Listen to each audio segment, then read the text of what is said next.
Yeah, we got it. Spaceship's all fucked up, man. We got new internet. And, just, look. It's the communication system on board. Local, don't worry about it. That's what you get traveling 7 times the speed of light. How's it going, everyone? How's everyone doing today? You guys ready for an insane card? Holy shit, man. This one came together. Let me tell you something. Right? This one. Actually pretty dope. Well, would you look at that? There's like legit 24 fights on here. 42 people that signed up. Some got multiples. It's just how it is. Yo, can anybody else log in right now, by the way? Side point. Yeah, okay. All right, I see some comments. Yeah. Looks like we're all kind of fucked. That's all right. We're going to be just fine. Oh, hopefully. Hopefully we have an event tonight, you know? We're going to see. But man, I'm gonna assume it's probably like, I don't know, like 20 minutes. It did the same thing earlier. Like I got kicked out. At first I thought it was some weird shit because ever since I got that new internet, I got fiber that finally came through my area. So like I immediately, like they were knocking on the door doing like house calls and shit to get people to sign up for fiber. And I was just like, the dude like opened, I just saw his truck and I was just like, oh, the dude's from like Fidium. And he was like, hey, I'm just wondering. I was like, dude, fucking sign me up. Like, you gotta have a list or something? You need some information? You know, and so we got it. And the coolest thing is, now, I've got 3 computers. The coolest thing about getting fiber is that I have 3 computers now. The other one was, the other one in the background of the spaceship was rolling off from Wi-Fi. And, well, let's just say it didn't really like that. As you can see, it was strange. This guy in the background, she was running off Wi-Fi. She wasn't built for that. So we got her all updated, adding her to the arsenal. Long story short, I was on all 3 of those earlier. I was on all 3 of them, and I thought for sure they finally got me. I thought BattleNet finally got me. They were like, ha, got him. Dude's running 3 spaceships at once. We ain't having that shit. But no, come to find out, I think they're getting like DDoSed or something, man. Happened earlier where I was out for like, I think it was down for like 20 minutes. And then, you know, I just tried to log in here and I was seeing the same thing. Like I get that, oops, something went wrong as soon as you fire up like the launcher. And then you know something really went wrong because there's just no shot you're getting in it. Yeah, by the way, what's up, everybody? Big shout out to Taz. Thank you so much, man. I see that membership when we weren't even live. Same thing for Z and Kyle. You guys are the best, man. Appreciate that. Taz messaged me on Discord to let me know. What a hell of a dude. BattleNet should be back. All right, I'm gonna reboot the client here. See what we've got. See what we've got. Yeah. So by the way, as this reboots, big highlights on the card. Okay, first of all, this guy right here. I'm gonna see if I can zoom in. See if I can zoom in a little bit. This guy right here is desperately in need of a challenge. I see this guy's ranking. This guy is like ranking up pretty quick, like pretty high ranked already. He's got like 5 fights. I'm pretty sure Tort is like undefeated, unless his data is wrong. This guy is like good. So this week we decided to challenge him versus Riz, and we're gonna see if he has what it takes to take down the Hybe Sin Riz on a Necro. Now that being the case, we did put Riz on Hybe Sin. All right, he's been known to be an absolute killer on the Ghost. Yeah, I don't think it would even be fair. It would be like we're just throwing him to the hounds if we have Riz on Ghost. So if he uses his hybrid Sin, probably my guess as a betting man is that it might not be much different. However, I think Tort has a chance. Speaking of a chance, Dazer has yet another chance to reclaim that crown. Going up against Go Gators tonight. Go Gators on the Druid. I did put put Dazer on Trap just because if he's on a hybrid Sin, it's just not even fair for for a druid, I don't think. I think it's just an easy win. Now, it's not to say that it's gonna be easy for Dazer, but I still think the assassin has the advantage here. It's at least semi FPK and winnable. Only difference being that theoretically Dazer could kick, and also Go Gators, which is, you know, not in line with FPK. This is straight HLD DFC rules, baby. We do it right. You can sorb the shit out of those sins, man. You can have 85-10 if you want, dude. Fuck sins, right? We're gonna see how it goes. We're gonna see how it goes. Then we've got the first ever Melee crown, Melee champion to be crowned tonight in the DFC. Cannot wait. And it is a match between Vegeta and Jeep. Vegeepa, if you will. What a hell of a fight this is going to be, man. These guys have performed very well. And the funny thing is, this was like one of the first fights we ever saw on a Melee card. These guys have come all the way back full circle, and they're seeing each other at the top. So this was kind of cool. Interesting story. Yeah, still down for you, NA? Yeah, still down for me as well. Yep, just fired it back up. Still jammed. Yeah, it should be good. If this is your first time in the DFC and you're wondering what the hell to do, ain't no thing, man. Don't worry about that. Make sure you're in the Discord, first of all. I'm pretty sure everybody is. And when you're in the Discord, you should have the DFC Dueler role. Once you know that you have that, great. You should have some access to the DFC channels. You can chat with DFC crew, but most importantly, post your results when you're done. But if you're wondering what to do right now, what the hell? All you got to do, just pop into the Join the Stream channel when you're ready to share your screen, when you're ready to duel with your opponent. Just let me know you're ready to go. I can imagine not many people are right now because the servers are down. But just pop in there. Come on in, chill. You don't have to say anything, do nothing. You can mute yourself if you'd like. But that just lets me know you're here. You're ready to go. And then when you share your screen, we'll pop over and check out your perspective. Now, that being the case, if you need some help contacting your opponent, basically we leave that up to you. You should be able to tag them. If you don't know their name or having trouble finding them, just reach out to one of the mods. Just tag the moderators. They'll help you find your opponent in the Discord. Then you can chat it up, get into a game, jam, slam, and Alabama. Or if you're doing Melee, it's very possible that we can pop over and just check it out in game. So in that case, just let me know your game. Either send it to me in a PM, but most importantly, tell me in chat. As most of you know, I still don't see chat as much as I should, but I'll probably have a better chance of seeing it than just a random message. So just a heads up. By the way, what's up, Dong? What's up, everyone? Punch. Only one way to determine best player. That's right. You got to duke it out. Yeah, this is going to be great. It's really too bad, man, that the servers are down. I'm going to try launching it again. We're probably not going to see any success with this, but let's kick over. We're probably not going to see any success with it. But dude, I got a new main character, boys. I got a new main. I'm a Sork main now. I'm a cold Sork main. Tommy Fred's Train still in a game. Are you NA? Are you on NA, Tommy? Yeah, this is what I'm getting. This is what I'm getting every time we try to jam here. This is what we get.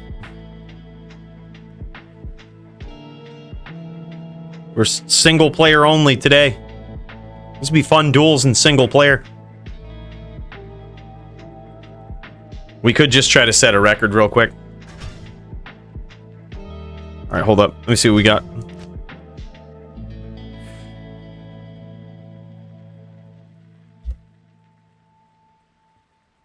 Let's see what we got here. Let's fire it up. Bro, I spent some time the other day. I spent some time farming single player maps to practice with that were just like perfect for speedrunning. Ideally, I actually just wanted to see what the best possible time was, because I'm pretty sure the one that I did the other day is pretty damn close. Like, in all reasonableness, it's pretty damn close.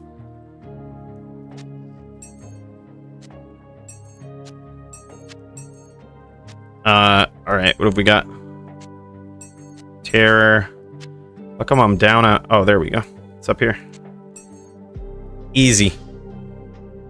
All right, we got to take the hacks off. I'll show you what I mean. We have some hacks.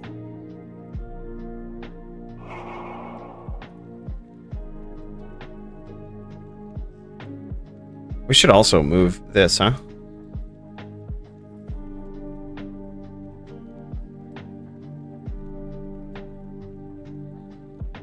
Let's do that. There we go.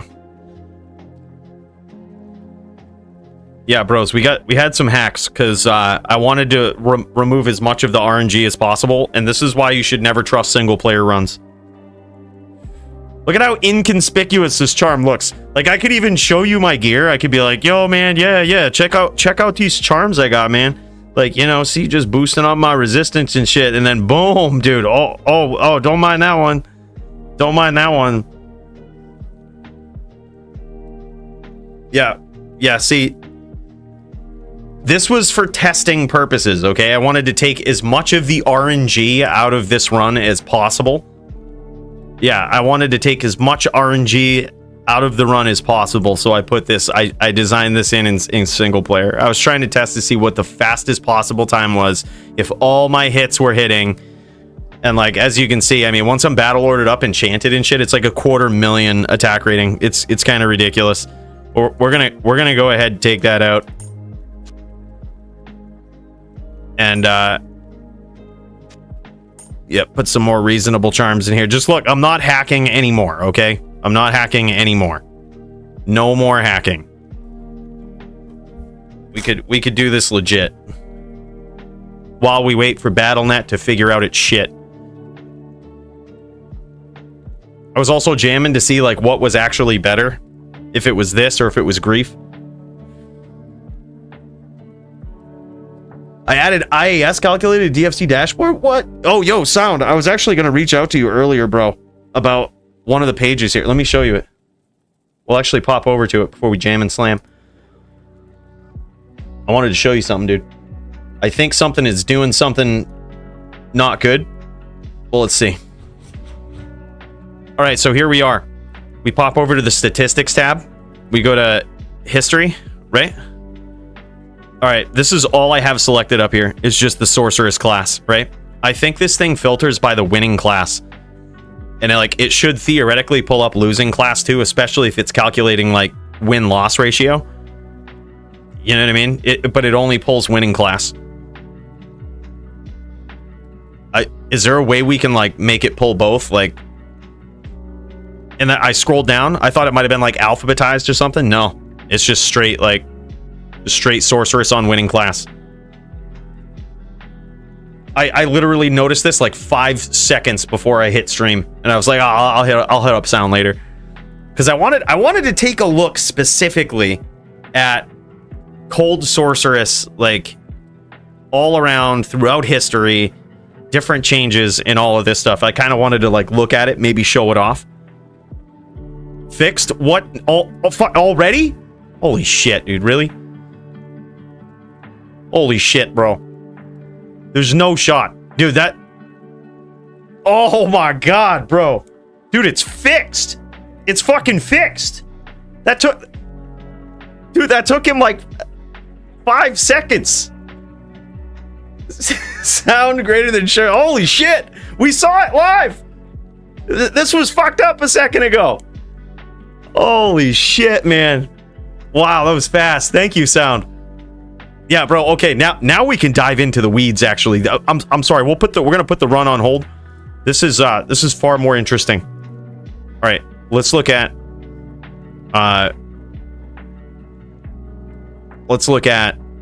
cold ES, cold Vita, and that's it. 56% win rate over time,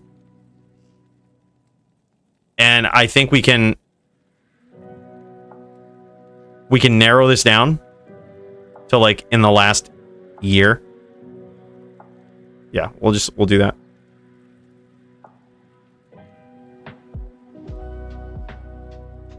Bro. 55% win rate. Yo, what's up, Max? We talking cold sorks in here? Yeah, dude, I just built one. I just built one online finally because everybody thinks that cold sorks got nerfed in these rules, but I happen to think there's a certain cold sorceress out there that's in a really good spot right now. So I actually went out of my way to build one because I want to get good at it. But then I noticed I actually don't really have any cold sork gear. I shouldn't say I don't have any gear. I don't have any charms. I'm like of all the charms that I have, I'm like, I don't have any cold sork charms. So my inventory is like kind of shit, but it's more for like proof of concept to see how good it does. I'll have to get good on it anyway. The banning of 2x Ravens gets rid of some problem setups for them. Yeah, for sure. I just think it makes more sense. It's the only resistance that allows dual sorb, and to tell you the truth, you don't need to do that. You could just adjust the rules. Like, you could just adjust to the other tiers. So it's like, why allow more than 20? Just make it kind of consistent, like semi-consistent across the board. But I can't use my bow now. What do you mean? What do you mean?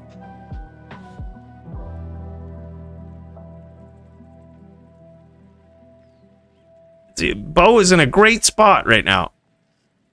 All right, so this is sick. You know what? I'm actually going to do this like last like 200 days. Oh my God. Last 200 days. Who was saying the cold sork didn't need a nerf? Like, who was saying it? 61% win rate. That's like Sin style broken. It was the duel. It was the duel with sound and lamp last week that made me turn my head to this once again and to say, what the fuck? Like, what's going on? Oh, for sure. That's a great point too, Max, because like a lot of this is semi-smart matchups, and also there's been some bad matchups that some cold sork players have just dodged, like just didn't do them. So yeah, I mean, there is that. 20 Canadian dollars from TOESHANK. Don't smoke a 60% triple infused joint and try to TVN. Bad things happen, smiley face. We saw him live. Toshank, thanks so much, man, for that 20 spot, dude. Big cheers to you. Holy shit. Yeah, we saw it, man. The cool thing about that duel, Toshank is talking about a duel that happened last week, DFC 104. Pretty sick. Happened relatively early on. I would say if you go back and watch it, it's actually pretty epic. It's within probably, I think, the first hour of the stream is when it starts. And dude, the coolest thing about that duel is that Toshank was down and he just continuously aggressed. He was just like, yeah, fuck it. Like, Toshank was down and he's just like, most Sins would kick back and lates, but he's just like, nah, this is what I came to do. It was actually relatively entertaining to watch, I gotta say. Windy has highest win rate. All right, hold up. Let's see what we got. All right, let's switch this. Drew. No Sork. Okay, let's just look at Windy. Windy only. Last 200 days, 54. It has a decent one. It has a decent win rate. Yeah, it's an S tier class, man. S tier class. Don't get me wrong. I think Cold Sork was just better than that, though. Like, we were just looking at that. Yeah, it's I think honestly the best one is the assassin. Like, so. The assassin with a build. This would be my guess. I haven't actually looked at it. Literally, Sound just fixed this like a second ago, so I haven't been able to look at it. This green bar on top will tell us like the win-loss ratio, or like the win-loss percent. All right, so let's see. Like, let's just look at the ass Sins, right? Like, so we can take out Ghost. We can take out Kicker, Blade. Wake of Fire, the ass sins. I think they're fixed. I think they're fixed.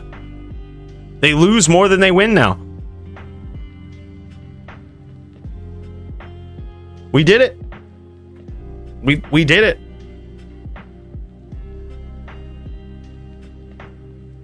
Yeah. We fixed it. DFC rules, baby. Zon's most broken class. Let's check it out. Zon, I would agree, is pretty broken, which is why we axed the Impale. Yeah, look at this.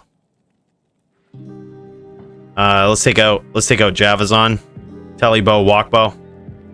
Oh my fucking god, dude. We had to do something. People were wondering, they're like, oh, Zons are dead now. Come on, dude. You lost Impale. Like, you lost Impale, man. Like, Impale was probably the reason for this. This is last 200 days. Yeah, this is wild.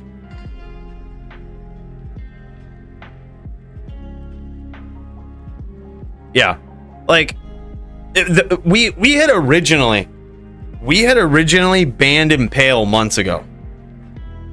Mooch talked me out of it, and I was like, yeah, you're right.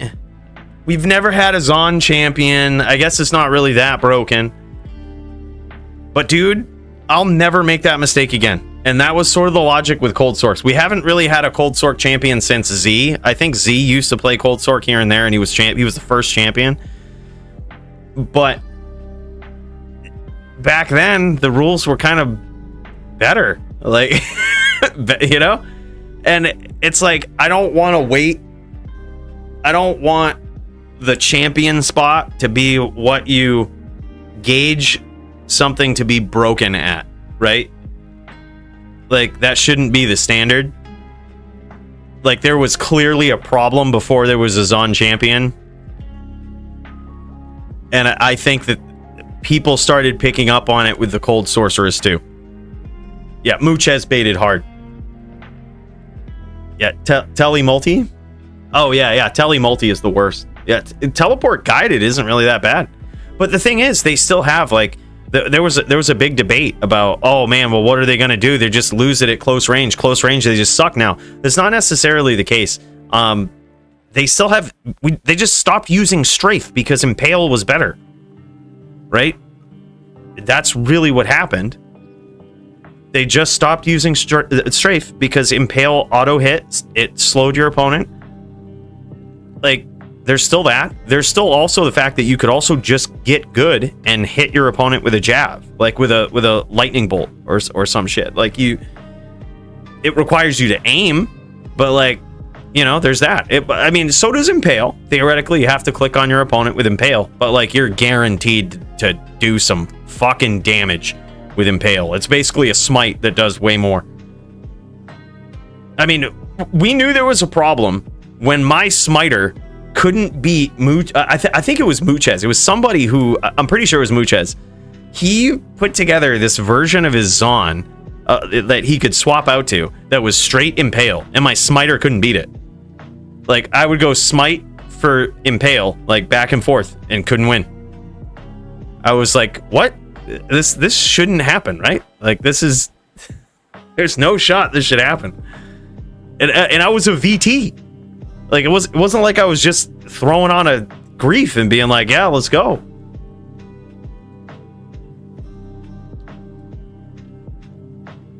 Oh, word. Okay, what's up? What's up, Kevin? I was signed up for the tourney this week, and somehow when I signed up with my Zon, it put me as a melee class, and I realized when I clicked, I got taken out. When I checked, I got taken out. Oh, you got taken off the card? All right, hold up.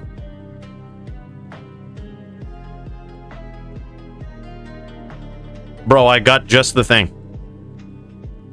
You're on a Zon, right?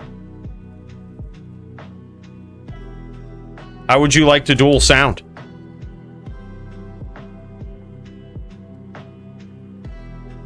No, that's fine. I think Zon is fine now. All right. All right, here we go. We got you. We're gonna add it in right here. You got shot versus Sound. I'm gonna message Sound, let him know. Sound is on a din, but he could be on an H din. You know, which could be semi-fair. Semi. Or if he has any other classes. Yeah, we'll just, we'll do that, dude. You got shot. The Zon versus Sound. Sound was looking for a... He was looking for a match, man. I ain't gonna say it's gonna be easy, but it's definitely there. It's definitely there if you want it. Here, I'll message Sound as well.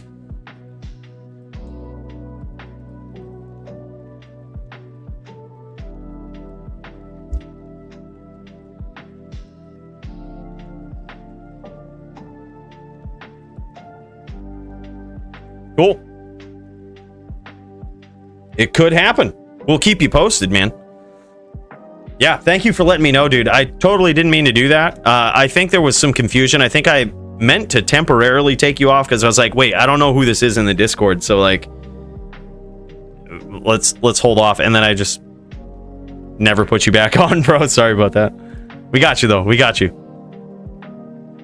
Can I join the melee card on my jabs on? Fuck yeah, you can, dude. We'll get. I was looking for another match, man. I'm looking for another easy win. Feel free, pop on, dude. Yeah, let's go. I need to work my way up to the title. A win against Toshank is easily gonna get me there. All right, hold up. We lost this. Gotta. I'm gonna try to do this without losing the browser. Damn it, I can't do it. All right, what I'm trying to do is restart the client. I'm just gonna, here, let's do this. All right, I still have the game up, which could be problematic, but the client is restarting. Trying to check if it can connect right now. No, I'm still getting like, oops, something went wrong. It could be that I need to close the game. How's everybody else's doing?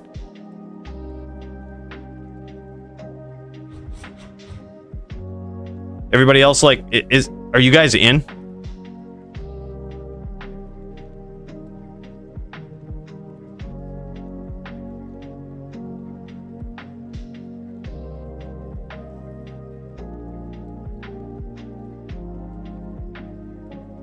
There's another person who needs to duel someone for melee versus melee. Put them against my zealot. My barb is already on the card.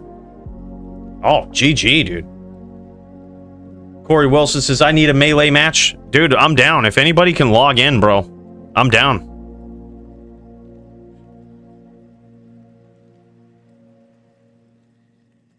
Got my game up on Discord? Oh, shit, really? All right, hold up. Yo, that's you, Sawdust? That's the Tommy Fred's trains? Oh, shit. Shit, bro, all right. There it is. There it is.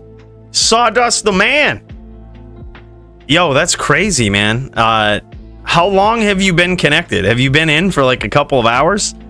Because like most of us are boned. Most of us are unable to pull off this feat right here. Playing online. Wild. I've been horking Trav for an hour on NA, no issues. What? Fuck, man. Been in and out. Dude, it could be that.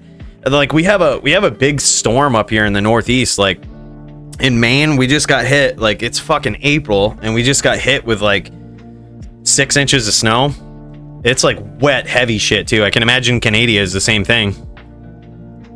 Like a good portion of the state lost power. We didn't. We were in the spaceship. This time we were smart about it. I'm on both. Hey, I have a ladder character, but we typically don't duel on ladder because why would you? Like, what? Why would we? We ain't trying to rebuild every season.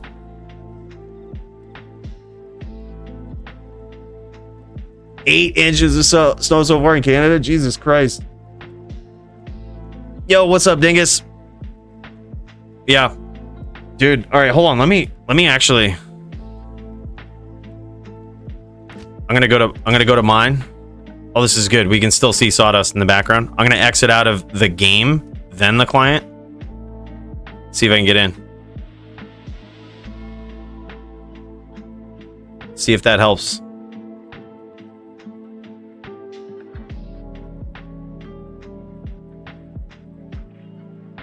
All right, here we go. Full reconnect. We are aware of an issue affecting authentication. Nah, still same thing. Still same. Most of my friends too, offline. Punch is in menus for D2R. I don't know. It could be. It doesn't. I don't know. Yeah, there's yeah, it's hard to tell who's in where, but right now I think the servers are down. Servers still down for me. Yeah, super odd. Strange.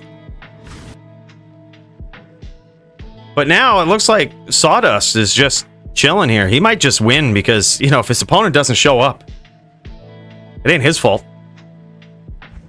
It ain't his damn fault. Yeah, I think so, honestly. Like, it's got to be massive DDoS. Holy shit. Dude, I don't know why it says this all the way over here.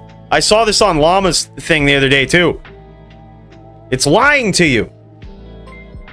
Toshank just gifted 5 memberships. Holy shit, man. Big cheers, brother. Don't believe that. Don't believe that 0 thing that it says. Screw that noise. It doesn't know what it's talking about. Absolute champion, dude. In every sense of the word. Toshank, thanks so much, man. Yeah, Jess versus Jinshin should be sick.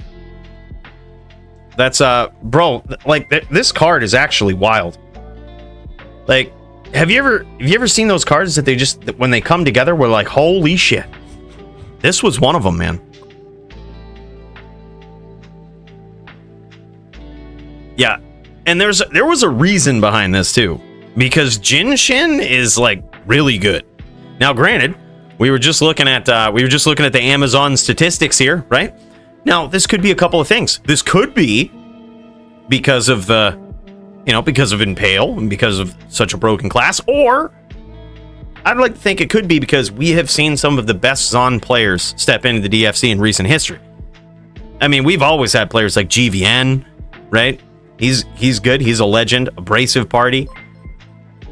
But as of recent history, we've also seen the addition of Muchez, Jinshin, and these guys are messing people up in the DFC, and that could very well be why we're seeing this right here. But tonight, there shall be one less tool in the toolbox, and I don't think it will really matter in this matchup, because even under the old set of rules, Jinshin wouldn't have been able to impale, because the old rule was that impale was banned versus IAS-based characters. A trapper is an IAS-based character. However, there was a debate going on in the Discord about trap versus Zon, and how the Zon is somehow disadvantaged, or they're gonna lose versus a max block Sin. Well, it is possible for Toshank to have max block. We did revert that. We did revert that. We had a quick rule change there for a second that said Sins couldn't use max block, but we changed that to only apply to barbs, because that is pretty cheesy. All right, and you know, some might say that the trapper's in a healthy spot right now because they're losing more than they're winning. However, that's not good enough. We need a win rate of 0 on trappers, okay? So we're gonna chip away. No, I honestly don't. I'm curious to see how this goes. All right, I'm curious to actually see how this matchup goes. Yeah. I think just because barbs have it the worst, man. They have it the worst. You know what? I'm also looking forward to is this matchup right here, Lamp versus Sogi. This should be very good. This is going to be another Blizz v Din match. Now, Lamp had one last week as well. However, the rules have changed since then. And I'm very curious to see how a good Din player does against the Blizz Sorcerers now. My guess would be he'll still lose, but it will be a lot closer and it'll be a lot better to watch. It was miserable watching Sound last week just get destroyed. Like, I mean, he was chaining well, but it's just like, just as soon as he starts chaining well, he eats a Blizz, eats another Blizz, and he's dead. And it's like, dude, come on. You gotta run more than that. Like, you gotta give him more of a chance than that. So yeah, I mean, we did see people who were in the Discord. I think Joby posted something about him taking on Maddie, which, you know, Maddie, easy, but at the same time, he was chaining pretty well. I gotta say, he was doing all right. I'm just kidding. Maddie's really good. Maddie's a good Din, man. He's a good player in general. And dude, Joby was still doing fine. Well, under new rules with a Cold Sorceress, just tearing it up like he couldn't be caught. I'm like, that's about what you would expect, but you just have more windows to catch a Cold Sorceress now if you're on a Din. Yeah. By the way, what's up, Fino? Piwa? How's it going, guys? Big cheers to you. Happy to see you here. Days of Trap equals deflate 100% open wounds. Oh, my fucking word. Bro. He did ask if he could kick earlier, which I'm just like, all right. Like, and mainly because I'm very aware of how this matchup goes, right? It's technically in favor of the Trapsin. However, because of that, we've recently made a rule change that just says, fuck it. Druids can sorb too. They're not restricted. You can sorb just like anybody else. And they have Cyclone armor.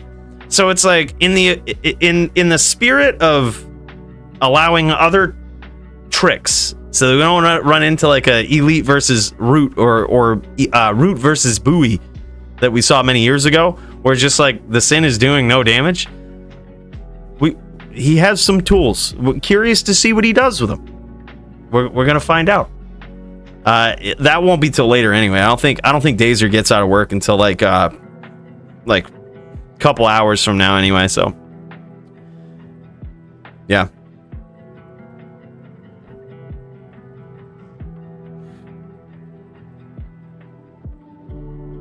Boozer can't even win with or without deflate on Sin. LOL. LOL. Full deflate with 174 FCR and 300 all res is a sort killer. Well, deflate doesn't really benefit from cast frames though. Like, you can't change deflate's cast frames. $2 from TOESHANK. Toshank greater than PIWAH greater than world. I mean, these are just the facts. This is just true. All right? It's just true. Big cheers, Toshank. Thanks so much, man. I find it funny that it can't pronounce your name in the actual name column, but then when you type it out... Look, I told you guys we were going to fire that chick. We never got around to it. We'll get her. We'll get her. She's as good as gone. We need to put... on the next job application, we need to put ability to read English. $2 from TOESHANK. North America is better than Europe. This was actually proven a number of years ago. This is also a fact. This was proven. There was Team America and versus Team EU that took place on both servers, and this was on D2R. And I believe it was under 2.3. I believe it was in 2.3. Correct me if I'm wrong. Was it 2.3 before the FHR changes? America came out on top. It's just the facts. It's just... But maybe we'll have to run it back in 2.4. It's possible. $2 from TOESHANK. Team Canada, me Joby matey elite greater than. Yeah, that was what it was. Joby, Maddie, Toshank, elite. Probably 4 of the best Canadian players ever. By the way, what's up, Maddie? Probably like all-time top. Like it's not. It's Canada puts out some good players. However, we've always said it was because of the ping, and now that I'm on fiber, I'm ready to join the Team Canada, because obviously the reason I ever lost in the DFC was always because of lag. And now that I'm not gonna lag, I feel fucking bad for anybody that goes up against Santiana, my new Cold Sork, or me on a Din. Man, you thought I was good at late sim before? Wait till there's not a spike of lag that gives people the opportunity to catch me. Then, yeah. I see you. I see you, Fino, shaking in your boots. I see you. Yeah, I agree. I agree, man. The servers are down right now. This is what I say. We might just jam something. We might just jam it. $1.78 from Tommy Fred's Trains. Sawdust! Thank you so much, brother. Big cheers. Big cheers, man. Yeah, so also looking forward to seeing your fight tonight, man. Neck v Sin. This should be interesting. There's a lot of good ones on the card, man. Also, Polytheus versus Sincor. Sincor, good to see him back on the barb. Man. And then this melee card, too. Holy shit. Things got kind of moved around a little bit here, but melee's looking good. Bros, you can check the card out. I've linked it in the description of this video. Here's what we're gonna do. I'm gonna cut over to looks like Sawdust still chilling. Look, a personal thank you right on your screen. Hey, personal thank you, man, for that $1.78. Much appreciated. And yeah, I kind of figured this might be the case, that nobody's able to log in. So this is what I'm gonna do. We're just gonna set a time here real quick. We're just gonna smash. We're gonna see if we can set a world record. Well, technically it wouldn't count because it's single player. And you saw the juck fuckery that we did before, right? Like you saw it. Y'all saw. I don't even know what I did with that charm. Y'all saw it. Is the point right here? All right, we're gonna do this right. We're gonna go for the best possible time. It's theoretically, don't believe that sum of best. Like I'm fucking hiding that sum of best. Don't believe it. Don't believe that thing for a second.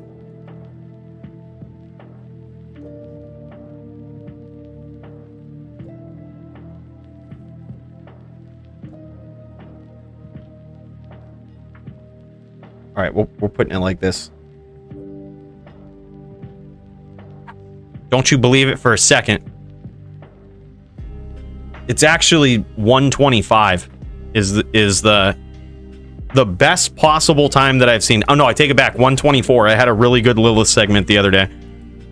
And best possible time on a barbarian is 124.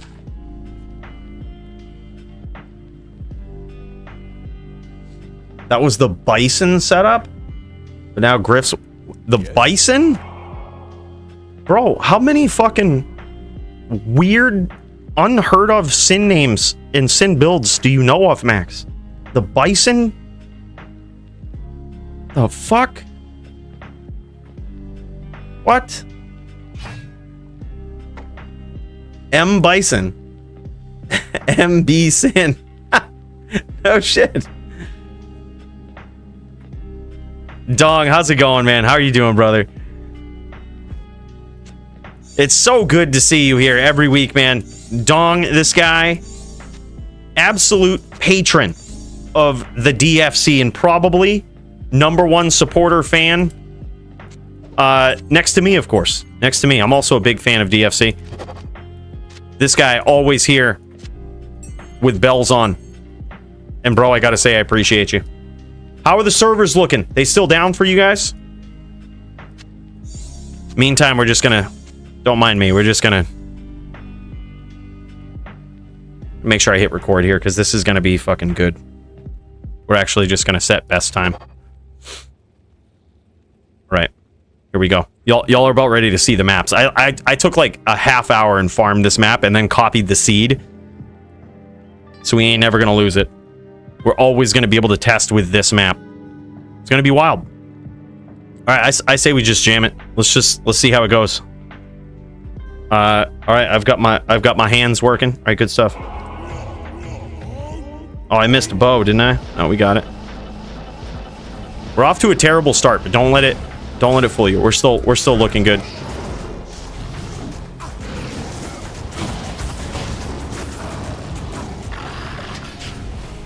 That's right. That was slow. That one was slow. But we're still in this. We're still in this.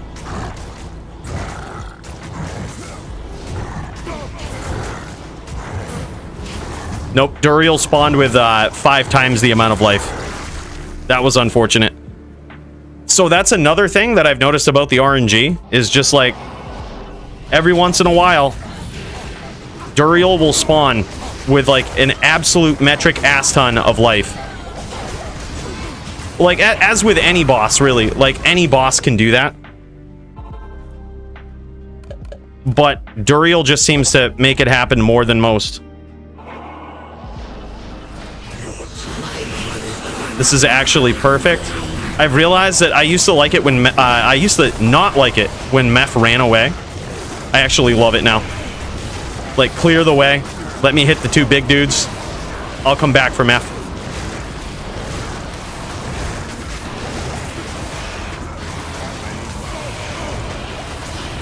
Getting mana burned here is gonna fuck us, though. Yeah, we keep getting mana burned by this ghost, and we just pissed through all of our potions.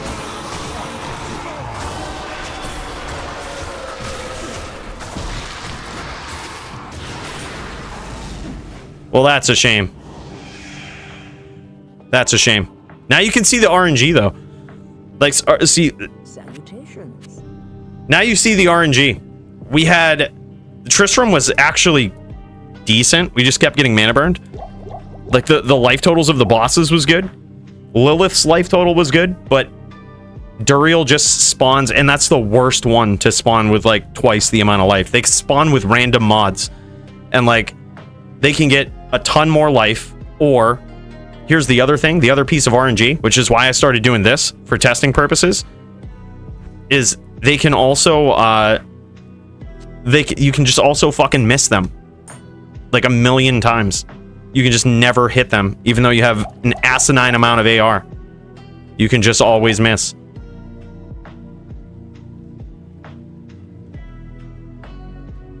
Love to see it. I was waiting for PVM PK. Look, it ain't gonna happen. Too good. I've been running these runs for so long now, Max. I'm a fucking pro. I'm a pro, dude. That was a slow run. What is it? Look at this. You can tell by the timing that was a slow run. I remember a month ago we were just like, yeah, sub 2 is just never gonna be possible with a barb. Afternoon. Like, I'm pretty sure I said that on stream. I was like, yeah, sub 2 is just never gonna be possible, man. I guess it's just fucking impossible. And now that's like a slow run. Like, that's horribly slow.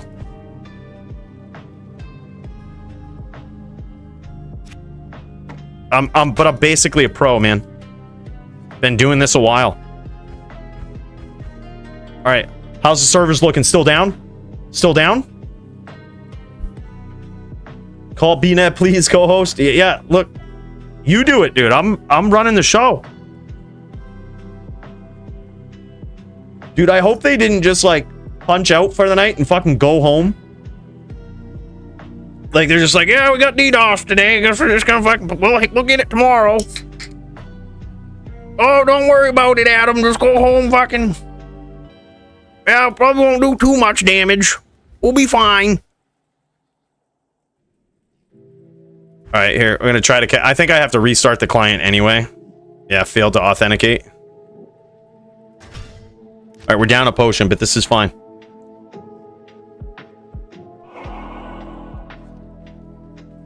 Llama crashed the server so he could get more viewers on StarCraft stream. God damn it, dude. Tell him we're trying to run an event here.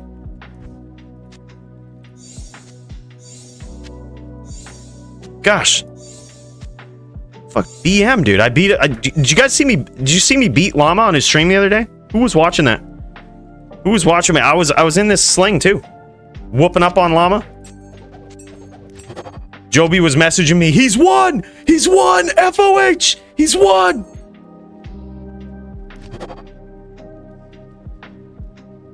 People seem to be alive? Alright, GG. Thanks for the heads up, dude. As much as I love kicking ass, let's pop over to some real ass kicking. Let's check it out. Thanks for the heads up, dude. What is this? Oh, widescreen BM. I'm just kidding. This is melee. We don't give a shit. It's click and hold. Click and hold widescreen.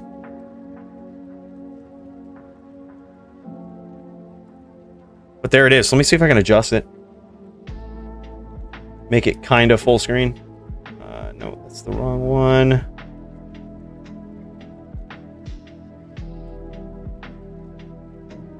Without compromising too much of the integrity of the picture, we're gonna try to do this as best as we can.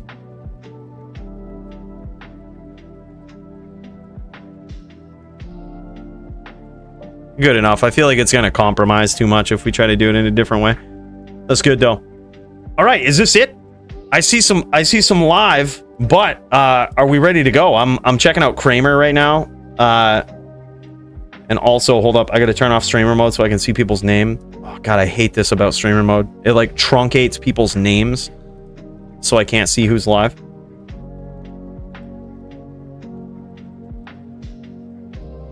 All right, this is pop on her face.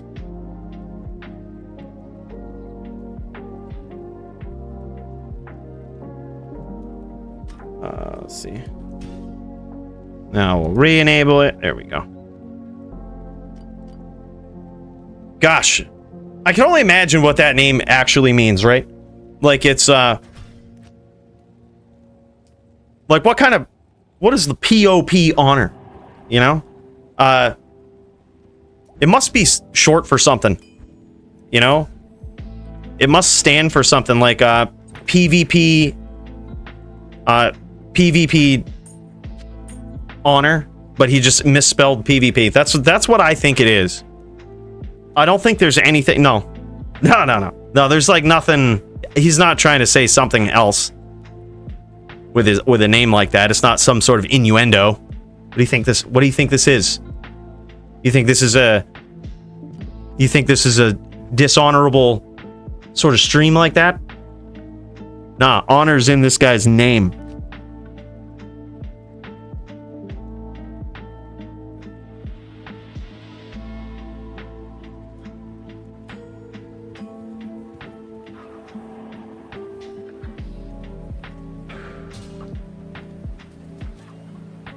All right, yeah. So this is versus sound, and these guys were able to log in. All right, hold up. If I lose y'all, if I lose this for a second, hold up. No, we're good. All right, I'm just gonna exit out of this. Restart the client. We'll try it again. No, I'm not online. We're actually just watching. We're watching You Got Shot / pop honor face. We're watching his stream right now. I'm not sure if I don't see sound in here. Sound could still be trying to get online too. Very possible.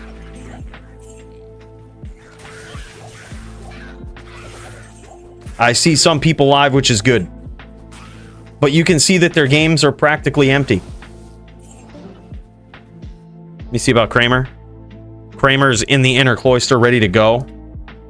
Ready to kick some ass. Oh, and his opponent is there too. All right, this is getting real. All right, this is getting real. DJ, it's time. It's time for the... Play me some epic music. This is Kramer v. Jeep. Look. We get to see some fights, and this is what matters. Yeah, this is just... Yeah, these guys are just jamming, and honestly, good. We need some PvP up in this bitch.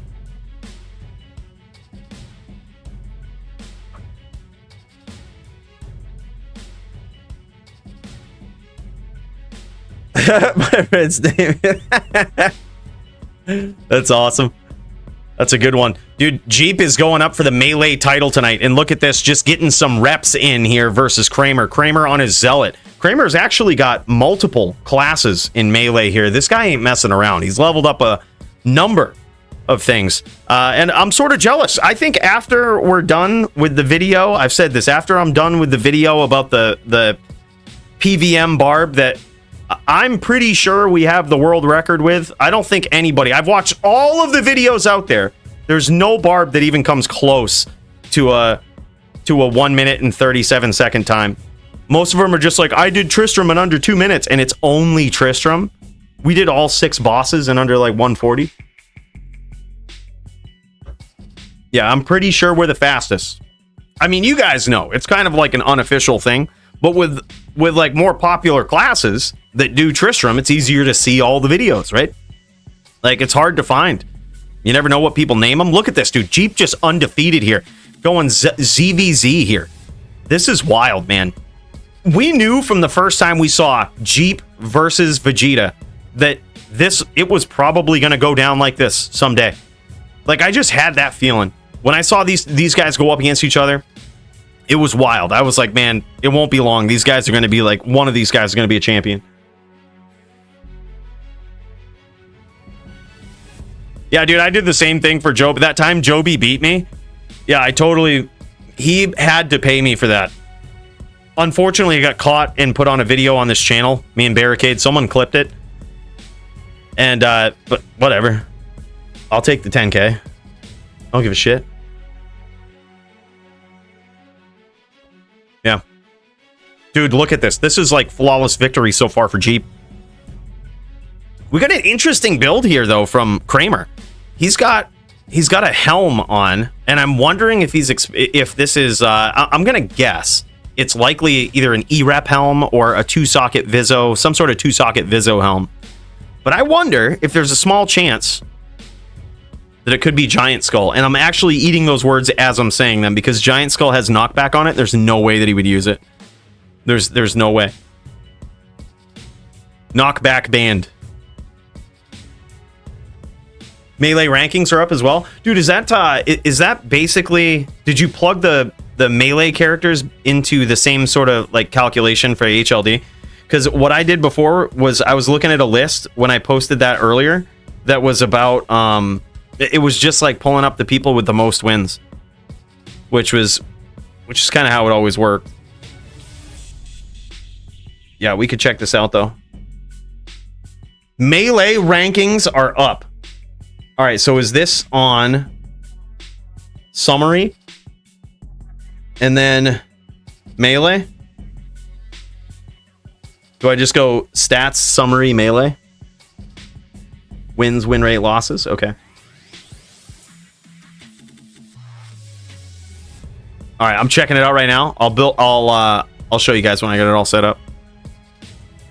Yeah, how do I get there is the big thing. Is it just like you go to the main page and then match type Melee? Welcome current rankings. There it is. All right. All right. Yo, that is solid, man. Oh, we're getting a little shot of the gear here. Hold up. We're getting a little bit of a shot at the gear. EDC. I want to see this real quick.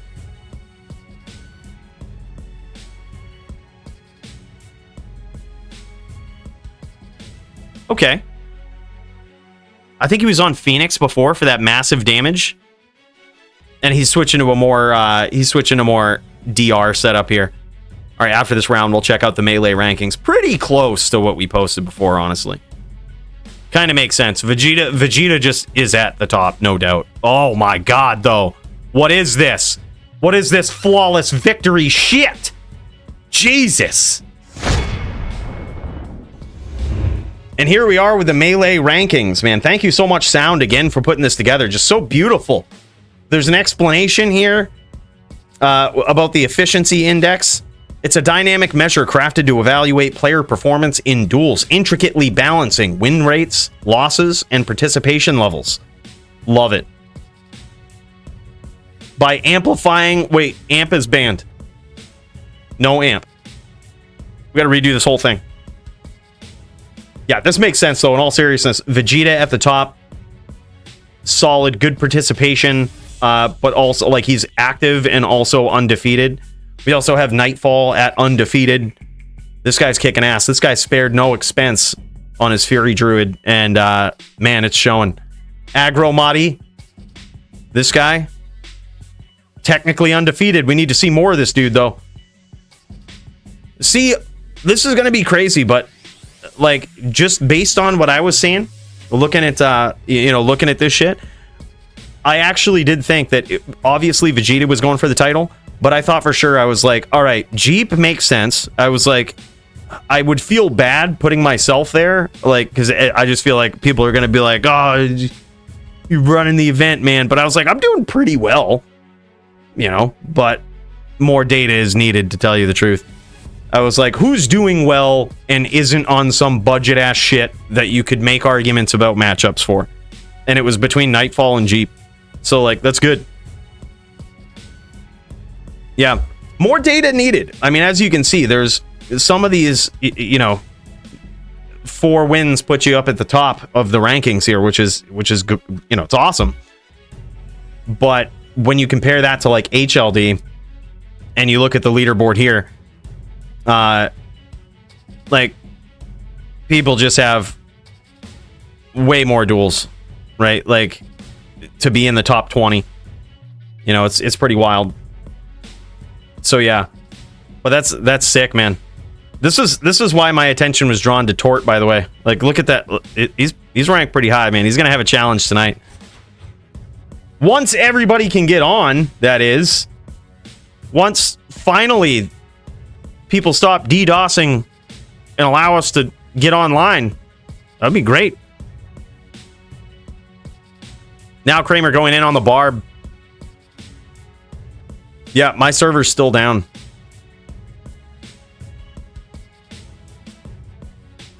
Slow or failed login attempts. Okay, this is what I'm going to do. It says slow, so technically, if we keep trying, it's possible that I could get in.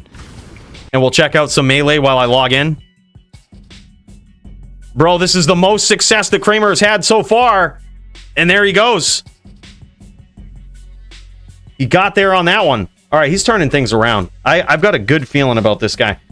Kramer also on the card tonight. This should be fun to watch, man. This card is amazing, if only for the servers. All right, I'm attempting to log in right now. I'm just gonna keep trying. That's surely helpful for the server, I would imagine. Like, if you fail once, just keep trying to reconnect. I'm just gonna spam it. And then eventually, it will have no choice but to let me in. There's obviously some people dueling right now.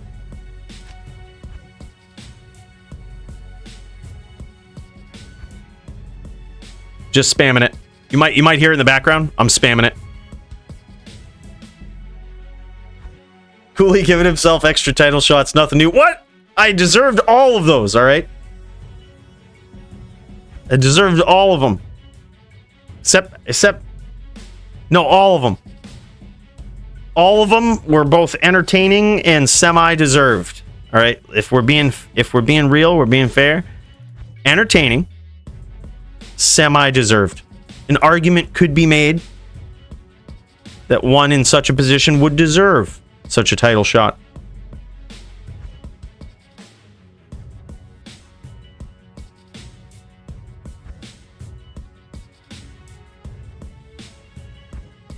Yeah, I wouldn't be surprised if they ban me. I'm gonna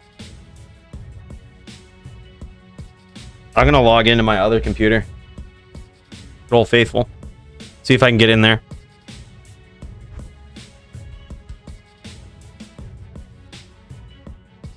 Man, it feels good to have 3 computers. I don't even need to go up into the other room of the spaceship. Like, we can just jam. Like, we can just sign right in. All right. See if we get the same thing. All right. Oh, man, it's stuck on the connecting to BattleNet screen. This is good. No, failed. All right. Trying it from a different machine.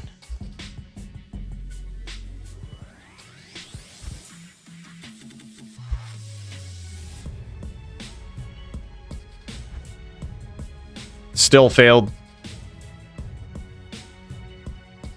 Still failed, man. What the hell? Yep. Jeep is prime example of pay to win player. Look, Coolio. People were gonna pay you to duel, and you still fucking dodged. Bro, what do you know about pay to win?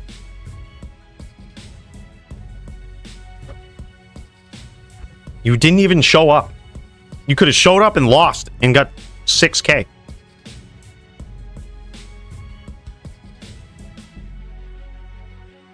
Europe's still down too, so it's Europe too, huh? The fuck? All right, here we go. They're switching up angles here. Yeah, Jeep is decked out, though. In all seriousness, he is decked out. We saw some of his gear the last time that he went up. Oh my gosh, Kramer's tearing it up. Dude, Kramer for champ.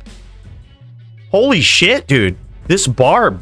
Okay, I just want to point this out. Okay, looking at Kramer's statistics here. Like, I'm a data guy, all right? We like to base this all on the data. And, like, you wouldn't necessarily be able to tell that this guy is this good, right? Look, he's actually tearing it up now. Like he's actually coming back on this barb. And to put it in perspective, like he's been on this barb like a lot. You know what I mean? Like that's practically the big thing that he's been on. And where is Kramer? Is it Cam? Wait, what's Kramer listed as? Where's Kramer up in this? Yeah, dude, what the fuck? It could be that we never got any of his results. It could be that none of them were reported in the channel, and that's why he's like not on here. But yeah, like he like wasn't showing up in like, you know, top winnings, and I was like, oh, okay. All right, and I think he lost to Root. So, like, yeah. I was like, okay, well, Root's not doing that great. Getting beat up so far. Again, small sample size.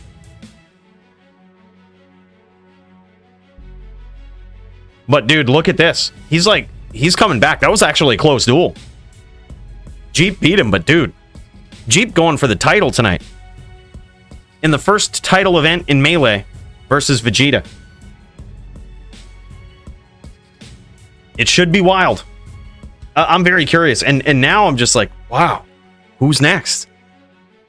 Bro, I think the world wants to see this barb do some work.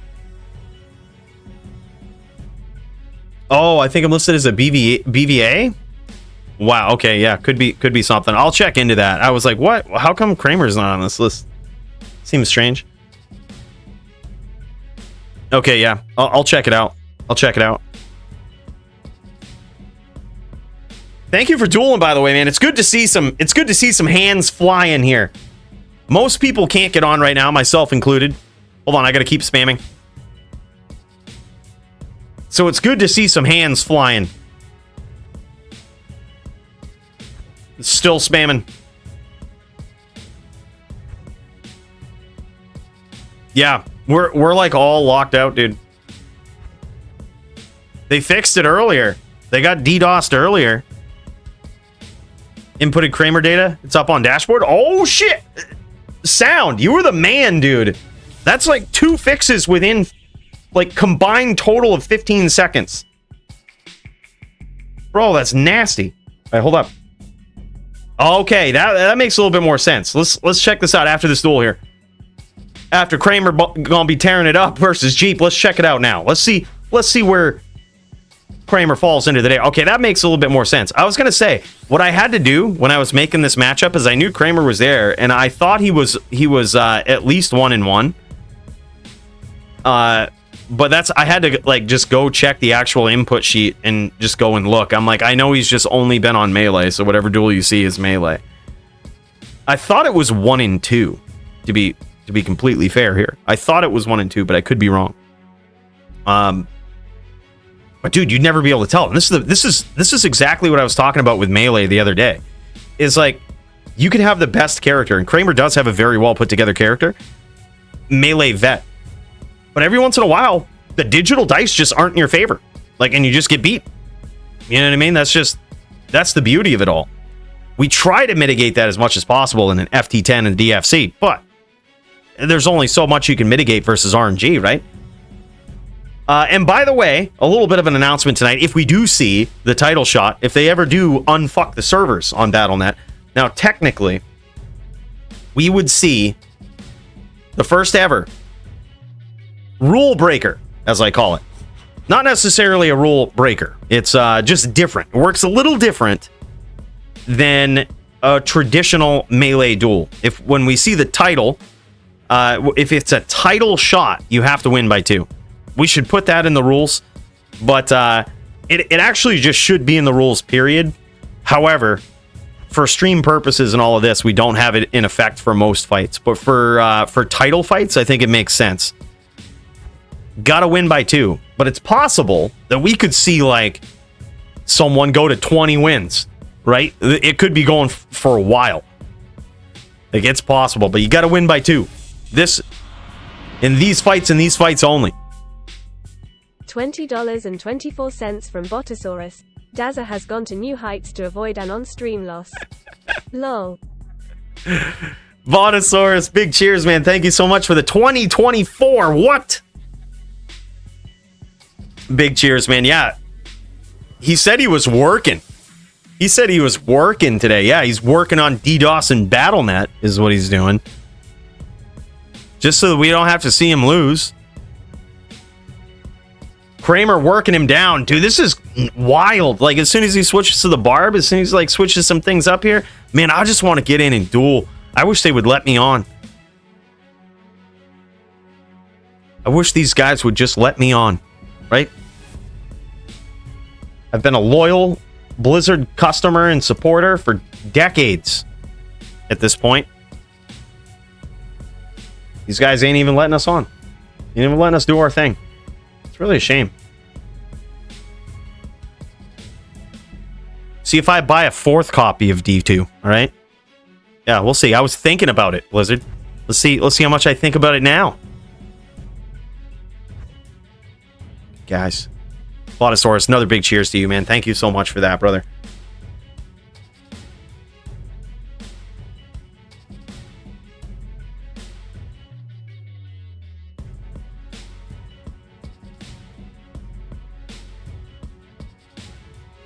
Hey now, Cooliolo, take a little bit of a break, all right? That is no way to talk to a loyal supporter of the DFC. There's no way, all right? Now that's pay to win. I wouldn't have timed you out if Blotosaurus didn't pay to win, all right? But loyal supporter of the DFC, that's no way to talk to him. All right, that's pay to win. 5 minute time. Just cool right off. Let him back in. I don't know. I just did it to be funny. I saw the pay to win opportunity. I saw the pay to win. It sucks that it deletes all the shit that he says. So damn it. We're just trying to have a little fun. All right, we're just trying to have a little fun. There's got to be a way to make it not delete everything somebody says. This is what Cooliolo and I do. We like to have fun on stream here. Troll each other a bit.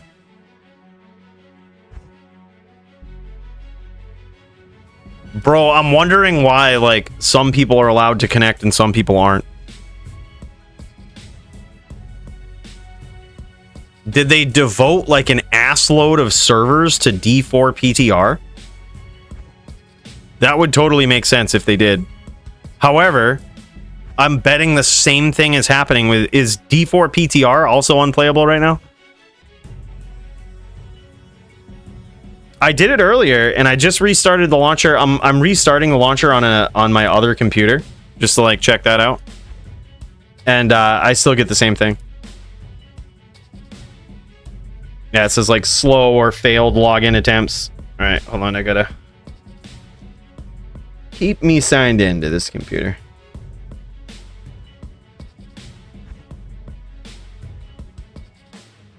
And failed. That's with a launcher restart.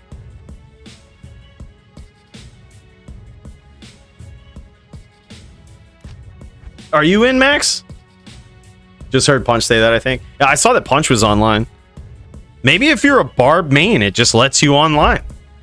We should have been main in Barb. Use a VPN to get to go to a different region. I wonder if we try to connect through like EU or something.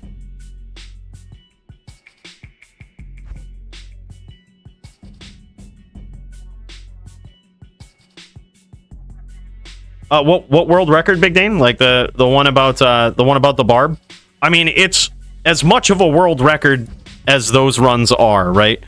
Like, they're not on speedrun.com yet. Okay? Still working on that. But they're it's technically the fastest. No one's ever done it faster. Because if they did, they would have uploaded it to YouTube or somewhere on the internet. Tell this man about no pickup. Dude, yeah. I say sometimes in Melee people use pickup because they like to pick up their gold, but he's not. He's one of the GG players that puts his gold all in the shared stash so he doesn't drop any.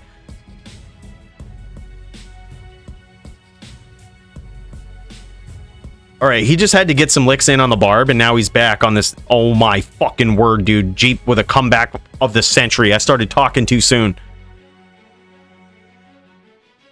Bro, that's wild. All right, I'm actually gonna try to log in Europe on my client. See how that works. All right, regions, or maybe Asia. Asia. Let's see what happens here. It's going real far out. They probably have the most servers in Asia because there's more people. And let's see.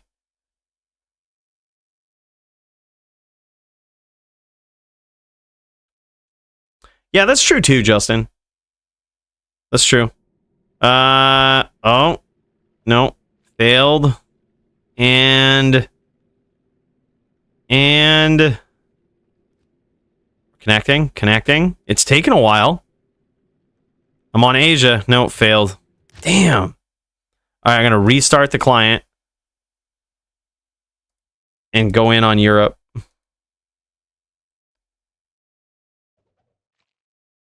There it is, dude. He's coming back. Kramer coming back on the Din, tearing it up. Holy shit. This is the worst DDoS attack I've seen since D2R launched. All right, we're on Europe. I'm going to try to launch on Europe and connect. Can't connect America. Yeah, same. Well, I don't think it really matters the region.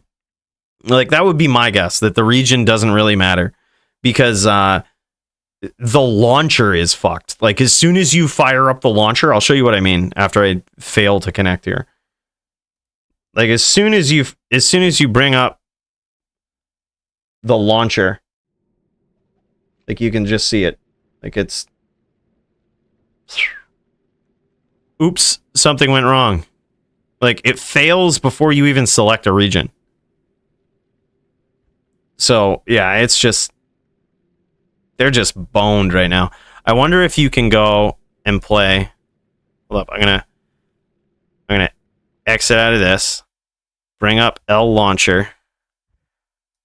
Put it on Americas. See if we can go to PTR in D4. See if we can go PTR D4. See if this works. Just made a game, been logged on for a day. 31 ping, what? For a day? Bro, if the PTR works and D2R doesn't, we riot.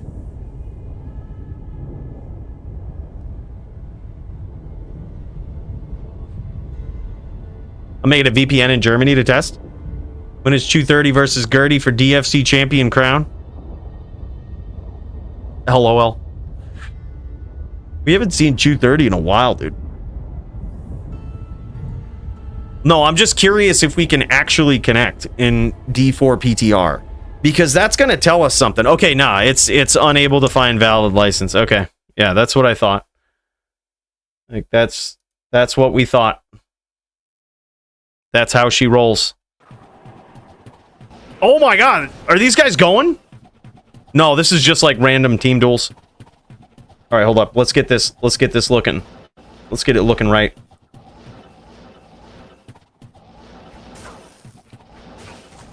Yeah. Yeah, so I was about to be so pissed if like D4 PTR worked and fucking D2 and all this other stuff didn't. Like, because it would have told us that they've devoted some number of servers to the PTR to keep it going, and at the cost of other Blizzard games. This Pally's fighting with no bow. Ladder duels. It could be. Perhaps this is... Nah, there's no way. There's no way Pop on her face here is on ladder. Look at this. He's got his decked out Zon. He's got his hotkeys on... This is interesting. I'm looking at his hotkeys. He's on T and Y. There ain't no CT casting with the T. He's got the T taken for his skill. That's interesting. That's an interesting key setup. I always find it crazy to see like the different key bindings that people have. Some people, when they do like the quick cast and shit too, is just very interesting. What are hotkeys? WoW Classic had some big update today. No shit. Yeah, how are the WoW servers? I've never played, but how are those? Oh man, you got shot, was slain by your fat dad. It's so good to see that there's still people out there that make these kind of names. Like, you thought it was solely confined to PoE these days? No. Not here. This person could have chosen any name. Literally any name. Character name, your fat dad. It's so good to see. Like, welcome back. This guy hasn't played since LOD. And he's back.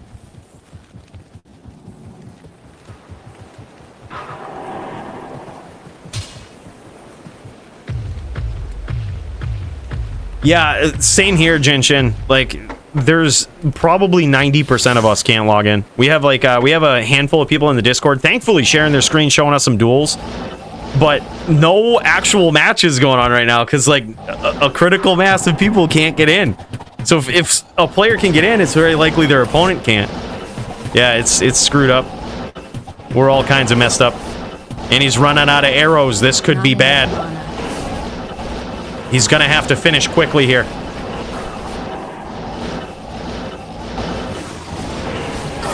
Ooh, good hits there. Oh my god, dodge, avoid, evade for the win.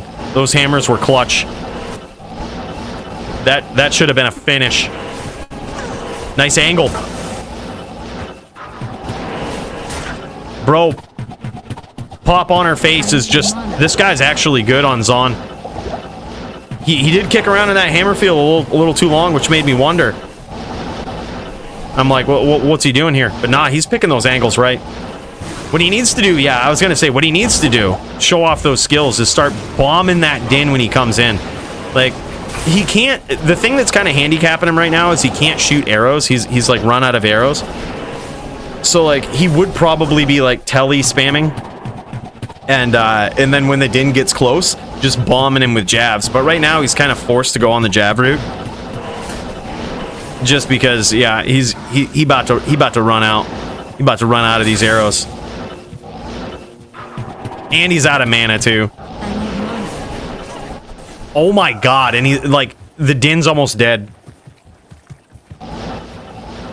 Wants to be careful around those puddles though.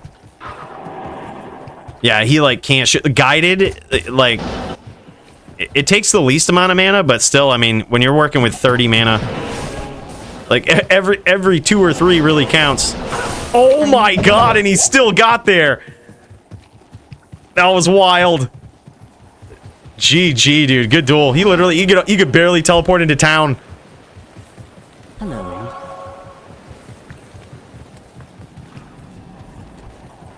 That's a very interesting build. I gotta say, I've noticed this here. Okay, so he's got a hybrid CS build. This isn't like a Zon that we typically see, right? Busting out the arrows, you know, and then the Javs for backup. It looks like he might be more Jav main. Like, it's hard to really make a CS hybrid because of the actual skill commitment that is required for CS. However, in the most recent patch, they changed something about that, where there's not necessarily the same synergies. There's less synergies for CS to do the same damage. So it's a little more possible now than ever, but you're still committing to get max damage on CS. I think you're still committing like 80 points with all of its synergies and stuff, which does leave a little bit, but certainly not enough to max out like your guideds or make your arrows do any sort of like real significant true Zon damage, you know. And especially, I haven't seen his inventory yet, but okay, it's a mix. Hard to tell if those are maxers or if those are Jav charms, but yeah, interesting either way. They are Jav charms. Okay, yeah, so this is like hybrid, and then yep, max damage. This is an interesting build. This is the first time I've seen, and he's got some poison charms there. Hell yeah, bro. He ain't fucking around. He probably feels some type of way about the most recent DFC rule, where if you use multi-shot, you have to limit your poison damage. But he didn't use a lot of multi-shot there. He might just be getting ready for it. He might just be shooting guided. He's like, oh fuck it, I'll just use guided. I'll just shoot better, use guided. Yeah, same here, Fred. Same here. I'm gonna fire it up on the other computer here too and just check, just on a computer that I have not been spamming BattleNet on. And here it is. Pop on her face with a nice gear show off here. Knockback gloves with the 20 IAS. Need some skills on there, at least some Jav skills maybe. Upgrade them gloves a little bit. Oh, I think I'm in on my other computer. Hold up. I'm in on the other one. I'm actually in. Hold on. This is good news. Well, I shouldn't say I'm in. What I should say is that the launcher didn't crash. Okay, launcher didn't crash on my machine. Hold up. We might be really getting there. Is this legit? Are we gonna make it? Hold up, I promise it's just figuring out. Oh my fucking word, we're on. Hold up, y'all can't see it for some reason. Let me see if we... There we go. There we go, just took a little while. Oh my god, we're on. Oh, finally! Alright, maybe I will buy a 4th copy of D2R Blizzard. I take it back. Now I have 3 computers. So, obviously I need 4 copies of D2R in case I hack. On one of them. On one computer only. Don't tell them I said that, okay? Bro, that's sick. Alright, this is for real now. Alright, where the fuck is my opponent? What's taking him so long? Okay, what's taking him so long, huh? It's time to get it. Where my opponent at? Alright, hold up. Who am I going up against? It's Tempest. Alright. Alright, I'm gonna post this in announcements so that people know, because I'm sure if some people went like AFK, they were like, oh, fuck this. Alright. Servers are back.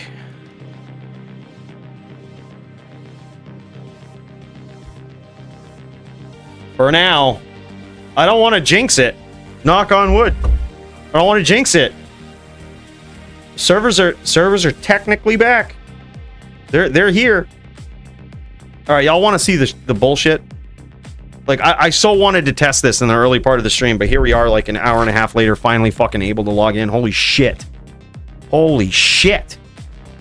That was ridiculous, man. All right, y'all want to see this little? I'm gonna make a game. Look, I don't need any fucking druids coming in here, or really any good players for that matter, because this because this guy, she's a little soft right now, right?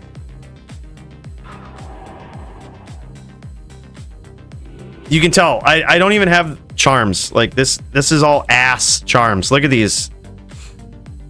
They're so not good. Like, not even my torch is perfect. What is this? What is this? So bad. I do have a sick Nightwings, though. This is almost 100% perfect in the ways that matter.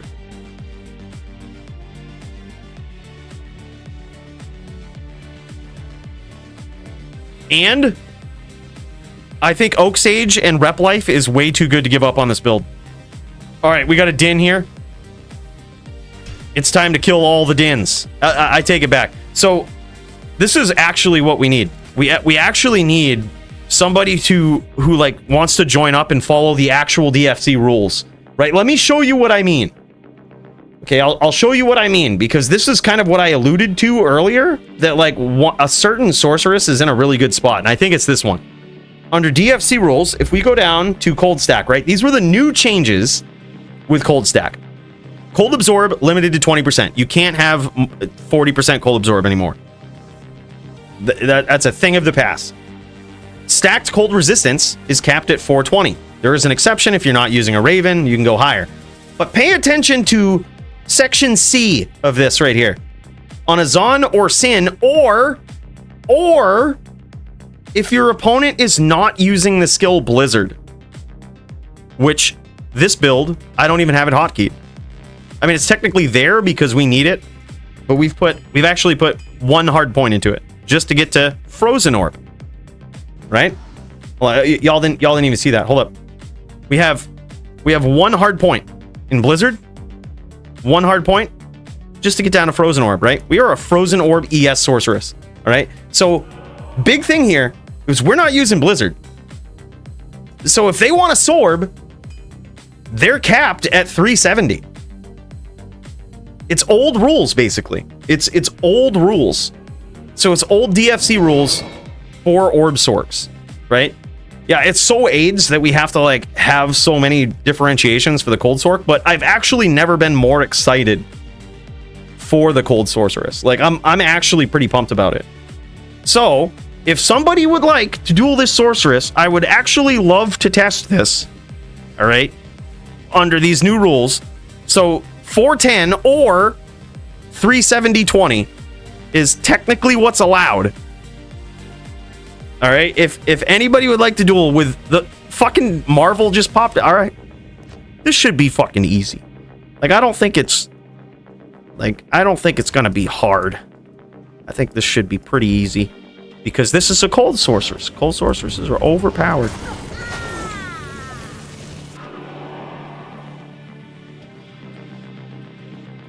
All right. Ray's big fan.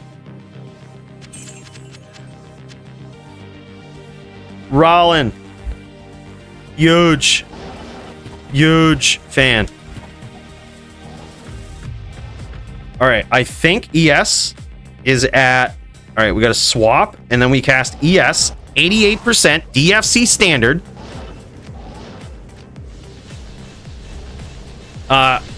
Druids are just impossible. Go,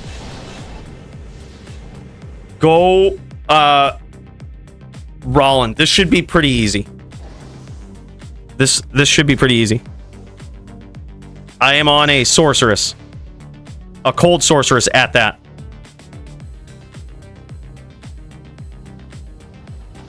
This is the gear. We got Hodo. It's not even perfect. You can tell how bad this gear is. It's not even perfect.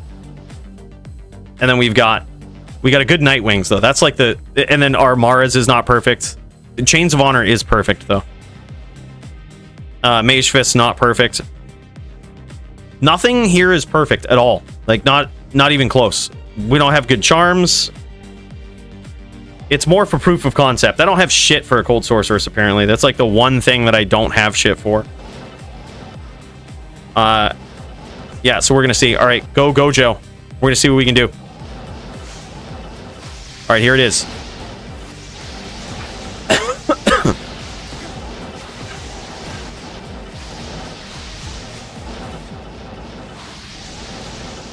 Cold Sork main now, boys.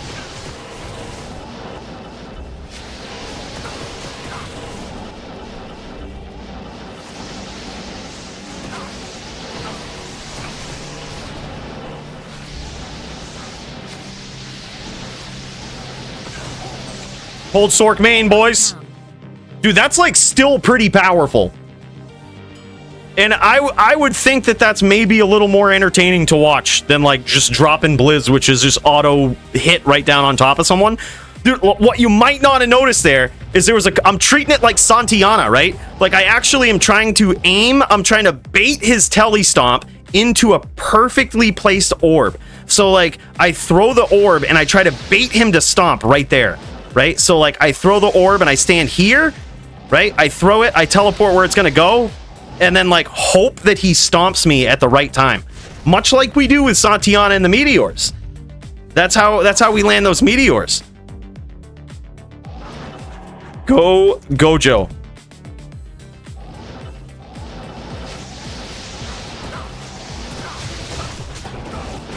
Oh, nice, nice, nice.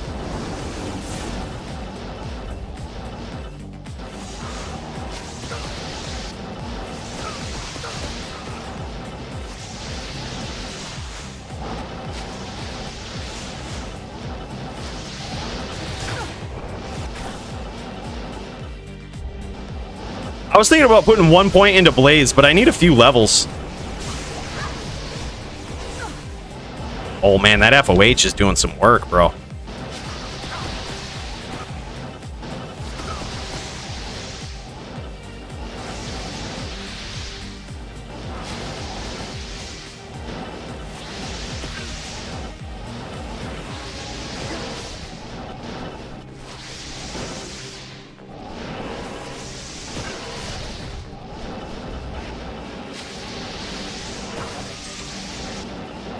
Bro, tell me that's not at least a little better to watch than like off-screen Blizz, right? Like it kind of feels good. It kind of feels fun. The order welcomes you. Yeah, I actually am thinking about it. Here's the thing, I need more levels with this. Like I didn't want to level this guy to 99, but I'm pretty sure I have to. But yeah, so this gear is interesting, and this has gone through many different versions to figure out kind of what might work best in PvP. I don't think full damage is the way to go. Like, just gotta go with that ES and try to think about rep life and all of this. I would actually love to go against a Zon too. Hold on, let me get max block gear on. We certainly do have a max block setup, and I think that's it. Yeah, just 3 quick swaps just like that. Perfect Mars, dude. I think I have a perfect Mars, bro, somewhere. I'll find it. Hold up, let me check the stash. Even it might even be there. I appreciate that though, dude. But you know what? We'll take it. Thank you. Let me see. Okay, yeah. There. I knew I had one. Here. I'm giving you the worst graphic. Here. I think I. Who was it that gave me that? It was, it's okay, keep it? Oh, dude, hey, thanks, man. I appreciate that. Appreciate that, brother. I will. I'm going to use it on this character, too. We're not going to swap graphics. Using it on this character. All right, curious to try this against a Zon, though. This is You Got Shot. Mr. Pop on her face. Don't be confusing that with any sort of other thing I could be saying.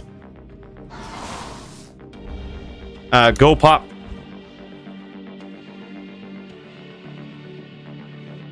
All right, here we go.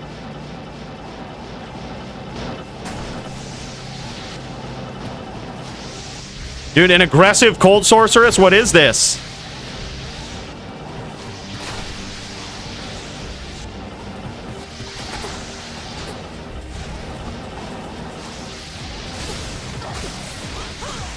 Oh, shit. All right. Hey, that damage wasn't bad, though, for Orb.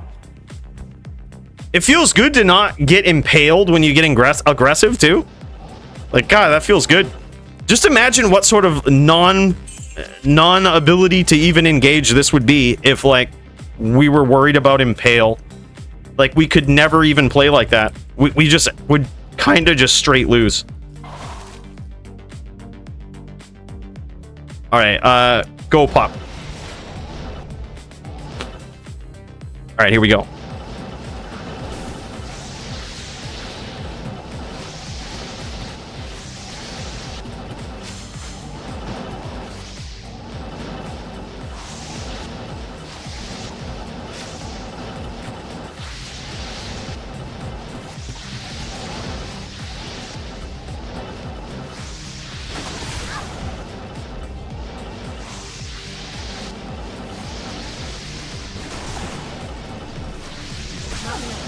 Oh, that's right, dude. I shouldn't be walking because he's fucking...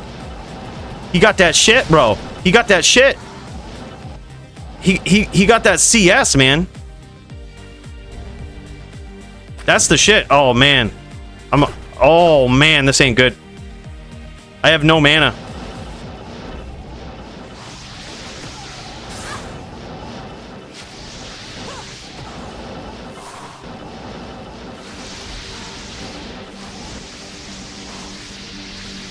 We're in trouble.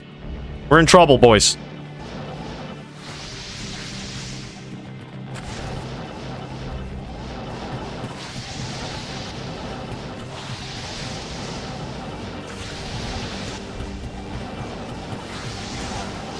I feel like that was a good shot. Oh, accidental town. Yeah, we need 1 point into Blaze, though.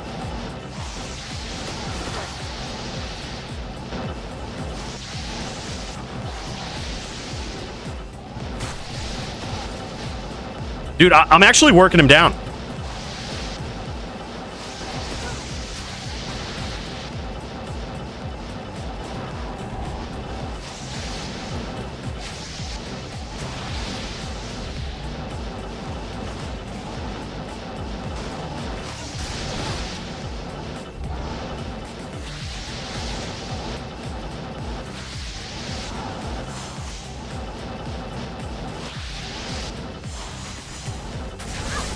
Oh my god, dude, that CS hurts.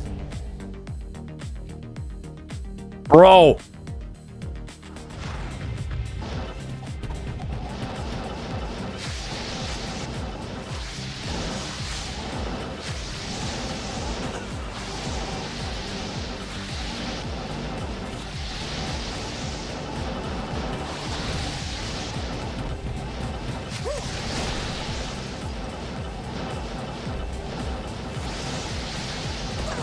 Oh my god, we got there. My first kill on this ES Orb Sork. GG, dude.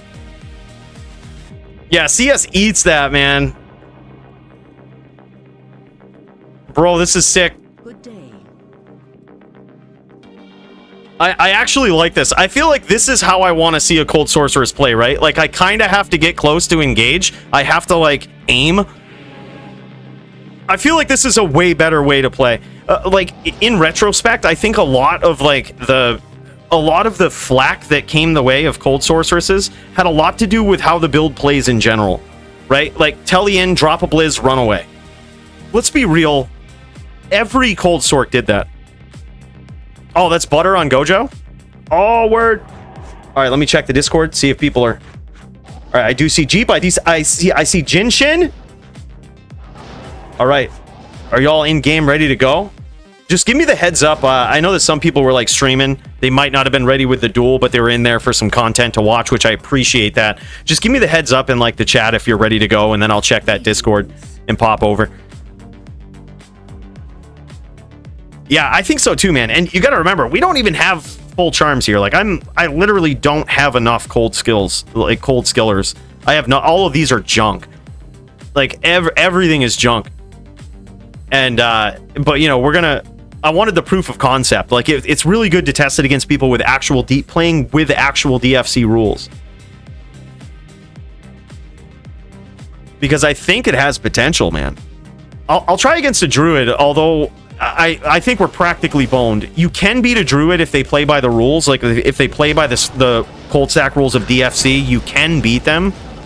You just need to you need consecutive hits.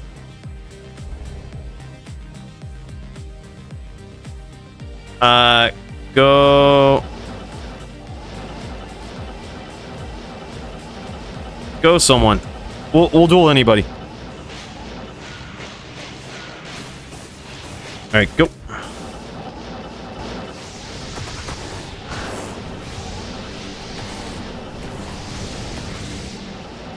We need to set it up first. We need to set him up first.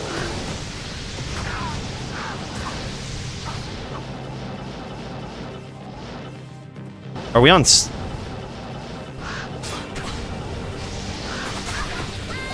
Dude, we actually almost got him.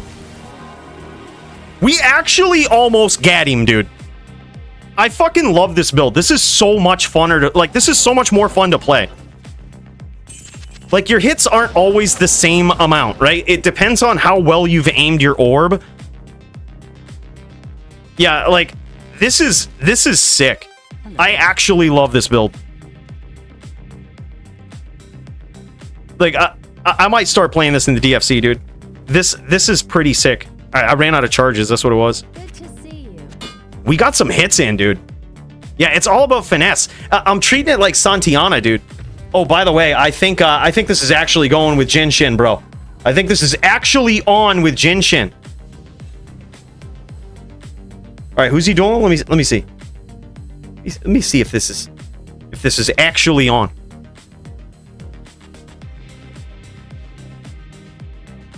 Is that Toshank in there?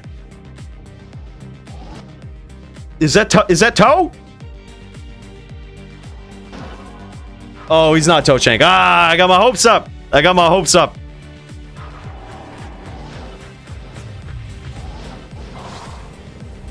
hopes up. That's all right, dude. I've been loving this. This is the max block build too. We were on max block build versus that druid. Setup is kind of cool, man. 63 base points. Oh, we got to kill the Merc.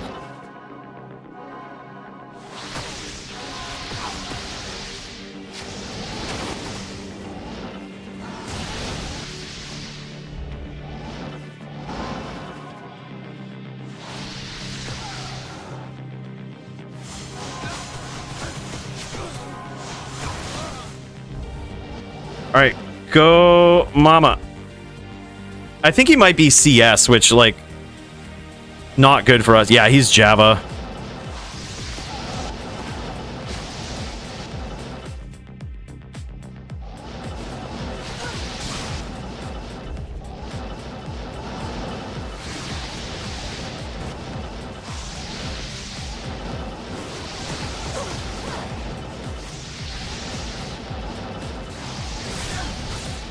Good aim.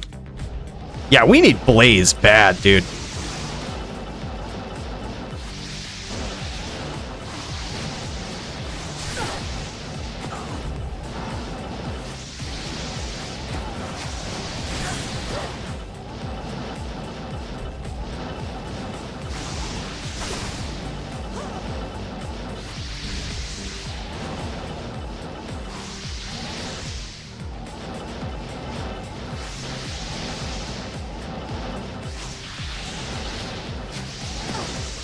Oh, man, one poked. Dude, we had him half, though. I feel like that's how that should have gone. Like, notice the proximity with the Cold Stork, too. Like, I love the fact that I kind of have to be up close and personal. I can run when I'm locked. Like, dude, it just feels good. I feel like if you want to abuse cold stack rules, you can't be on a Blizzork, is basically what the new rules say. Like, if you want to be on a Blizzork, people are going to stack against you. Like, I should say, not people. It's like the most underprivileged classes are going to stack against you. You're not going to get free wins against fucking C-tier classes anymore. But if you want to abuse those rules, those old rules, this is the way to go. Melee title match? Is it happening? Is it going on right now? Is it live? Oh, hold on. Let's check it out.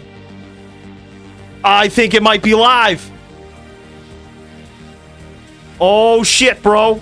Hold on. I might see if I can join this.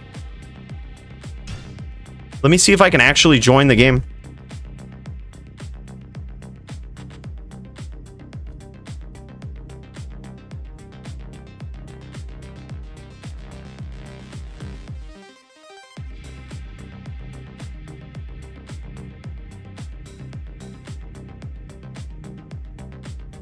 Nope. Can't crack it, man.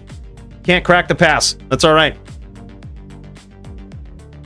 My hacking skills aren't working today. But this is it. I'm pretty sure this is it. DJ, we need some title music. Because this is it. This is the title match for the first ever Melee Championship bout. And oh my gosh, there it is. Vegeta off to an incredible start already. This is wild. This is just nuts, boys, but we're finally here.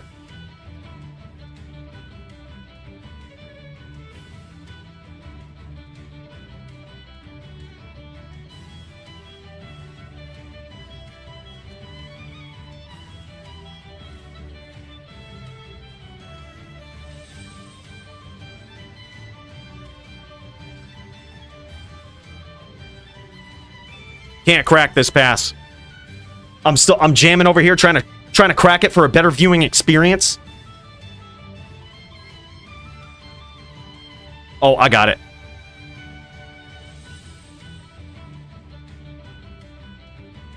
Oh man. All right, I'm just going to hostile these guys.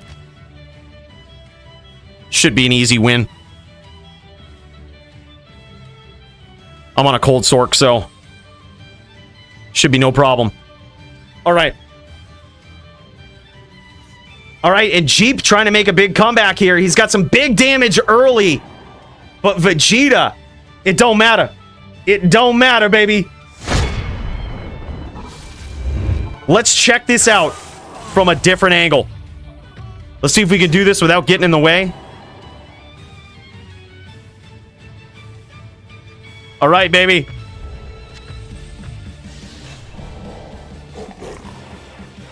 Let's do this. Jeep trying to make a comeback. Wow, dude. Vegeta undefeated so far. I believe 3-0 in the first ever title match. This guy is the dude to beat. Let me tell you. He is the dude to beat. Oh, I should have killed him, dude. He was he had that armor proc. My bad. I could have had him. Could have easied him. By the way, Jerry Beatty, big cheers to you, man. Thank you so much for that 14 months at God tier. Holy shit. Oh, they're in it. Hold on. Coming up close. He got me. That's right. We had to fuck the champion up there. We had to fuck him up. We had to derail him a little bit. He was too good. He was too good.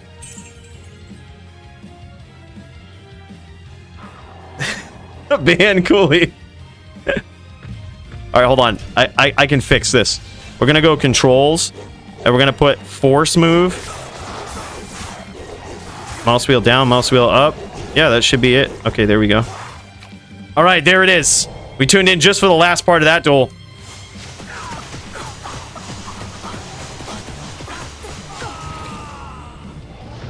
Yeah, see how easy that was on this Cold Sorceress? This is a melee character.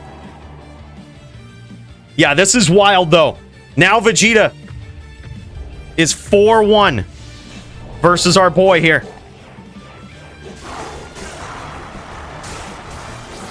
Jeep going for the gold, but man, this Druid is just the player to beat, man. I'm telling you, there's a reason we could see this coming from many events away. Because this is how demoralizing it feels, man. You go up against Vegeta, he busts out this Fury Druid, and it's like, man, it's so hard to get through his defenses. He hits like an absolute truck. There it is, Jeep coming through. Almost got there, man. Almost got there. Perfectly placed orb right there. These duels are very close, man. The score might suggest right now, I believe it is, I believe it's 5-1? 5-1? 6-1? Hold on, I don't know the score. Been yapping the trap too much. I think it might be 6-1. But it does not, this score does not suggest, it doesn't even come close to illustrating how close these have been. Oh, man, and Jeep with a big comeback. He's going to mount it right here. This is it. Mounting this comeback, man. Rolling these digital dice. Cracking his opponent. Let me get these scrolls out of the way here. They invite me to this game, and then I just break everything. All right, here we go. Oh, man, Jeep off to a bad start here.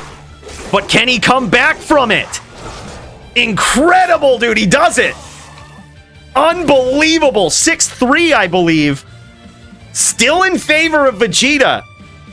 But Jeep ain't going down like that, man. This is a close back and forth right here.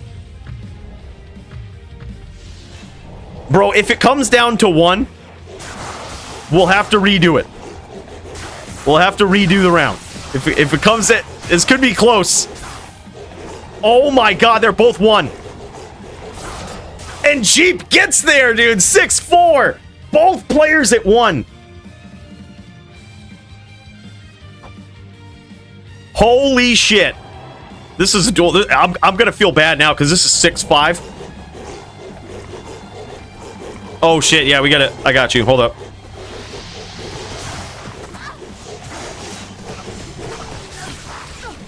now I damaged the champ. Well, I had 1 job. Sorry about that. I had 1 job.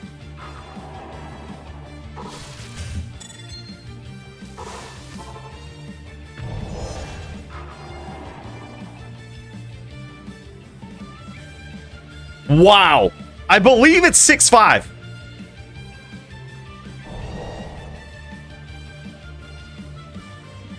All right, and here we go.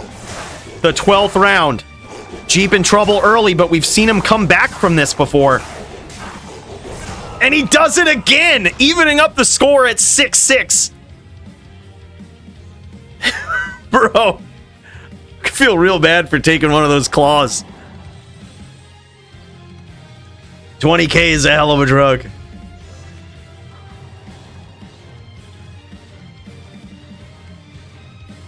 Oh, I gotta pay attention to these fort procs. Kill these players afterwards. That's actually fun. I'm kind of in this duel. All right, and here we go. Jeep off to a great start here after evening up the score. Looks like he might finish this one. And there it is. He might have switched to Crush and Blow for that. He got some nasty hits in there. It's now Jeep has pulled into the lead. 7-6. Just missed the first round of Jinshin versus Jess. Yo, tell him wait. Tell him to wait. We got a championship bout going on here. Jeep making an incredible comeback here. Now 8-6 in favor of Jeep. This could be the upset of all of Melee dueling here so far. I'm not sure if Jeep changed anything or if he was rolling with the same setup from the start. But he is pulling ahead, man. Melee dueling is all about rolling the digital dice with defense, AR, and also having the damage numbers to back it up. And that's what these two guys are doing right here. Clicking and holding against one another and trying to whittle their opponent's life total down to 0. Jeep off to an... Oh my god! Huge comeback! From 1! From 1! Vegeta! Making it 8-7. Root want to jab me? Dude, I'm so down for that. Yo, Toe, hold up. Wait on that championship match, bro. We got Melee Championship going on right here. And it's, I believe it's 8-7. Jeep with an incredible start. Just easies that round. 9-7.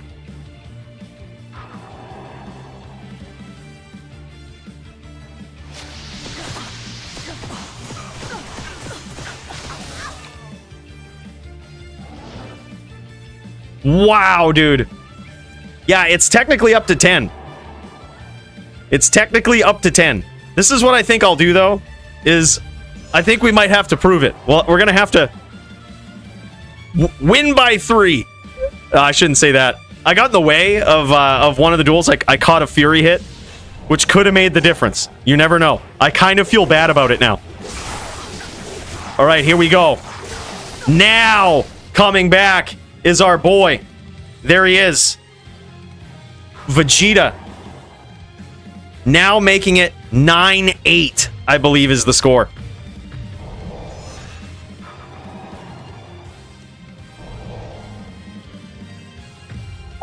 Man, what a close one. All right, here we go. It's 9-8. Jeep looking to finish. He's very close. but he gets downed. Unbelievable. This is wild. What's the score? Is it 9-9? I say it and then I immediately forget it. Are we at 9-9 right now? Jeep making an incredible run here. I honestly didn't expect this. We saw their first duel, and it was good. But bro, these guys are going back and forth for the first ever DFC Melee title. Jeep trying to pull the upset and beat the undefeated Vegeta on this Fury Druid. 9-9. That's what I thought. Okay, thanks, Odin. 9-9, and it is win by 2. Gotta win by 2. I think no matter what at this point, I'm gonna feel bad for catching one of those claws.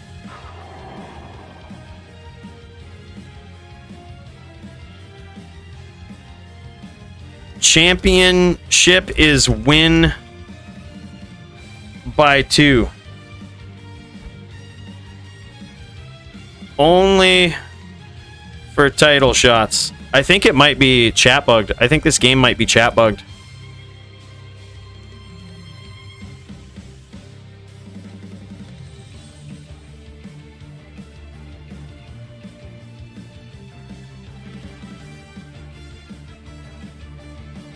Well, that or we're getting DDoSed again. No, I can swap weapons, so we're not getting DDoSed.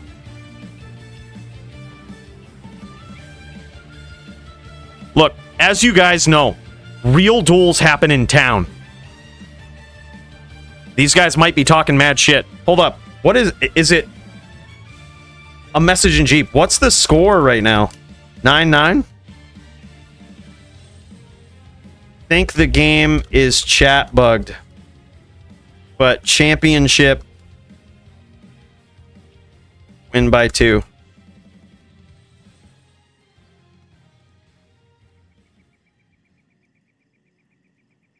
For next melee duel? All right. It's just this right here. Well, I'll tell you after this duel. It's also chat bugged, so it's probably not the best game.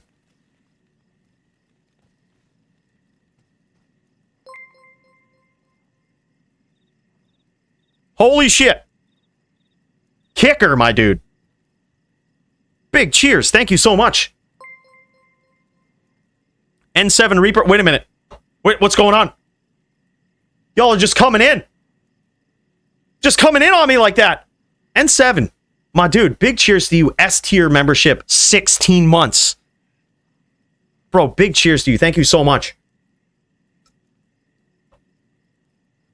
Wow, man, that's wild. Oh, okay, so it is. It's 10-0 Vegeta. Or, I'm sorry, 10-8 Vegeta. So that is it. Vegeta with actually a very impressive comeback here. Let's check this out. Let's see if we can get a look at his gear. An impressive victory. Hard fought. First ever Melee champion Vegeta. Let me get on this side of the screen here so y'all can see what this man is rocking. Okay, there it is. Look at this axe. This is beautiful. He's got the perfectly rolled fortitude. Those are not perfect upped blood fists. 88, I believe, is perfect. He's got the metamorphosis, bro.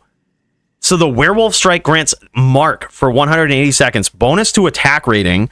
40% bonus to life. Bro, this item is wild. I've actually seen people in melee duels start as a bear, get the mark of the bear, and then they get the mark of the wolf. They morph over to a wolf and get the other mark. It's so wild. And if you get both, it's like attack speed, physical damage reduced. Oh my god. Bro, that is a sick one, man. Totemic Mask. Metamorphosis. I'm gonna have to roll me some of those. What's his skills on him? Fury? Just Fury. That's it. That's all you need. Wow. 40-15 on a perfect Monarch. $2 from TOESHANK. Add me to the melee card. We got you, Toe. Is Root still trying to jab v jab, bro? I'd be so down to watch that. Yo, this is sick. Congrats to Vegeta. The first ever The first ever DFC Melee champion. This guy has pulled it off. Much deserved. This guy is fire. Unbelievable. And he is the man to beat in Melee, man. That is it. All right, let's pop over to the other title match that we got going. Is it Dazer versus Jess going on? Is that what's happening? Is that what's up? We doing this? Is this going down? This is... Oh, no, this is just... I'm sorry, not Dazer versus Jess. Jin Shin versus Jess, my bad. This is for title contender next. This is for... We very well could see another Toshank versus Dazer. Or we could see Jin Shin versus Dazer. You never really know. You never know how this is going to go. You don't really know what's up. You don't know till you know. All right, so we're watching Jess's standpoint here. From Jess's point of view, we've got some wild shit going on. Also, after this, I still see Jeep in this game. I would love to get a look at Jeep's gear. We kind of had to cut over to this. I didn't want to miss this, but in between rounds, I would love to see your gear. If you're still in that game, Jeep, I'd love to check it out. In between this round here, once we finish round one, because Jeep ain't no slouch, dude. Like, we've seen this guy. I mean, there was a reason these guys were going up for the title. I mean, both these guys are doing incredible so far. Again, very small sample size, but these guys are tearing it up. Some very good name players, too. They're just taking down, man, making it look easy. Jeep has an incredibly good record, too, with most duels not even being close. I think this was the closest duel Jeep has ever had in Melee. It was extremely close, man. But now, I gotta say, I feel a little less bad about catching them hands from Vegeta. That, you know, if it was close, but since he won, I feel like we're free of reproach, okay? We had to slow him down a little bit. We didn't want him to embarrass Jeep like that, all right? We can now say that. It would have been very awkward catching hands, then he loses that duel, and then that duel makes like a big difference. It almost did. All right, Jess is on max block, which he totally can be. This is something right here. You also got to figure Coolio low. There's Jess is on max block. However, you kind of need to be, dude. Right now, the Sins are not in the greatest of spots when it comes to trappers, right? They are they've kind of dialed down a little bit. We've got them under a 50% win rate here, and they're kind of about where they need to be. So max block is kind of necessary. He did switch to death. Okay, so this is what it was. He did have death, and this is a perfectly rolled death, too. 400% only comes from a 385 roll and a 15 on the base. Perfect fortitude, and probably one of the best melee helms that you can get here. I think it can only be slightly better. If that tornado rolled as like dexterity, I think is the only way that gets better. No, I thought this was 100% perfect Verdungos right here. I've never seen one of those, but this is very close. Perfect in all the ways that matter. And then we've got a 40-15 perfect Storm Shield, perfect Raven. Another beautiful stat ring here. Could be a little higher on the life roll, but I love the fact that he's got min damage on here. A little bit of spice. A little bit of spice with that one. 213 gores. Okay, the fact that he has won, he has some great gear here, but I feel like most of this, as a bit of inspiration, is actually obtainable by most people. I have a better ring than this. I'm not going to lie. I hate to shoot this ring down, right? I have a better ring than this that I self-crafted. All right? I just want to point this out. All right, he's probably got a nice inventory of some good old 32020s in there. But as far as gear goes, this is legit doable by some people, right? Like, you have to play the game a little bit. But this guy just challenged for the title in a 10-8 versus the man, the myth, the legend, Vegeta, and he pulls it off with this. I'm not going to call this budget gear, but I'm going to call it obtainable gear. Oh, look at this. Even 32019s. Most of them not even perfect. He does have one 32020 in there. Some matching, but look, I mean, that's what it comes down to, man. Like, it doesn't necessarily need to be perfect. You're rolling the digital dice, and he was very close to getting that title tonight. This is inspirational, dude. I'm actually pumped about this. This is very inspirational. They say that Death is a druid killer, but he was using it tonight and didn't quite get there. It's very close, but it's good to see that these druids can win through Death. That is wild, man. Very good setup. Very cool to see. Thank you, brother. Really, really appreciate that. Let's cut back over to Jess versus Jin Shin himself. I believe Jin Shin got the first round. We actually might have missed the first round. Correct me if I'm wrong. I think we missed the first round. What's the score, Max? Do we know the official score for this duel right here? Who almost beat Vegeta last week? Did anyone almost beat him last week? Was it a close duel last week? We can check this out. Now that we have the DFC leaderboard, we can check it out for Melee. And we can see historic data. We're just going to look at Vegeta. We'll look at his opponents. This guy's got a 100% win rate as a champion. First one to ever do it in DFC history. 100% win rate. Last week he went up against Root, actually. Yeah, you're right. You're right. No, Tempest? He went up against Root with a very close duel, actually. And Root's duel versus Vegeta was 10-8. And they were both on a Fury Druid. And he went 10-6 versus Tempest, also on a Fury Druid. All the other Paladins, though, he ripped them right up. I was lucky enough to go up against him on the first day of Melee and DFC. He 10-6'd me. And he 10-6'd Jeep on their first round, on their first go-around. But this one was a little closer, man. Very, very good. It's so impressive to see that. And you know that something is up with that build, dude. The way that his approach, his knowledge of Melee, the way that he's so carefully crafted his character is a very good way. It's something very good to take notes on, getting onto that character. Because after so many rolls of the dice, even though, albeit close duels in some of them, the dude wins, right? Good dude to look at when you're trying to take some notes for Fury Druid Melee, which is certainly something I'm about to do next. There it is. I believe it's 3-0 in favor of Jin Shin right now. This is huge.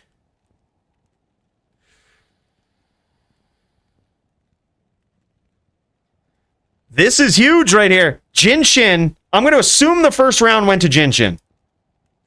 Bit of an assumption, but I think a fair one. And if that is the case, this man is working his way into being the next title contender. And I don't feel good for him either way, because he's going up against Go Gators or Dazer. Dazer is the Zon killer. He'll likely be on a hybrid for that title match if they go up against each other. Or if he goes up against Go Gators, man, oh man, the fact that the Zon can't impale anymore is going to be big in the Druid matchup. It finally makes it so that having that matchup with the current nerfs to like life leech and all of this, I think Jess is alt tabbed out of his browser. That's why his screen is blank over here. Just give it. He's probably smoking one, boys. Don't worry about it. He needs to fucking smoke up. He's down 3, bro. You got to give it to him. But look, we've nerfed the life leech on a Zon, so they can still leech life off from the pets of a druid, but it's not as much as before. And alternatively, they can't use impale anymore, which is a big problem. Was a big way for Zons to punish druid players for getting aggressive, which is the only thing they can do in the duel. They have to stomp. They have to get in close. And the fact that you're just gonna take a hit from impale is so demoralizing. Like, there's nothing you can do. So this was one of the big reasons that we even banned it versus casters. Same logic for a sorceress. I mean, you just saw me going up against a Zon. Imagine if she could have impaled too when I'm trying to get up and throw these orbs and I just catch an impale. Now I can't even walk away. Like, I'm slowed down. Like, that was big. But still, good Zon players like this, like Jin Shin, look at this. He's on a walk Zon right now, going up against Toshank, a very good, very notable trap player here. Look at these angles that he's cutting, getting some insane angles around Jin Shin here, and Jin Shin still winning out on these exchanges at close range, even without the, he wouldn't technically be able to use, even with old rules, he wouldn't be able to use Impale in this matchup. But dude, just to illustrate this, man, this is a very tough match right here, because he kind of is forced to sit in these traps. He has to maneuver quickly, intelligently, and always has to be stepping, dude, to get out of the way of these traps that Jess is setting up. He has to be mobile And all while doing this at close range, he's landing these shots here. Jess has him down at about half life. He's got that Mind Blast lock, trying to lay those traps down, pushing the pressure. But man, oh man, he just keeps eating these arrows coming in. Now, we did cap poison charms if you're using multi-shots. So right now, Jinshin can only have 450 or 501 technically is the max. It's a 451 charm plus 50 somewhere on the damage or like on the items, which could probably happen with some rares, maybe with a rare ring. It could happen. So we capped it at 501 just in case you have a sick rare ring with poison damage, you know? It's far less than unlimited. It's unquantifiably less than unlimited poison. But now Jess intelligently dodging those multi-shots, because even though that poison is limited, it does wear you down, especially at a little over 400 life. Jess has that Hodo on, allowing him to rep back a little bit of life here. He's keeping that Oak Sage up.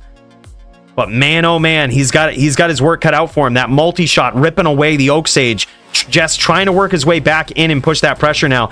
Every time you approach a Zon, you always have to worry about that. You kind of have to increase the distance when you get up close, as if they have that lock on you. If you don't really have a good setup on them, you unfortunately, every once in a while, or even to battle orders, you have to increase the distance. You have to break the range. And when you do that, you always run the risk when you come back in, you're almost guaranteed to eat some of those multis. But Toshank doing a great job at dancing around these, setting his opponent up, and oh my god, they both killed each other. That counts. As long as it wouldn't end it, that counts.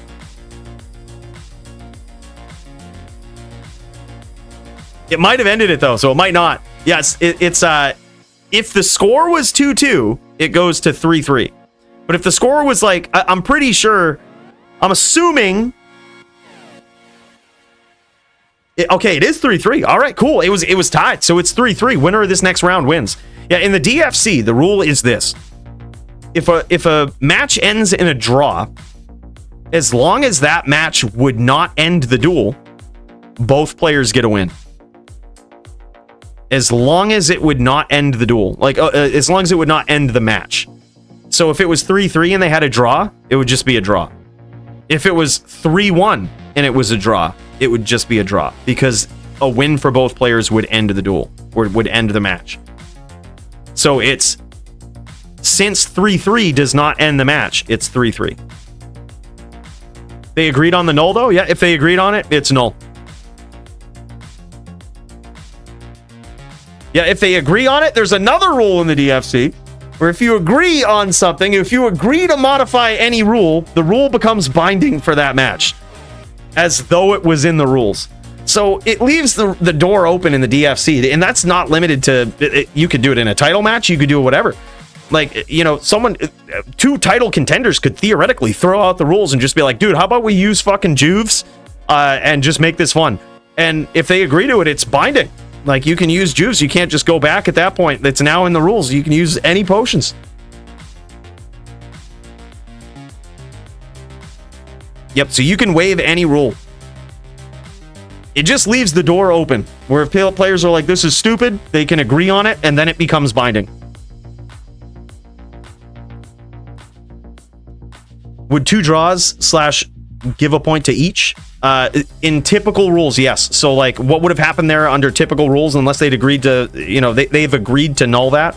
But it would be 3-3. It would be next round wins. But they've said, nah, you know what? Let's do it this way. I mean, it's basically 3-3, but FT5 now.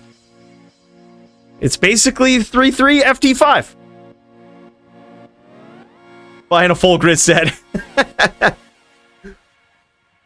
Grizz versus Nat, that would be fun. I think the Sin wins that all day, though, right? Maybe. FOH could get you there from afar. Like, you could have a nice VT, dude.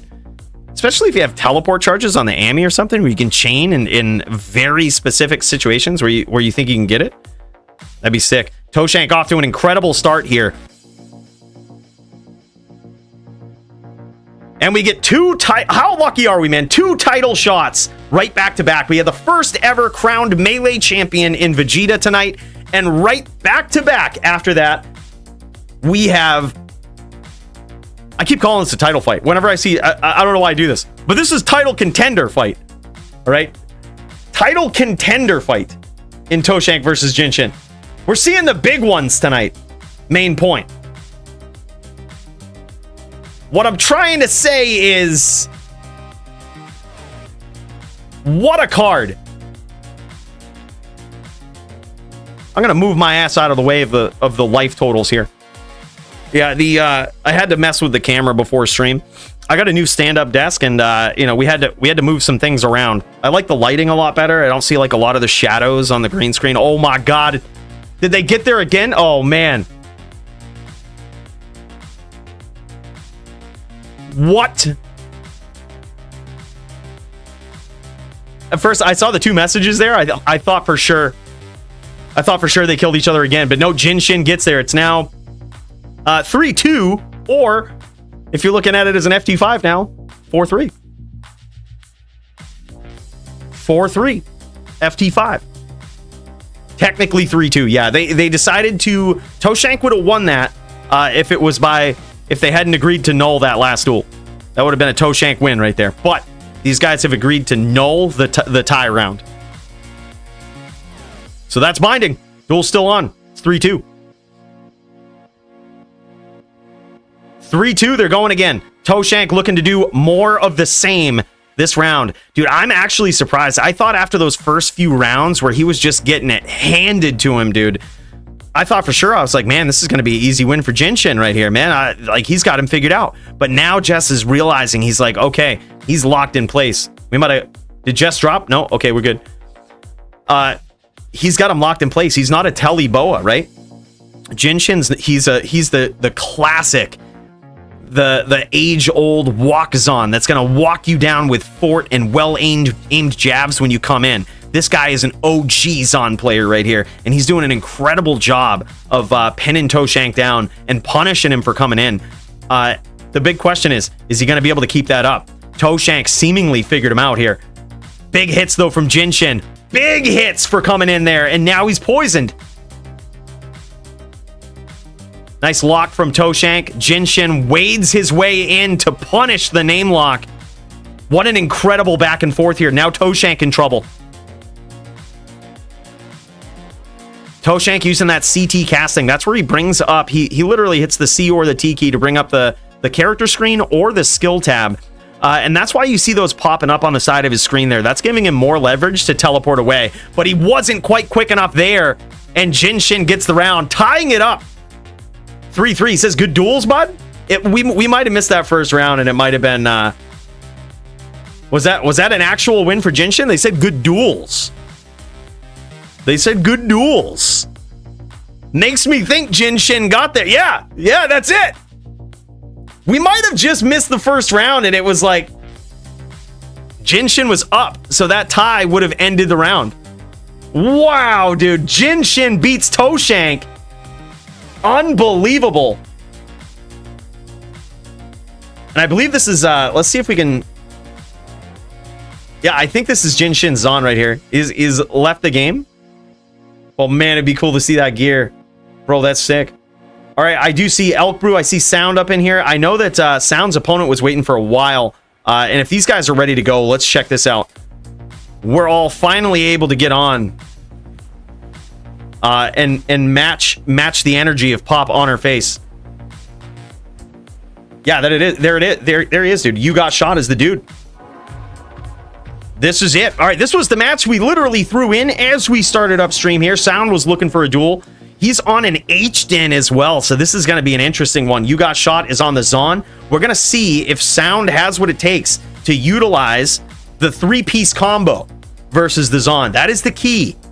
That is the key to beating a Zon on an H-Den. In my opinion, as an H-Den player for a very long time, it's a very tough matchup. It's one where you got to know the combo, man. And there it is. He gets it off. He gets that smite off, and now he's going to be looking to lock up his opponent and telestomp just like that, man. Incredible chains there from Sound. He was a little late getting on top of that combo. He got the smite, but and he gets it again.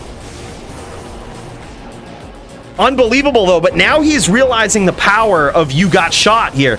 And the power is this. He's a CS Zon, and he will punish you for closing the distance. Very nice duel there. Sound almost getting felled to the CS hybrid. I gotta say, I love this Zon, man. I think this is actually the first CS hybrid we've seen. I'm not gonna say in the DFC, but I'm gonna say in a long time. This guy is actually committed to CS hybrid. His CS damage is pretty notable here. Very interesting build, and he has a great mix in his inventory of max AR lifers and Java charms. And here it is, man. Wow. Sound tearing it up, showing off that three-piece combo, dude. This guy is back. This guy is back, my dude.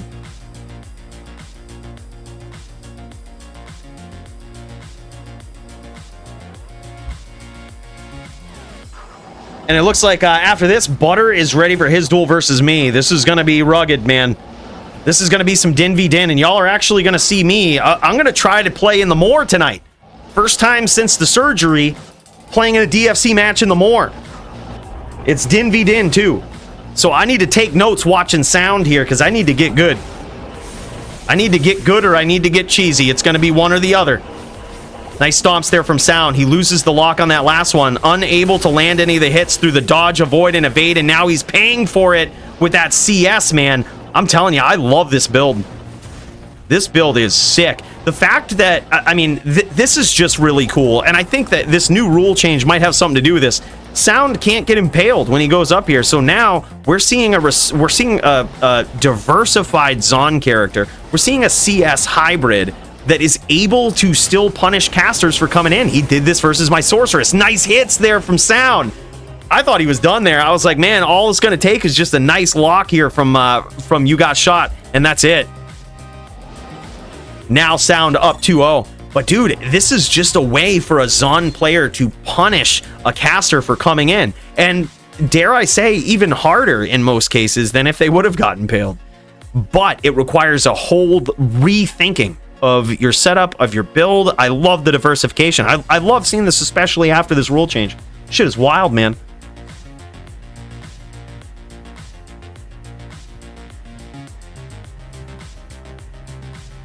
Was 14 hard points and charged shot on his Sin, unfortunately. Oh, bro, dude needs to stop smoking him so hard before going into these matches. Gonna duel now. Yo, wait. Wait. We got the all right, Dio's got a family and stuff. I'll pop over to it after this. We're 2-0 on this duel right here. Dio, if you want to wait like five, maybe 10 minutes, we'll pop right over.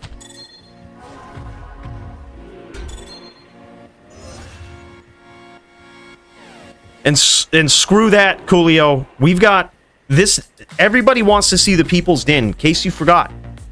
The People's Den is the best den, and I have a disability. And a fucked up arm. So,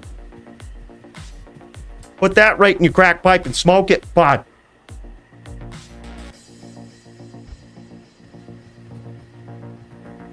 Dude, Butters on a den is actually, he's good. He's good on a den. He's good H-den.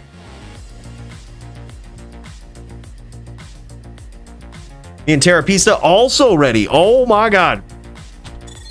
All right, hold up. I'm gonna join that game just in case so that we can be ready.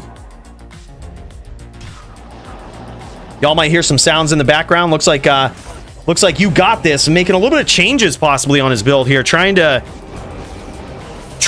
adjust some things for Sound here. He might be committing more to one or the other, whether it's jabs or whether it's bow. And it looks like he saw a lot of success with the jabs. Yeah, he's going in for the jab shots, but he ends up paying for it hard.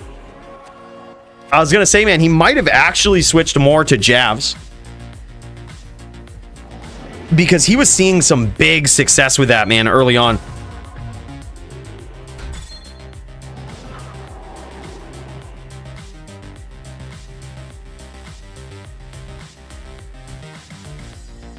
All right, we're in game. I see Butters here. Wow, it's now 3-0 in favor of Sound. Some incredible din play here. This is impressive, man. I can't stress how difficult of a match this is for the Din, and to see Sound doing so well, this is impressive. And you can see him also switching that aura for the attack speed there, going right over to Fanaticism. Like, that's wild, man. That's top Din shit right there. That's when you you switch it up. Also that you can get the faster IAS, so you can hit the breakpoint. He even has Crushing Blow gloves on. Interesting. Gotta say, I love it. Gotta say, I love it. Now that's the type of shit we want to see. Wild creativity in the DFC, welcome to it. Just getting my dude set up here. We gotta be looking fly for this duel. And I mean fly.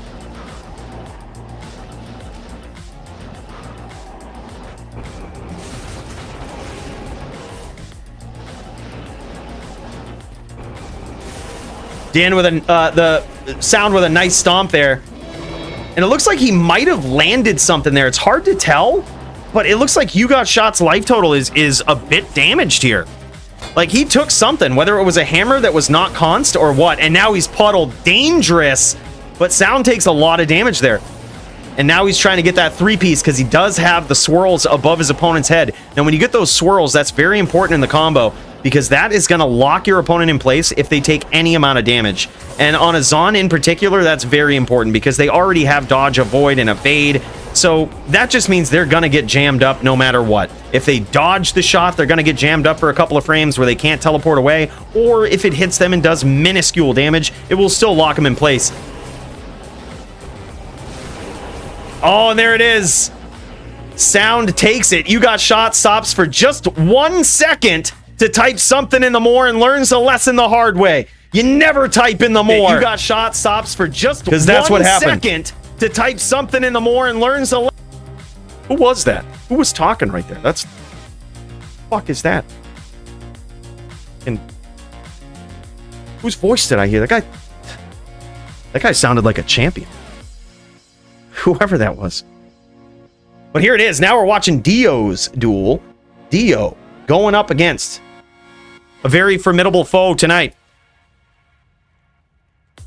This one's going to be epic. It's Dio versus Elk Brew. And it's supposed to be either NVD mirror or they might have just chosen to go DVD. I didn't want to set it up as DVD. I know that both of these guys had the ability to go NVD. But I'm curious to see what they did. I think they did go NVD. Yeah, this is NVD mirror. All right, here it is. We're going to get to see Dio on the Necro tonight and on his legendary Druid, the character that he has built up quite the name for himself on in the DFC and in PvP in general. Look at this, some very fancy footwork here from Elk Brew.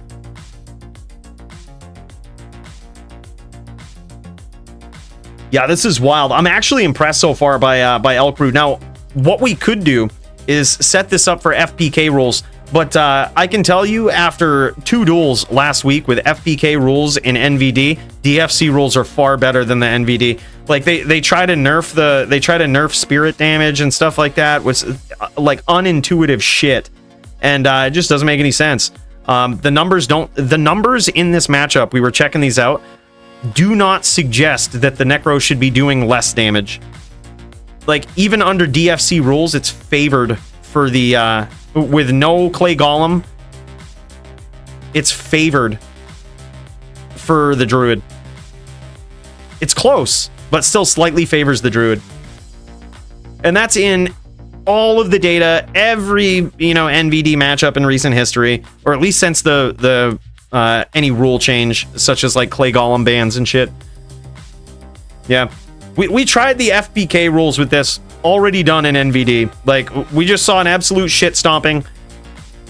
Like, it was, yeah, I'm like, there's no reason. The data doesn't suggest that needs to change. However, it's not to say that the FPK rule set is dead. Team Duel's coming soon, and I think we need to just use that rule set. It's just well thought out. And there it is, Dio getting the first round there. Can you just imagine if those spears were like only 13 in spirit? doing less damage. Man, oh man. Yeah, I think so too, MVP. It's a good point. Like, I like them because they're so well thought out for team dueling, and I think that rule set also makes those duels in team duels fun to watch. So why reinvent the wheel there? I want to get some good team duels going for DFC, possibly for it would be hard to rank all of those, you know, besides like individual player performance, but even that would be difficult because you're gonna have, you know, 3 to 4 people on a team. Even if you had 2s, you're now tracking for every match, you're tracking 4 results. Like, it's just wild. I think it might just be for fun, possibly a prize each week. We'll figure it out. But I want to work that into the mix because team duels are they're very fun. And if you have enough people on the team, you guys are ready to go. Like, we can have those going all night, you know? Nice stomps there from Dio.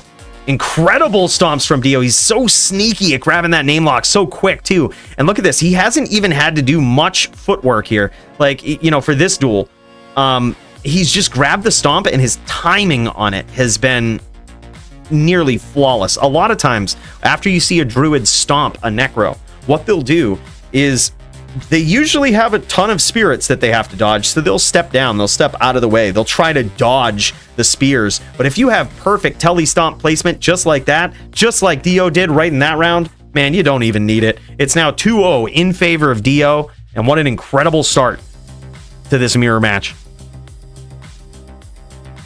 Let's make a separate day to stream for teams in DFC, make it a tournament style would be the best way. Probably a good point. Yeah. Friday night fights, team duels, whoever signs up. Quick little tournament. We ain't trying to be there all night, but maybe we will. Who knows? You never know how they could go. Dio up 2-0. Big hit early on. Hard to tell exactly how much damage he did there, but it could have been very significant. I'm going to see if I can switch over to Elk Brew's point of view. It wasn't, dude. The armor blocked it all. Bone armor for the win. All right, and this is Elk Brew's point of view here. Man, look at those nados from Dio. It's like he knows where he's going, man. He's like cutting off his angles too. And you can see that Elk Brew is on a white wand. It looks like Spirit. He's got COA for the DR, you know, for that damage reduction. He's certainly got a good druid setup here. But Dio is so quick, man. I think Dio is, I wouldn't call him underestimated, you know, previous DFC champ, hard to be underestimated, right? But at the same time, I think Dio catches a lot of flack, right? I think they say Dio duels in a weird style, and that, to tell you the truth, he does. It's just so different. It's hard to predict, but he's also on top of it. Can really turn the corner just like this. One of the, an awkwardly aggressive druid is a good way to describe Dio's style. It's not the typical I can predict you in your cadence sort of approach. It's awkwardly aggressive, like no style you've seen before.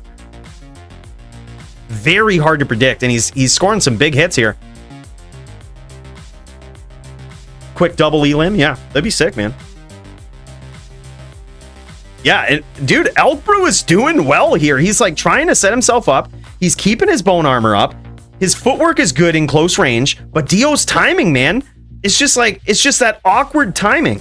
You ever heard of like the MMA style, the martial arts style called like it's the drunken stance, where like you're always moving in these unpredictable, strange patterns, and it's just so hard for your opponent to predict what you're gonna do, where you're gonna come from. That's kind of how Dio is. Like, sometimes he'll stomp you, then other times where he should walk down, he just doesn't. He just teleports out. Like, you're like, what the fuck are you doing? And before you know it, he's on top of you. He's cut you off, and like, it was all planned.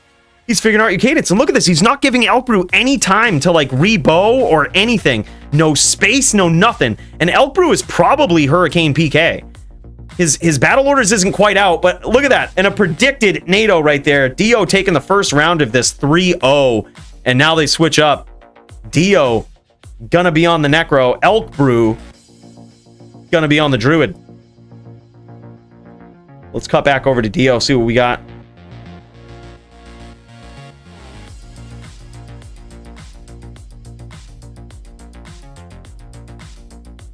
Is Dio switching over gear for the Necro?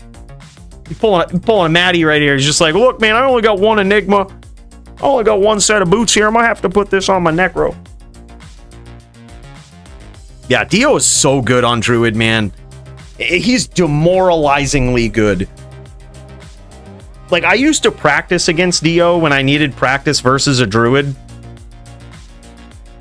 And now I'm just like, nah. No, I still practice against him, but it's like, no one's gonna play like him. You know, like, you could play against a hyper aggressive Druid that's not gonna play like Dio. You could play against a really defensive Druid and it won't feel the same. Dio is just like this interesting hybrid that's right in between. He'll like hyper aggress you sometimes, and then sometimes he won't. Like, you just never know what he's gonna do. Unpredictable. Jackie Chan's first movie, The Legend of Drunken Master. Yeah, okay, you know what I'm talking about, Agramati. You know what I'm talking about.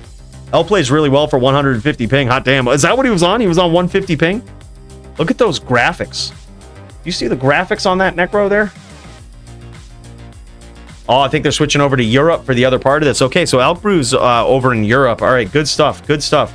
Switching over to the European server. Yeah, low graphics setting.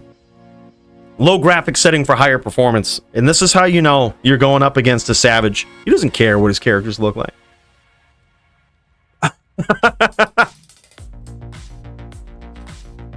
Necro looked even more homeless. That's gonna happen next, Rain. That's gonna happen right after this. After the conclusion of this mirror match right here. Now, theoretically, if Dio wins any of these rounds, Dio wins the mirror. And then we can cut over me versus Butter. But Dio is gonna have to take a round from his opponent. He's gonna have to take one round on his 92 necro. He's not even high enough to max out all his synergies, is he? Holy shit. Wild. Yeah, I'm not sure where... I haven't heard from Tempest yet, but that's my melee match versus Tempest. He's gonna be on Fury Druid.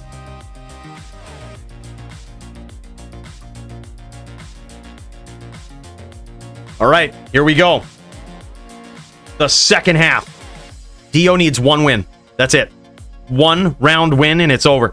And the reason he only needs one win in this mirror is because when he was on the Druid, he went 3-0. So the better score in the mirror is what wins. It's interesting because it gives players a chance to play two different classes, especially if we often do this if it's on...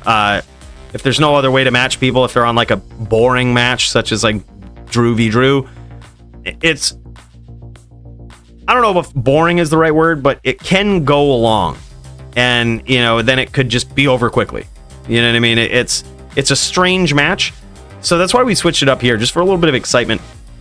And both players getting to test their skills on two different classes here in a FPK style.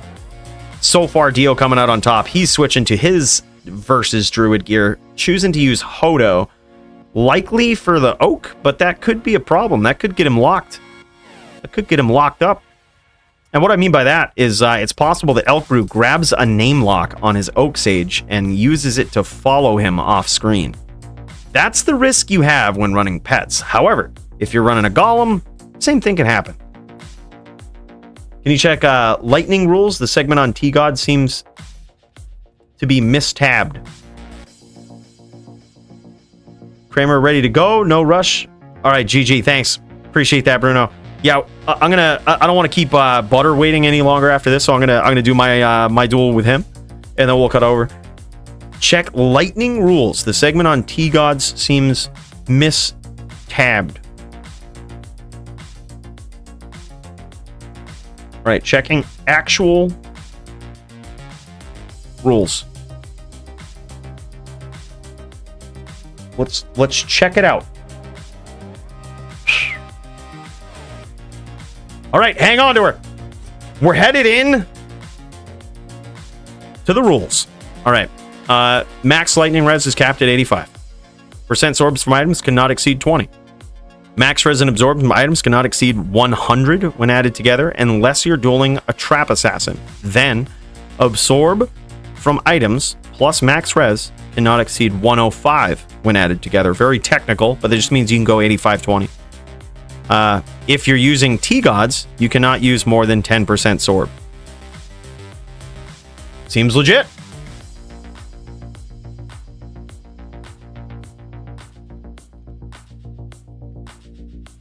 Oh, yeah, okay, I see what you mean.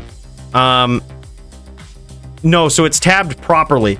So so this right here, whenever it's tabbed under something else, it means it applies directly and only to the rule above it, basically, is how that's supposed to be read, right?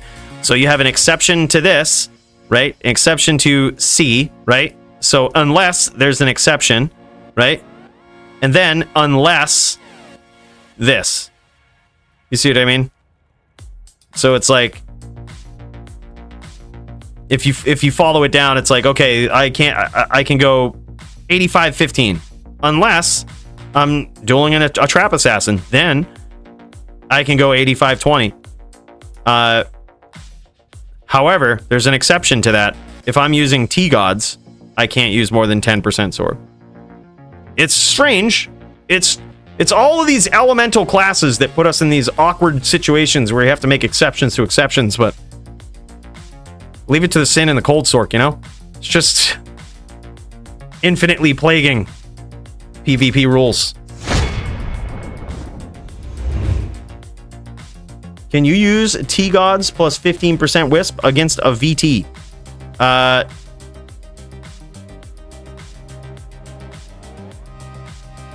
Yeah, technically. Yep. Perhaps we should fix that. That doesn't seem right. Or maybe it does. Maybe that's why VTs aren't doing so well. That's a good point, Maddie. We have to look at some data. Gonna have to look at some data. So low plus Wisp, or just T-Gods when not facing Trapper. So technically, it could be. Oh, I see what you mean. So how does T-Gods work into the? Yeah, I see what you mean. Yeah, technically, there's no exception for T-Gods in the original piece. I see what you mean. We should add that. I think that's the spirit of it. We'll do an emergency rule ad. I feel like that's fair and probably what was intended. So we'll say I'm going to add it to the lightning piece. It's going to say percent absorb from items cannot exceed 20%.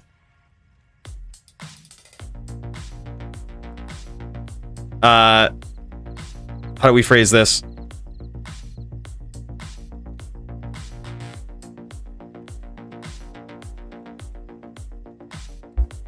If using Thunder God's Vigor,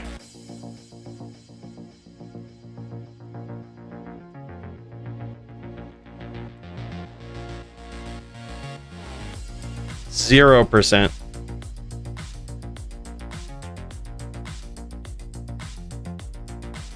No Sorb. All right, there we go. That makes sense. Emergency rule change. I'm going to highlight it just so that people know it was recently added. Good clarification. Yeah. And with the, I don't feel bad about it because it's probably why VTs aren't really doing great.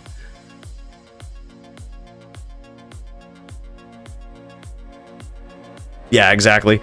But also, even a VT where you have like a lot of points into, like even if you're a TV, right, where you have, it's the opposite of a VT. Instead of focusing predominantly on Smite, you focus predominantly on Fist of the Heavens. So most of it, you have like the biggest hits from Fist of the Heavens. Even then, on a good VT that's like geared towards that, you're doing 6K, which is 1,000 PvP damage resisted to 75% at max res, not counting conviction, is 250 actual PvP damage.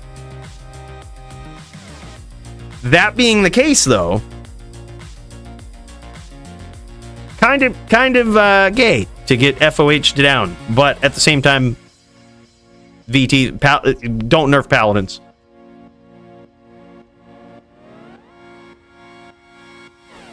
Line for matches. All right, I'm gonna try to make this. We're gonna try to make it quick. Dio needs 1 round.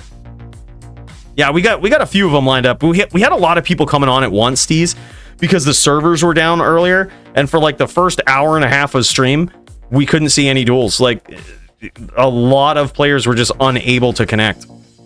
Dio needs 1 round. That's it. Elk Brew trying to stop him from getting any. Elk Brew also a savage on the Druid, though, and if I had to guess, this could be a very interesting duel, because I don't think Dio's Necro skills are on par with what Elk Brew's Druid skills are. So this very well could go 3-0 in favor of Elk Brew, which would be very interesting. These guys will have to... We'll set the match. We'll set the server. Maybe we'll go Drew v Drew for the final round, if that's the case. Only 1 round of a potentially miserable duel, and everything on the line. Sudden death.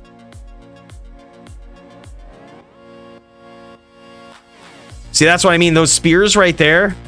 I see what Dio was trying to do. He was trying to lead Elk Brew into him. Elk Brew just didn't fall for it.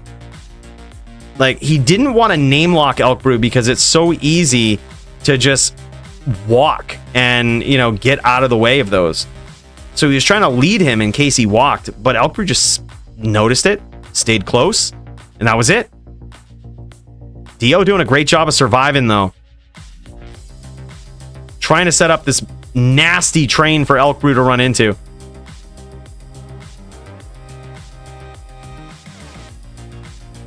Elk Brew with some nasty locks.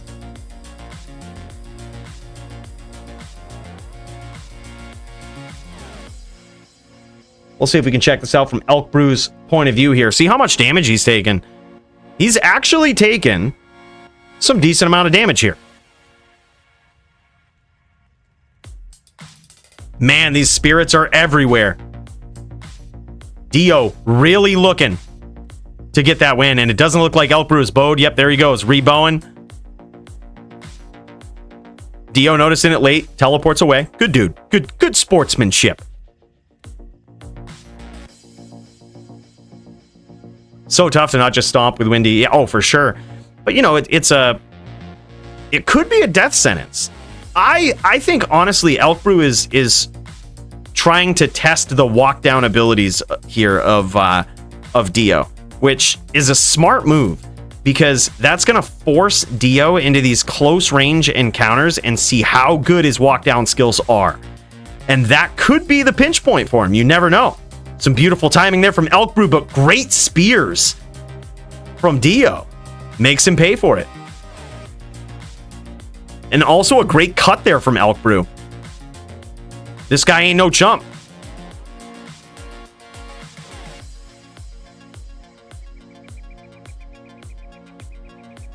Wow, this is a nail biter. Elk Brew knows. He's just like, man, I can't get caught in these things. He's like, I can't get caught here. This could be over. Nice stomp from Elk Brew and a nice follow through. Is Elk Brew on CTA side? Is he? No. No. No shot. No, he seems like he's casting fast enough. I think he's an experienced enough Druid player where if he was casting slow, he would notice it. Seems legit. He was. I don't know if he swapped. Yeah, he could have. He could have felt it. I didn't notice that though. Good catch. Ooh, nice stomp and a cut. He actually stomped the oak, and it happened to be in a great place for a walk down. That was wild. Oh man, that was sneaky. Some sneaky timing there from Elk Brew. Unable to capitalize on it though. Another just happened to be perfectly placed. Oh my god, this is close. Yeah, he stomped his oak again, and it just so happened to be just perfect right below Dio. So in case he does the walk down, he's just right where he needs to be. And a nice stomp again. And it's getting to the point now where I think Dio might... It's possible he's low enough where he's Hurricane PK. Non-zero chance. Yeah, and his battle orders is gone. This could be bad.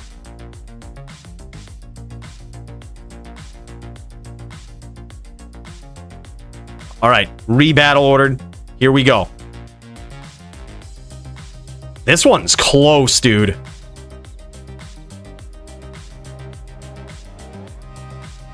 Ooh. Dio trying to kite him into these trains here. Elk Brew doing some nice cuts here as well. Interesting map here. A lot of puddles. Ooh, man. It looked like those spirits were going to hit. Perfectly placed. Dio just wisely gets out of there. None of them did, though. These boys might need some pools. They are on Europe. If anyone wants to friend join Dio or Elk Brew, these guys might need a pool. It's going to come right down to the wire. That's not true, actually. That is not why they're so boring. I don't think this is boring at all. But mana pools make duels more exciting. This is something that we tried for months. It's something... We banned mana pools at one point. Trust me, duels are miserable with no mana pools. And I'm talking fucking miserable. Name the worst matchup that you think you could possibly watch, and I can promise you it's 10 times worse without mana pools. That's... Now just imagine if they didn't have mana pools. Like, and they ran out of mana. Do you think that they would just be like, oh man, it's time to just walk up and run at my opponent and just eat spears? No, they're just going to a corner and hide. Like, until they regen mana. Also disagree. Telly saved PvP. Enigma saved the game. PvP was miserable for, before Enigma. The coolest duels to watch were melee duels, right? But that was because all the other duels were just Zons spamming from off screen, sorceresses teleporting up, and no one really able to do anything about it. You had barbs that might catch a lucky whirlwind every once in a while when a sorceress decided to teleport willy-nilly on screen. But the barb could never catch the Amazon, which was spamming off screen. It could never catch the sorceress. So duels were sorceress versus Amazon back in the day, at the highest level, or they were melee duels. Enigma saved PvP. It saved D2. A lot of people just count it out like it's so bad. Every character needs teleport. They need some sort of mobility skill that keeps them in range with teleporters and long-range characters. Yeah.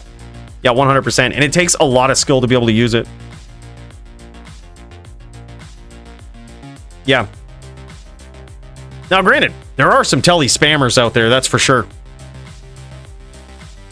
However, especially at the highest level of competition, like, it's... You get to see people using the teleport skill to, like, its highest degree.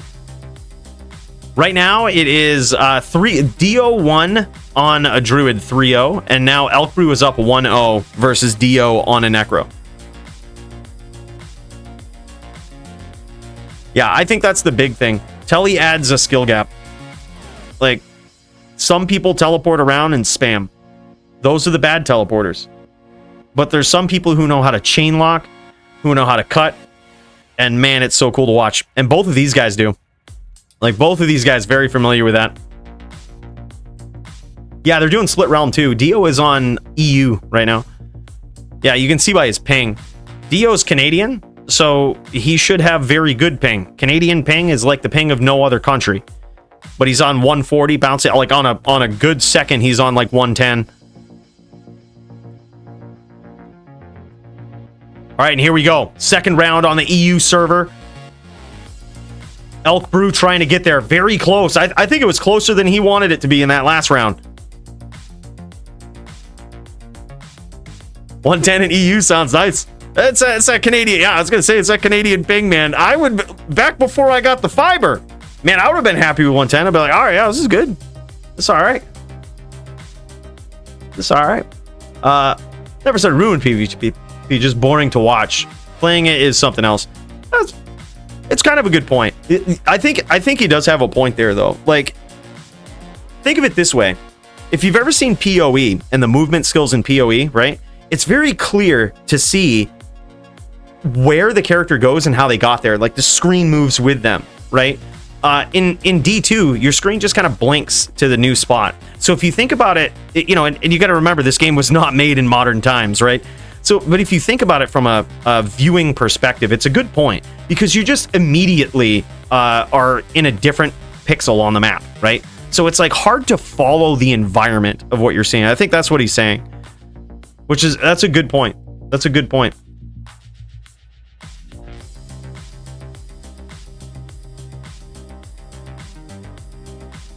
Can you imagine, though, if the screen like caught up to you when you teleported, how different it would be? That would certainly make chain locking very hard. Like the screen just quickly slides over. That'd be wild.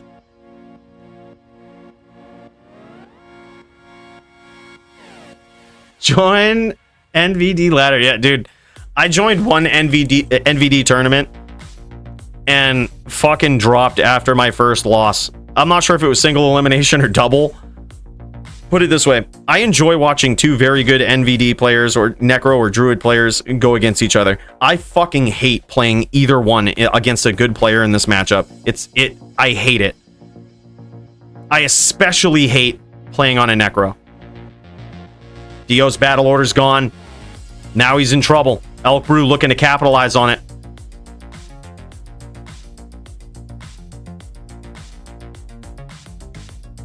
And he re-ups.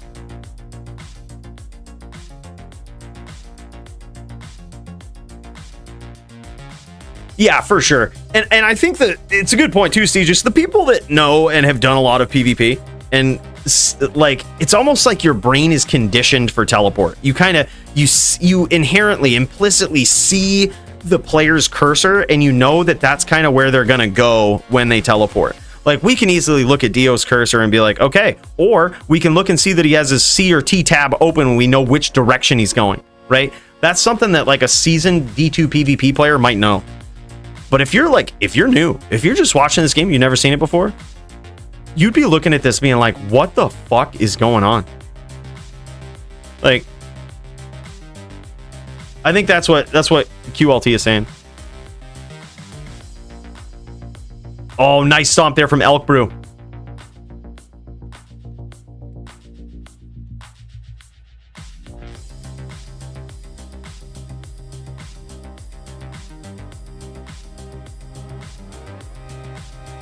Look, I've never lost to a D-clone. Not even close. Not even close. There was never a point where I had to town. Well, there was that one time, but it was high ping. It was like EU. All right, it was lag. But now I'm on fiber now, Rain, okay? We don't fuck around. I'm on fiber. You think D-clone stands a chance? What the fuck is going on in your screen? Tell her it's born. Yeah, like, it's true though. If you don't know what's going on with teleport, it can be a jarring skill to watch.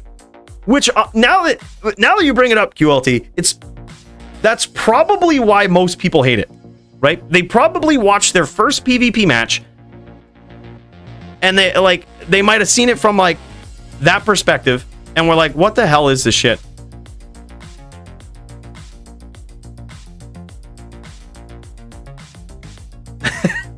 Oh yeah, digestive tract been on point ever since. Yeah.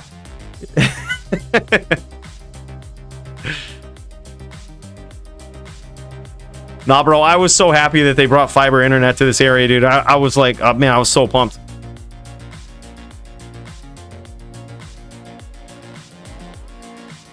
Dio trying to stay alive here. And a very well-placed NATO. Elk Brew just pulled a Dio on Dio. Left a NATO waiting right there for him. Dio needs one win.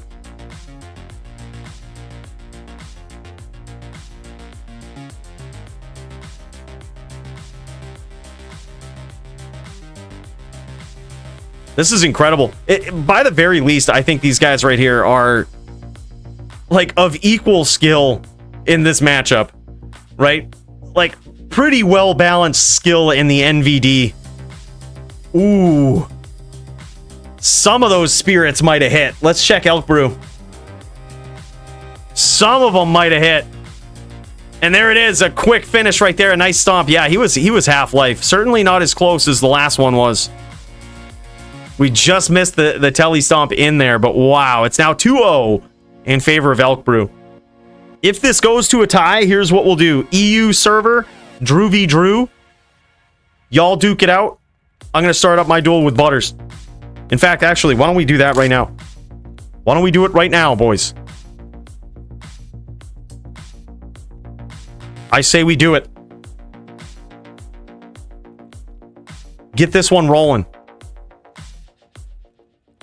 Want to start a couple rounds while this match progresses? Suppose I can't use Juves, unfortunately. It's against the rules. Still got my PVM set up.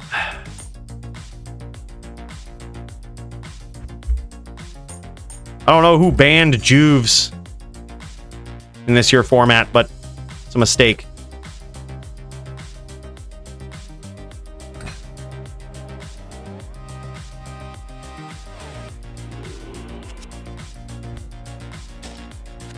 All right, here we go. We've got... All right, sweet. I got my new hotkeys. I'm also a cripple, though.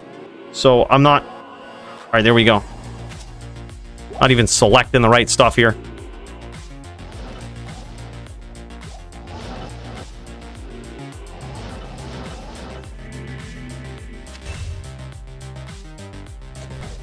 Look at this.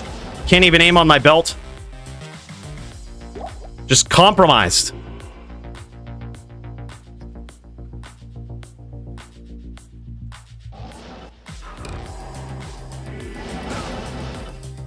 Greetings.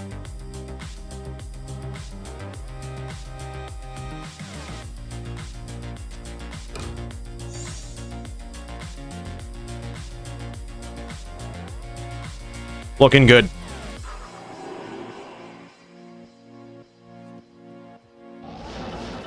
All right. Gotta get the Merc.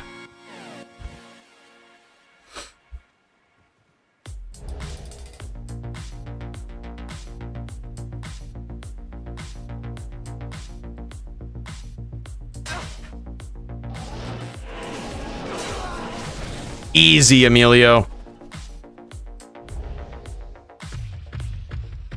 All right.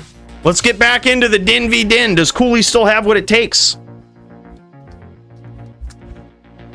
to do work on Din v Din?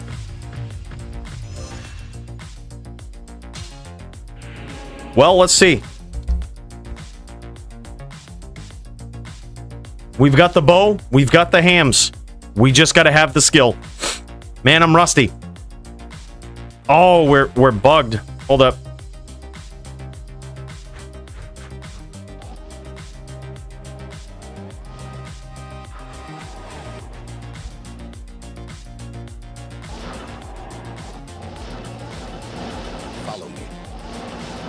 Oh, man.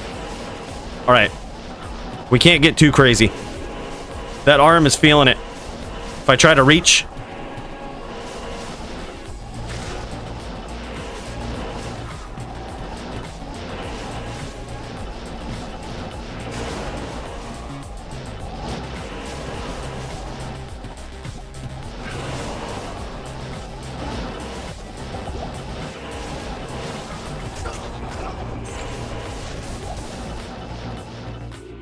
Good day. We still got it. We can still late like the best of them if we need to.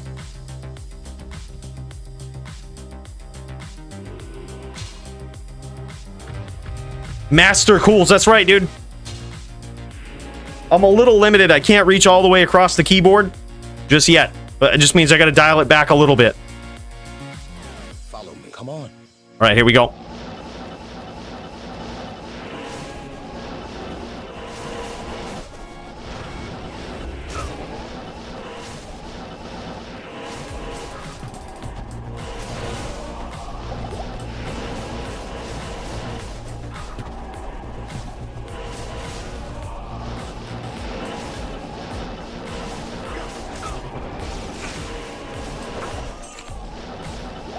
I see him going for that stomp. Hello. I see him going for it. Whew. Here it is. This is Elk Brew right here. Looks like he has Dio down very, very low. Looks like it's going in his favor. This might be 3-0 for Elk Brew on the EU. This is for you. Come on. All right, here we go. We're just doing it like that. We're just using the numpad to say go. I can't carry it.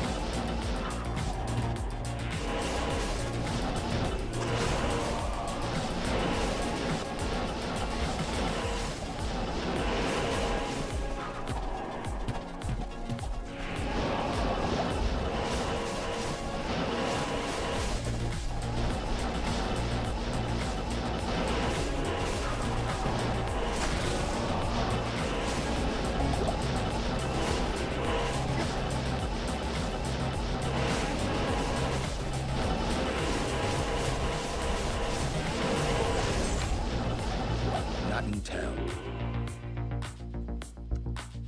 No, that's some shit.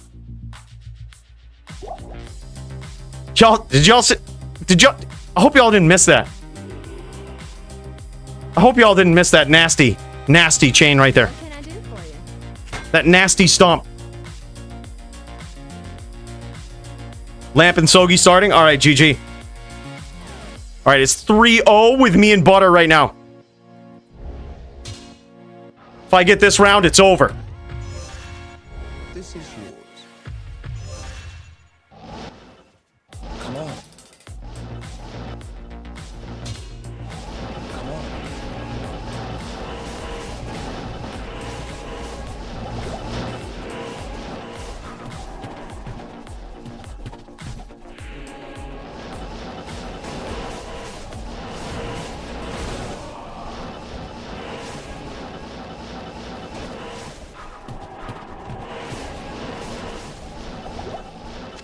I can't carry it. That's it, baby. You see those perfectly placed hammers? Thank you. Those were not random. Just perfectly placed. Thank you. Quick 4-0. Nailing it. Damn, bros. We got there. And it looks like Elk Brew is in town, so Elk Brew won that. So this is what we'll say. We'll let these guys go DVD as the tiebreaker on EU. And then we'll cut over to Sogi versus Lamp. We got a big line. Also, well, actually, also we had a few people. We had Bruno and Kramer waiting. Then we had yeah, we also got Max up in there too. All right, let's cut over to Kramer. I want to keep this guy waiting, man. He's been so patient.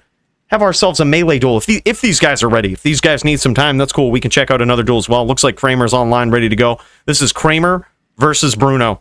And after seeing Kramer's performance on this barb,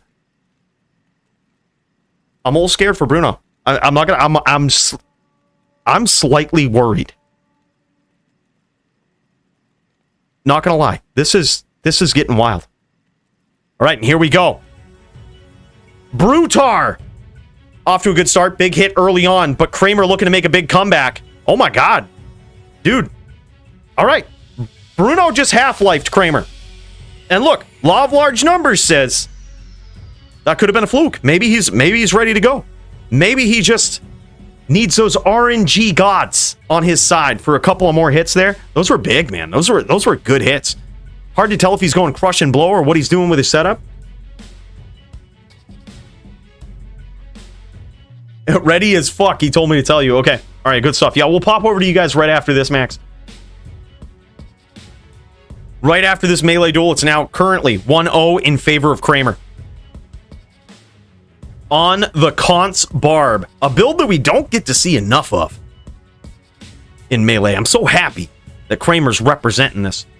We did make a change based on a suggestion that we had from Kramer last week, which I think was an interesting one. But it's one of those ones where we kind of need more data to make it, I think, at this point. Like, and it's we've done this with the HLD rule set as well. We'll probably settle on the fact that maybe it's possibly true, but we need more data. And that was, we actually banned Oak Sage in Barb v Druid, just because it's impossible for the Barb to switch to death easily, right? But additionally, there's other options that I can think of. So, curious to see. More data needed. Man, Bruno trying to make a big comeback here. Actually whittling his opponent down. Kramer unable to hit here. A lot of swings, and he finally gets there. Holy shit. Almost about the same life totals last time, man. Half-lifed there. Bruno with he's always got an interesting setup, dude. He says he's got it figured out for this one. He says he's got this one figured. Let's pop over to Bruno, man. Maybe we'll get a look at the gear. Looks like he's got an SS, possibly steel Rens. He's spent some form gold on this. He won Fight of the Night last event. And he spent his form gold on some gear. Man, you love seeing it. This is like a success story. You know, he's got that low zeal damage could be because he didn't have, I was gonna say he didn't have his aura up, but this is interesting. 5k zeal damage, and you notice what he's using. I'm gonna tell you right now. I can tell what he's using. Beast. He has the fanaticism aura, but his blessed aim is still active on his actual. Oh my gosh, dude, he got some charms. This dude got some charm. He got some upgrades, man. 3x19s. What? Bruno coming in hot, man. Yeah, the damage seems low, but that's because he's using Beast, which is going to give him open wounds, crushing blow. He has deadly strike and more crushing blow from his helm. He's got the DR. He's probably dropping, I would guess, at least one breakpoint, but his AR is 24k. He's using blessed aim. Very, very interesting. And this is what we would expect no less from Bruno, man. He also has crushing blow, which I can only imagine is very good versus a Barb. He just needs to get these hits in here, and here we go. The next round starting up. A little bit of a misclick there from Bruno. Man, oh man. And he procs the Iron Maiden from Kramer's armor. He's got a lot more hits in front of him, though. Oh, and there it is. Kramer gets there for, I believe, 4-0? 3-0?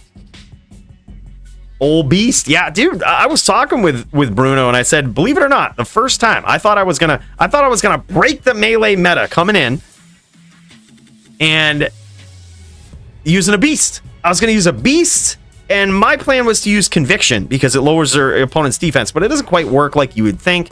Bruno has taken, sort of a similar approach, but instead of using a provedly bad skill like Conviction, he's using likely equally as bad skill, but very cool to see. Blessed Aim. And I say that, but I'm not exactly sure how good it will do. Like this, he could just be getting bad luck here and makes an incredible comeback. It's very cool to see either way. I love seeing him try this stuff, dude, because this is how we learn new things. This is how we break metas right here. We watch people like Bruno.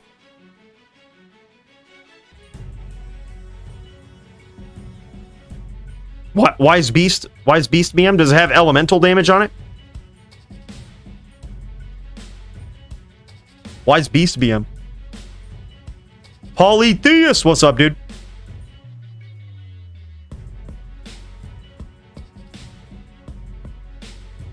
Yeah, and I went in there willy-nilly. Oh, look at this. 3620s he's got. Those are perfect.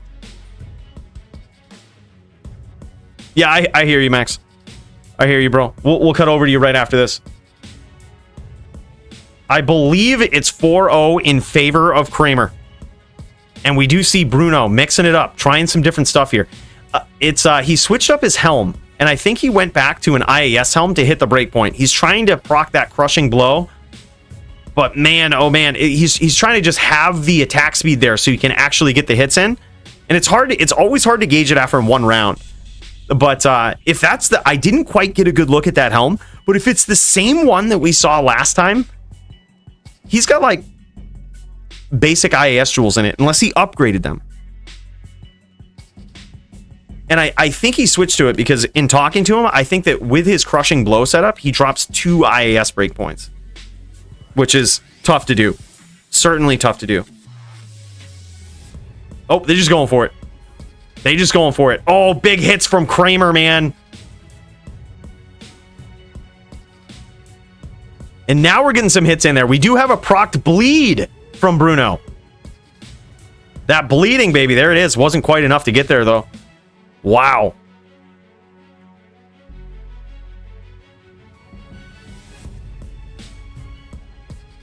Let me take Bruno for my melee match that went unassigned. Yo, bro, I thought I gave you one. Did I not? Did I fook that up too on this card? Yeah, I think there was some confusion. That was probably it. No. Terrapista, no. Yeah, Terrapista versus Nightfall. Bro, you're on there. I got you. Terrapista versus Nightfall. You blind? See, look, Cooley sees all. Take back everything I said.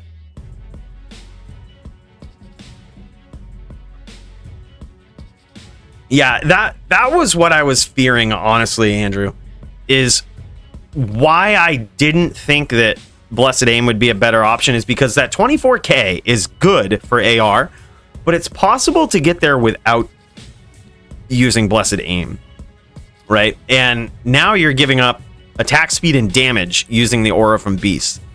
But look at this. He's actually he's getting it done. And he gets there against Kramer. It's now 5-1. He says, fuck off, Cooley. There it is. There it is. Now he's going. Now he's going, man. Now he's online. I should have shut my mouth, man. He's going to make a big comeback with his crushing blow.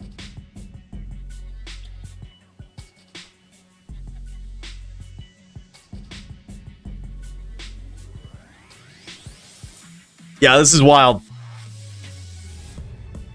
Bro, it's just the law of large numbers. Like I said, it could have been. It could have been that he was just getting bad rolls, man. You never know. Curious to see, though. This is a big opponent, too. Kramer ain't no joke. Kramer likes top melee shit, man. This is a top melee dueler. And he procs it from Fort here. Interesting. He's got the armor from Fort. Man, but big hits from Kramer, though. Kramer's one hit away. And based on that damage... Oh, he's got some bleed going. But I was going to say, based on that damage, I think Bruno's going to need a lot more. Crushing Blow is very interesting in melee. It's definitely good versus Barbs, I think. It's useful versus Barbs. It's useful against the characters that have a very large life total, right? Because it will kind of work, not exactly the same, but similarly to how it does in PVM, where it takes away a chunk of their life total before doing damage. So against these characters that have massive life totals, it can be a chunk of like, 2-3K, which is huge, right? Especially if you get some good rolls on your damage. But man, Bruno's going to need a lot of those high rolls at the close to 5K mark, I think, on top of that Crushing Blow, especially in the early part of the round. And that's going to set him into a good spot for the later part of it. All right, and here we go. Next round, Bruno trying a different angle. Big hits there.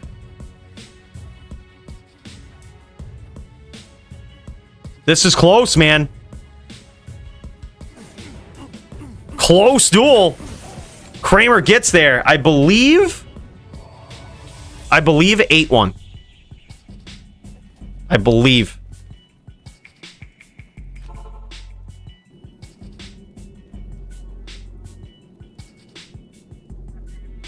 This is wild. Dude, this is no, EVS. This is Bruno, man. One of the most creative duelers ever in the DFC.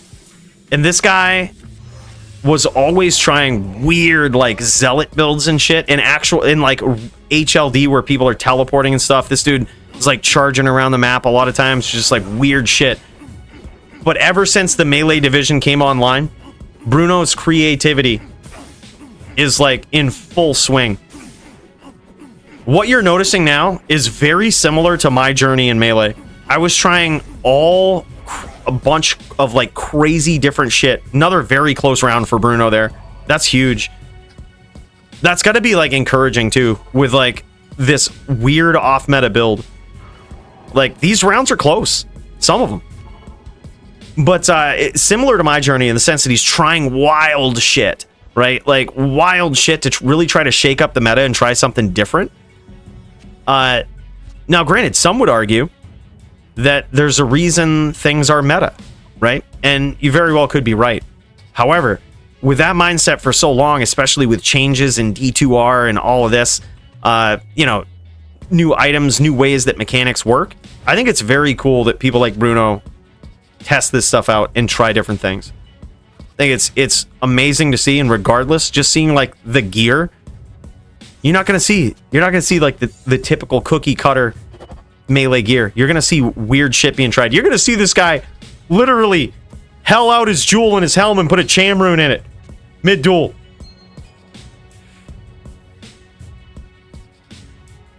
That's what's happening. Yo, is Dazer and Gator going on? Is that happening? Is it on? I do see Go Gators up, dude. Oh shit.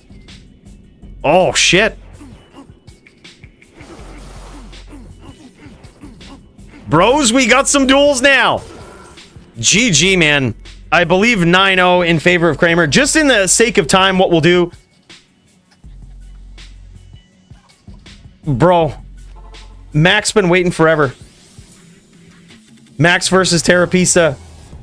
But Dazer, it's like 4 a.m. over there for him. Bro, what do we do? I think we go to the title match. Max, I'm so sorry. If y'all, if you and Terrapista could be patient, we got a title match. And there it is, man. A quick finish. And we cut over to Dazer. It's like super late in EU, man. It's like super late. Yeah. And there it is, dude. That was wild.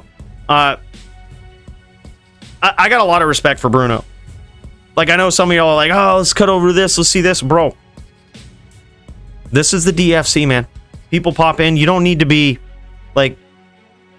You don't need to be always the title shot. You don't always... You know, it's... We're gonna get... Good thing about DFC is you can join at any level and get appropriately matched. Right? Sometimes mismatched. But often appropriately matched. And most importantly, interestingly matched. And that's the type of stuff, man. That's the type of stuff I love seeing.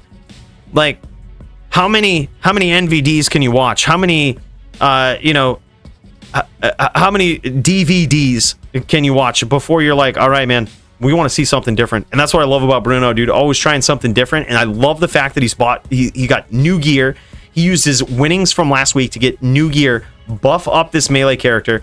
And I think he's actually made some big progress there. That was really cool to see that. All right, and here we go. This is a very interesting title match right here. Dazer going back up against the current champion, trying to reclaim that title. These guys are likely going to do a 3-0 on Europe, or like a first to 3 on Europe, and then a first to 3 in America. And Go Gators, the current reigning defending champion, going up against Straight Trap, landing nasty nados against Dazer. This is wild, and I'm wondering how low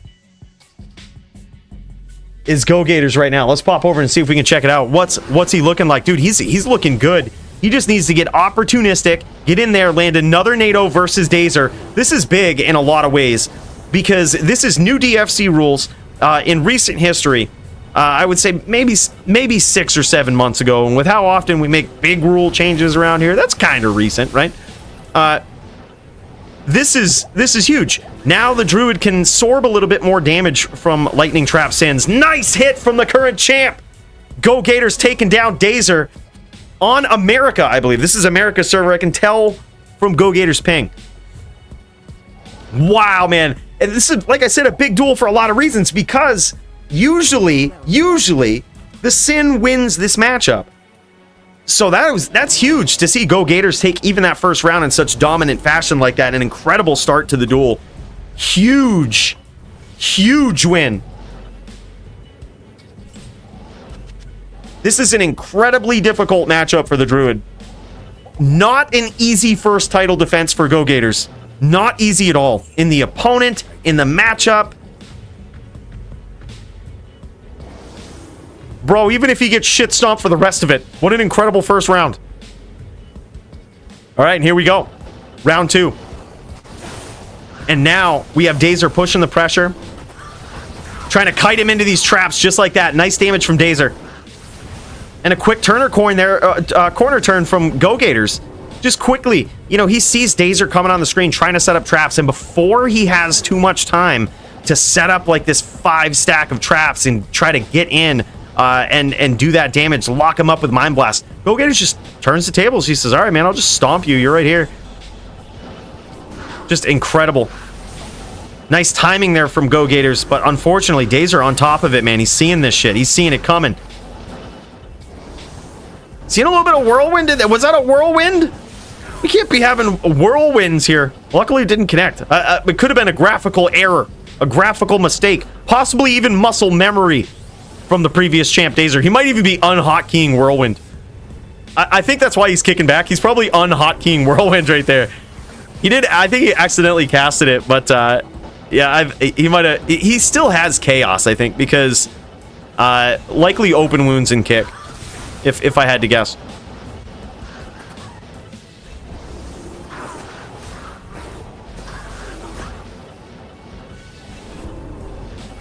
Yeah, he's likely got it for the open wounds.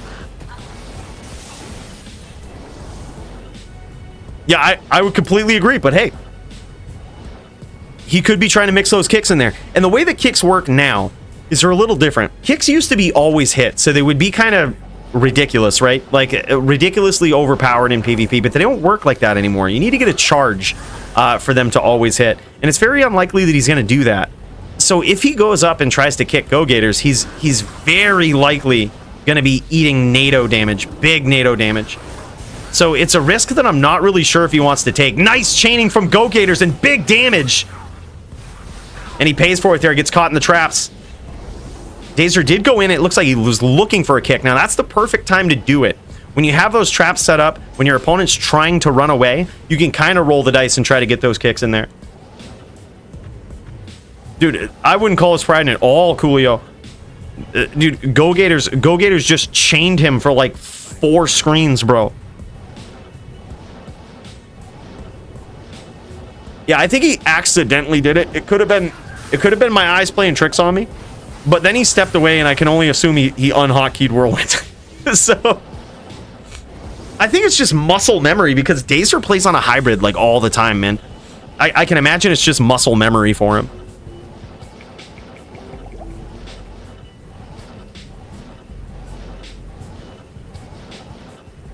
But it didn't connect. It was fine. No connection there. Go Gators ready for the telly stomp there. Dazer had him locked with Mind Blast from screens away, and he was almost baiting that stomp.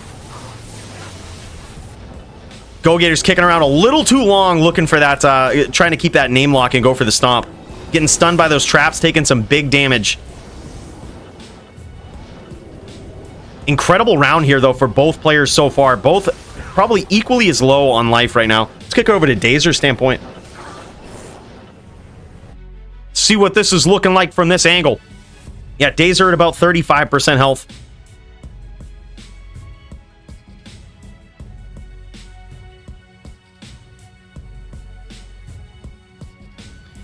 I kind of agree, Steez. I'm a big fan of actually grabbing locks with throw, because you don't get stuck in the NATO casting animation for them. However, Go Gators is pro druid, so whenever I have these ideas, I always look at these pro druid players and I'm like, it might work for me, but perhaps it's not the best thing to do for a reason. You know, it's I'm not sure, but I agree with you. I have actually keyed throw on my druid for that exact reason. I grab the name lock and hold it with throw. And that is to not get stuck in the NATO casting animation when you want to teleport. It can slow you down a few frames. Like, you can go to teleport, but you have to finish casting NATO first.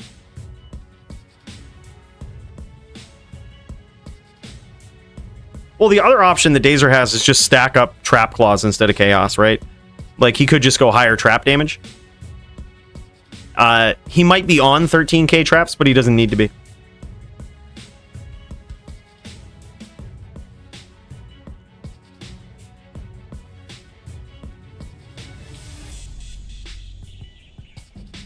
Has dodged? Oh, man. All right. Well, tag him in the DFC results. See if he has something to say about it. If he doesn't respond, you guys don't get the duel going, then dodge.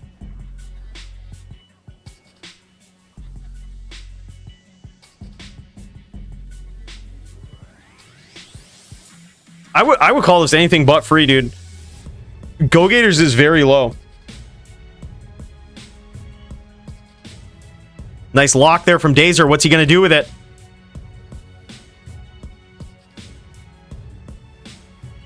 What was that about free? What was that about free? And now the score is even on the American server. Dazer with high ping here. 1-1. Previous champ versus current champ. Yeah, thank you guys so much for being patient. I understand there is a lot of people trying to duel all at once here. Thank you so much for coming in and doing that. I appreciate your patience, man. It means a lot. It doesn't happen often. We had a very interesting thing today where the servers were just down for a good portion of the first part of stream. I thought they would just come right back up. Like, it only took 20 minutes before. I think earlier today when they did it, it took like 20 minutes. It's like, that's fine. We'll talk about the card. Everything will be fine. Hour and a half later, still down. No, I appreciate your patience. So sorry that we can't watch all the duels at once. What we could do though is in between rounds bounce back and forth if we can. Especially while these guys are switching servers, what we can do is probably start up the max duel. If y'all haven't, dove right into it already. We will do it. We'll kick some ass, but here we go. That's what we'll attempt to do if you guys are ready. Whoever reaches 3 here, or even in between rounds, we could pop over if y'all are ready to go. That way we can try to tackle 2 at once here. Pop in and follow 2 matches at the same time. In addition to the big title match between Go Gators and previous champ Dazer, looking to reclaim that title. So you want to be a champion. This is how to do it, man. Sometimes you got to be challenged. Dazer was even saying, he's like, man, I usually don't play this matchup, not straight trapper. He's definitely a hybrid, but he certainly has those trap skills too. Like, look at this, big damage early on. Now Go Gator's going to cautiously approach. Incredible stomp, but he's taking big damage from Dazer.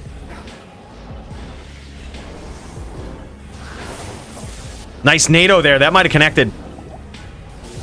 Hard telling. He had to get out of there. Dazer had some nice traps up. Dazer trying to kite him into a 5-stack right now.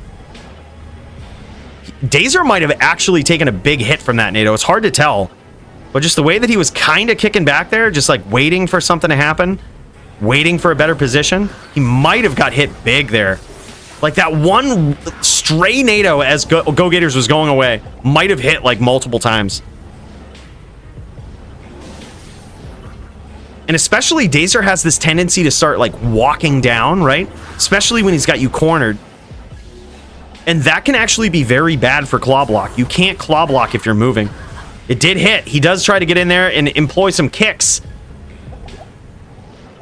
But it doesn't quite work. Just as it would be expected there, he eats some NATOs for trying to get in there and kick, and none of those connected.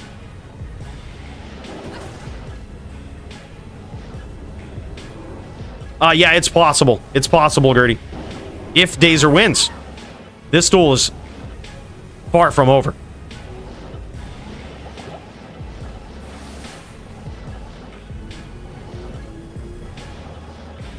Go Gators is looking for an opportunistic angle here, trying to get in, and Dazer not trying to give it to him. So what Go Gators is trying to do is just lead him out of these traps a little bit, right? Like, lead him out of the traps. Try to kite him into some of these NATOs.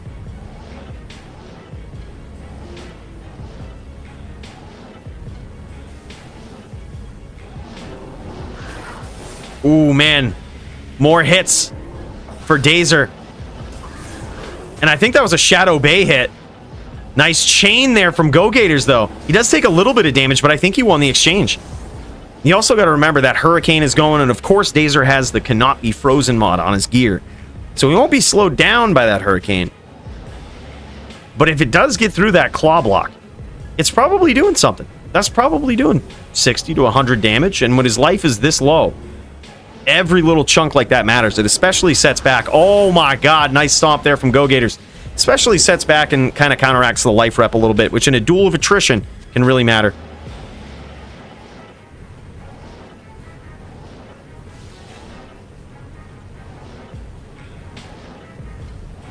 The ones from Hatred, Hate Raid. A raid of hatred. Dude, they get you fired up. I know how it is, Bruno. I know how it is. From Haterade. Oh, I see what you mean. Yeah. Bro, that's what it is. I feel you. How do you think I became the top din? And then so graciously gave the title to Nate Diesel, you know, over time. Right? It's that Haterade. Good electrolytes. Fire you right up.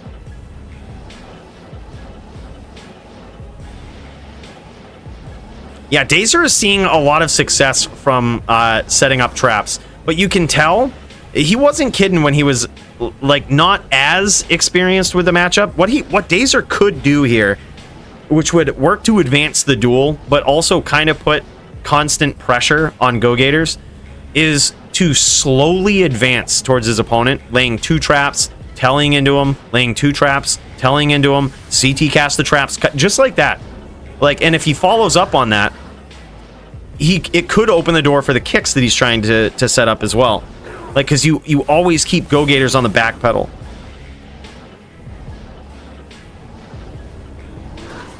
Nice stomp from Go Gators. Doesn't really pay for it too hard in those traps right there. Another nice stomp. Big damage though from Dazer. Now 2-1 on the American server. Yeah, okay, yeah, I think so. Yeah, that damage on traps is big. Big damage. All right, let's cut over while these guys get ready. Let's see if Terrapista and Max are ready to throw down. Allegedly, these guys are ready to go. If we want to catch this round, we could probably start this one up. This is going to be another Druid versus Sin match. And we're going to see a whole different approach with this, I would imagine. A totally different approach. We're going to see a Trapper. Experienced in the matchup. Going up against a savage player in Sogi. This guy making waves. Making big moves in the DFC. And he wanted a challenge. This guy says, you know what? I'm sick of ripping people to shreds in the DFC. I want a challenge. So what do? We give him Max. Now, he's certainly going to need all the Sorb he can get in this round because Max is on his Elephant Sin. And the difference between an Elephant Sin and a regular Trapper, as you can see here, in one exchange, Sogi loses all of his pets and practically gets wonned.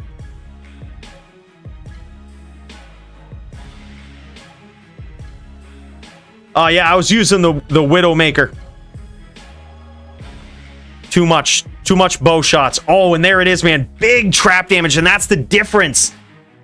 That's the difference right there, man. That is huge. All right, let's cut back over to the title match. These guys just pulling up. Yeah, so you can tell Dazer might not have max trap damage here because he ain't putting out that same output that Max is on his Elephant Sin, right? But he certainly has reasonable Trapper damage here, that's for sure. Very tough matchup for Go Gators. Looking for that angle. Now looking to kind of kite Dazer.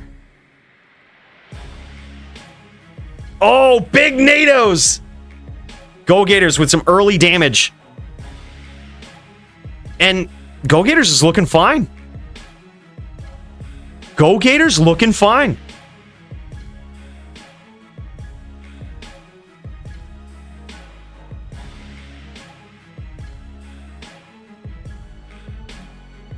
Yeah, Sogi wanted a challenge, man.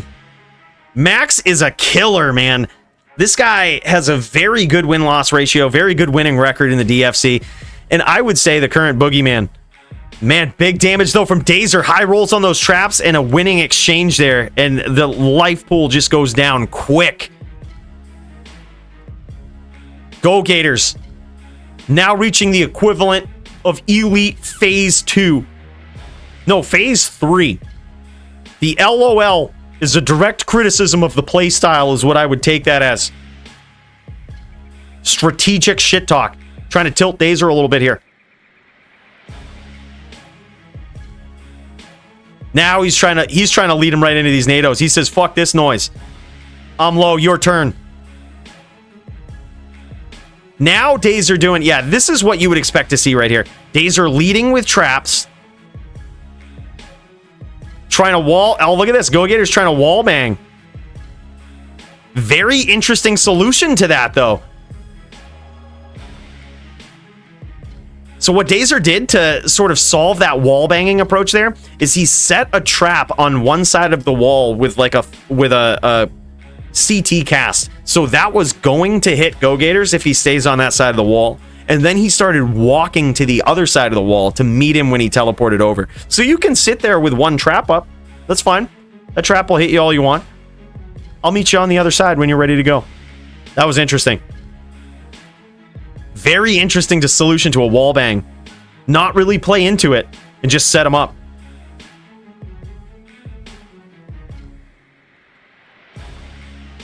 Yeah, no, I tore the rotator cuff, Carrot. Had a surgery. Now I'm all kinds of messed up for weeks.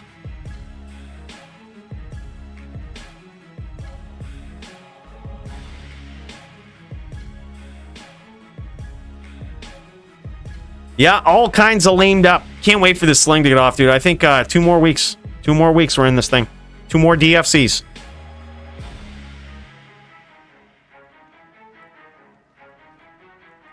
Go Gators trying more of this. He was trying a little bit of wall bang there, but I think Dazer's got the answer. He eats some NATOs there for his trouble, though. Big kicks. And he employs those kicks. Did it actually cut him open, though? Did the open wounds go off? Sure did. And now he's very likely Mind Blast PK. So what he's doing now is he's repping to full. He's trying to wall bang. Oh my god, that might have actually been a clutch NATO.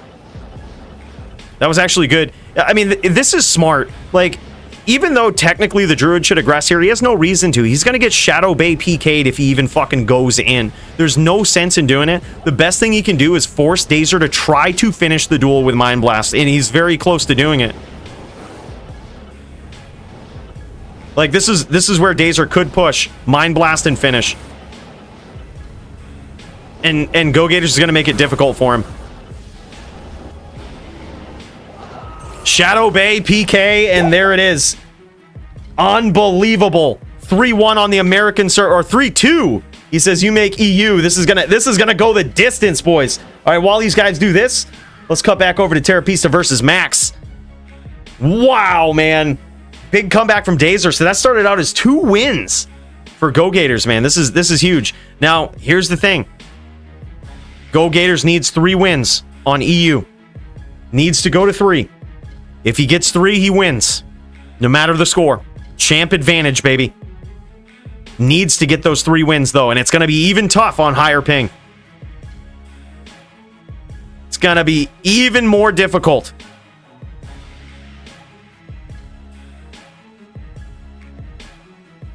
We could be looking at Dazer, the next champion. Oh my god, nice stomp there from Sogi. Just getting in. Throwing caution to the win, and I think that was it. Yeah, Max wins. Unbelievable. We caught the tail end of that, the final round. GG, man.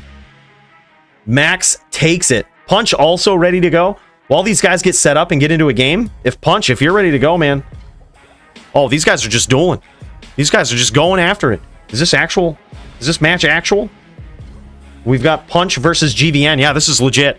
This is legit on the card. Actual match, GVN versus Punch. Punch was saying, dude, he wants revenge against all these Zons.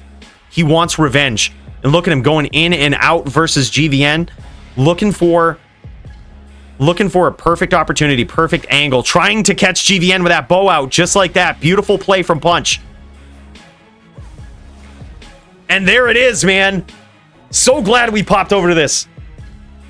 That's wild. To put this in perspective, there was a time in recent history in the DFC where we said we would never make this match ever again. Barb versus Zon, because it was so lopsided for the Zon. Zons were just winning. But we just forgot that Punch exists. Punch is a person that plays Barb. And this is how to do it. Punch has switched his build up a little bit, though. Punch used to be on a, basically just a BVC, and now he's on a BVA. Let me tell you the difference. BVC is Barb versus Caster. They typically don't have any block. They are the aggressors. They're looking to deal all of the physical damage, right?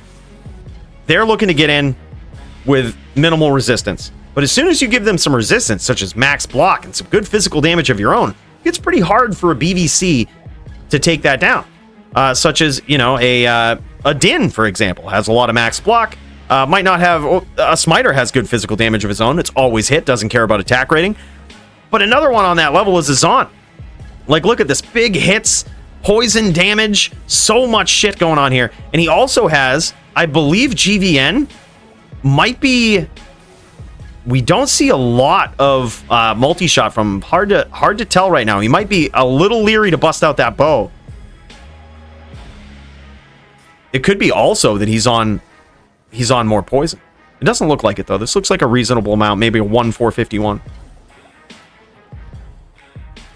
Nice teleport in there from Punch. Eats a lot of damage for his troubles, though. Incredible angles and a big hit from both players. Good movement from Punch. See, a lot of Barbs forget to do that. When you telly in on a Zon, you don't want to try to telly out. You want to walk down first. That gets you out of the way of the jabs, right? A good Zon player will target you with those jabs as soon as you come in. Beautiful play there from Punch. There it is, GG's, and Punch takes that, man. Incredible. Now we're rolling through these duels, boys. Now we're rolling through them. All right, looking for either Dazer or Go Gators just to stream their perspective when they're ready here. Let's cut over to Syncor. Syncor's on the Barb against Polytheist. These guys ready to go. Man, oh man. This one should be good.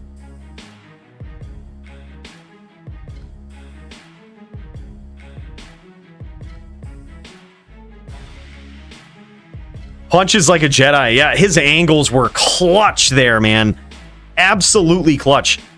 I like the tempo right now. We've got some good stuff going. We're catching the tail end of some of these rounds.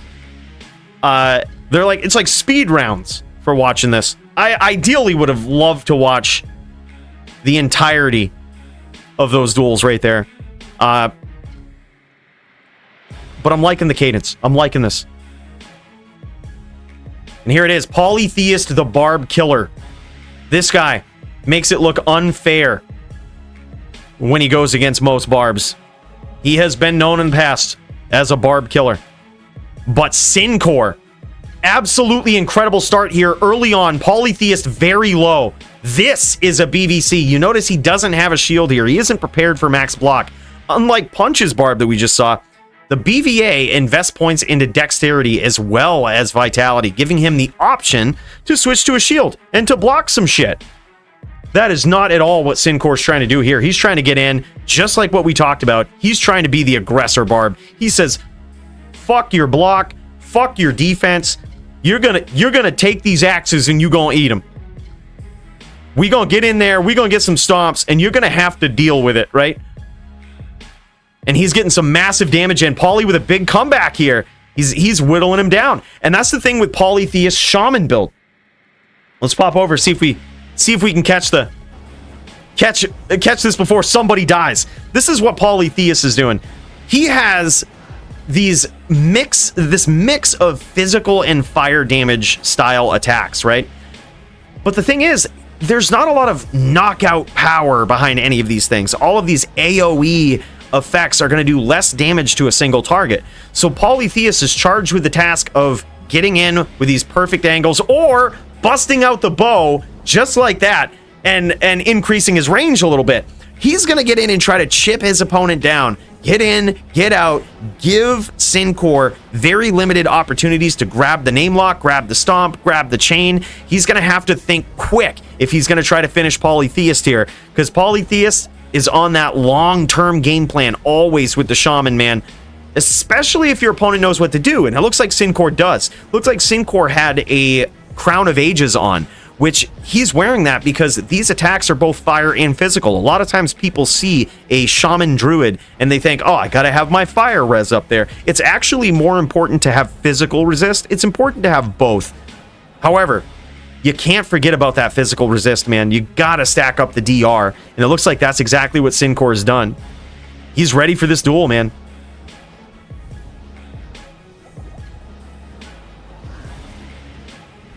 And there it is, Pauly with a big comeback, man, from the brink of defeat. The Barb Killer strikes again in the first round. Incredible. All right, Dazer is live again. Let's pop over here. Looks like these guys might be ready to go. Now, this is going to be tough. Like I said, this is going to be a tough one. They might still be pulling. We're going to figure it out here. Yeah, they might still be pulling. Let's cut over to another round of Polytheist. And thank you for the heads up. I also see Taz in there as well, Root. I see Taz like live and ready to go. Root Tomebot a dodge. I was gonna say I don't think you would. Taz is like seasoned vet at the D2, man. There's no shoddy dodges.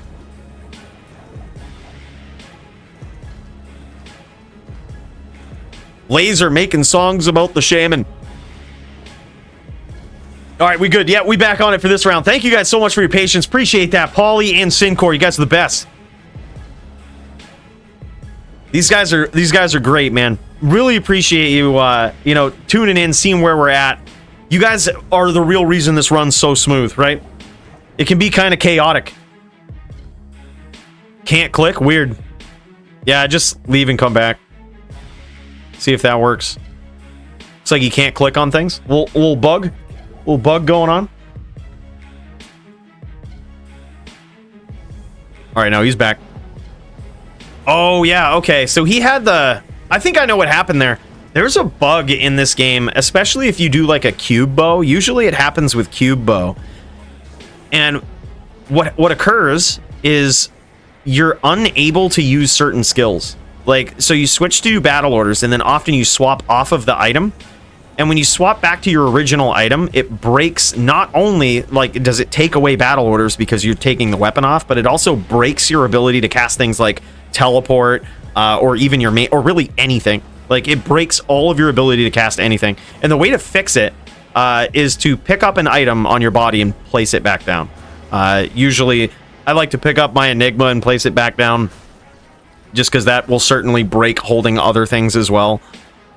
But yeah, that's the fix to it. So that's what happened there with Polytheist, and you can tell because he's got something in his cube that he keeps swapping out to. Oh my god, big hit from Syncor.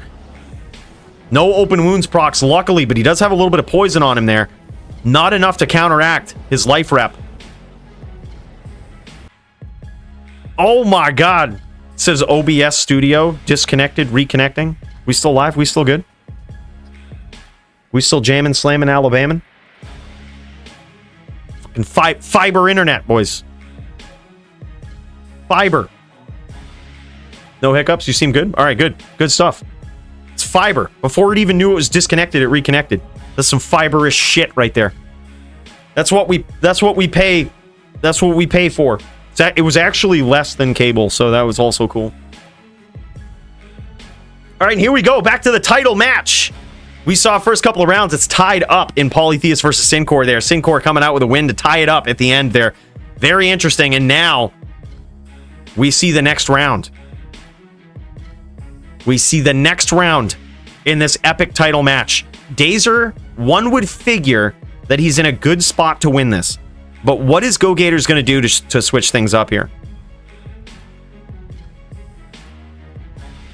Will he try something different on the EU server?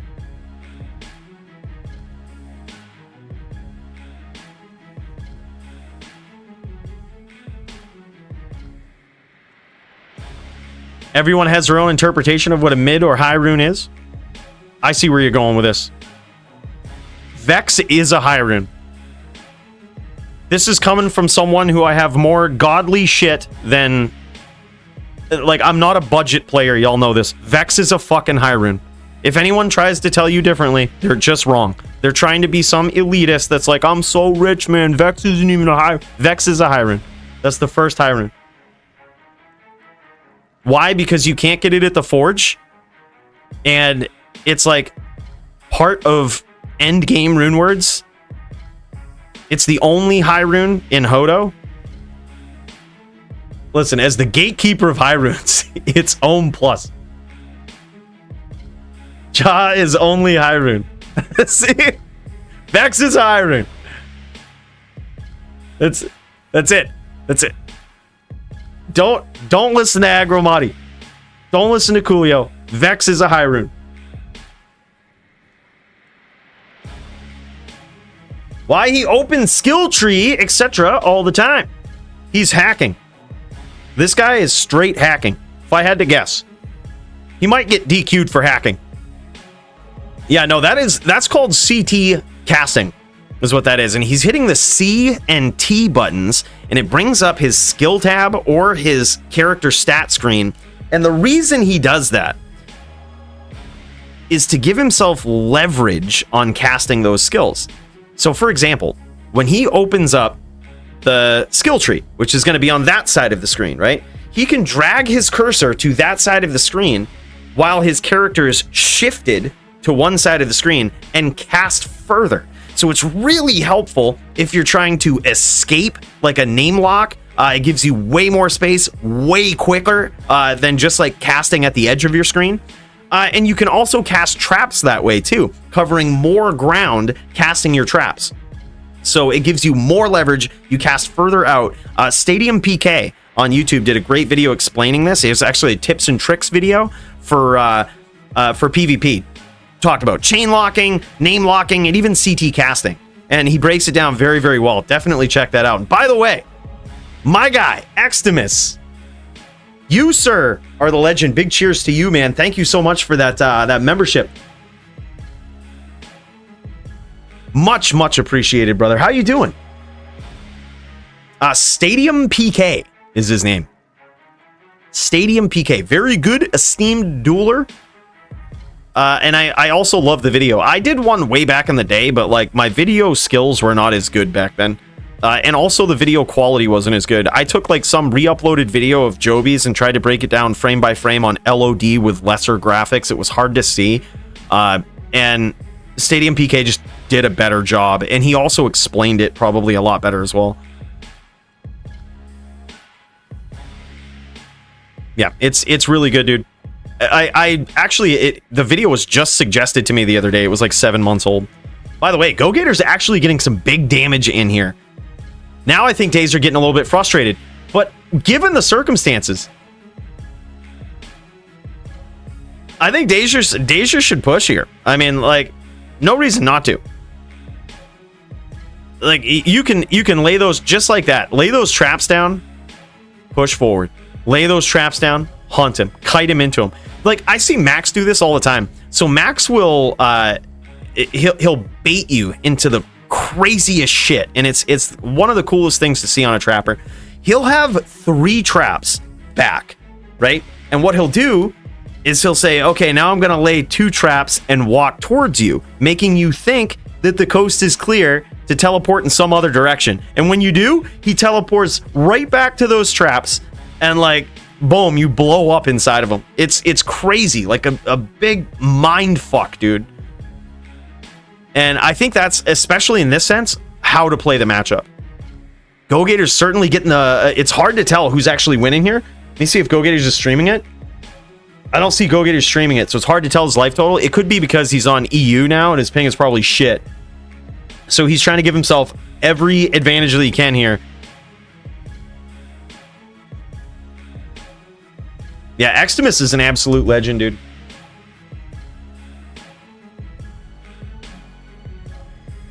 Yep, Stadium PK, dude. He's a really good dueler. Extremely good. Real cool-tempered, good-mannered, humble dude.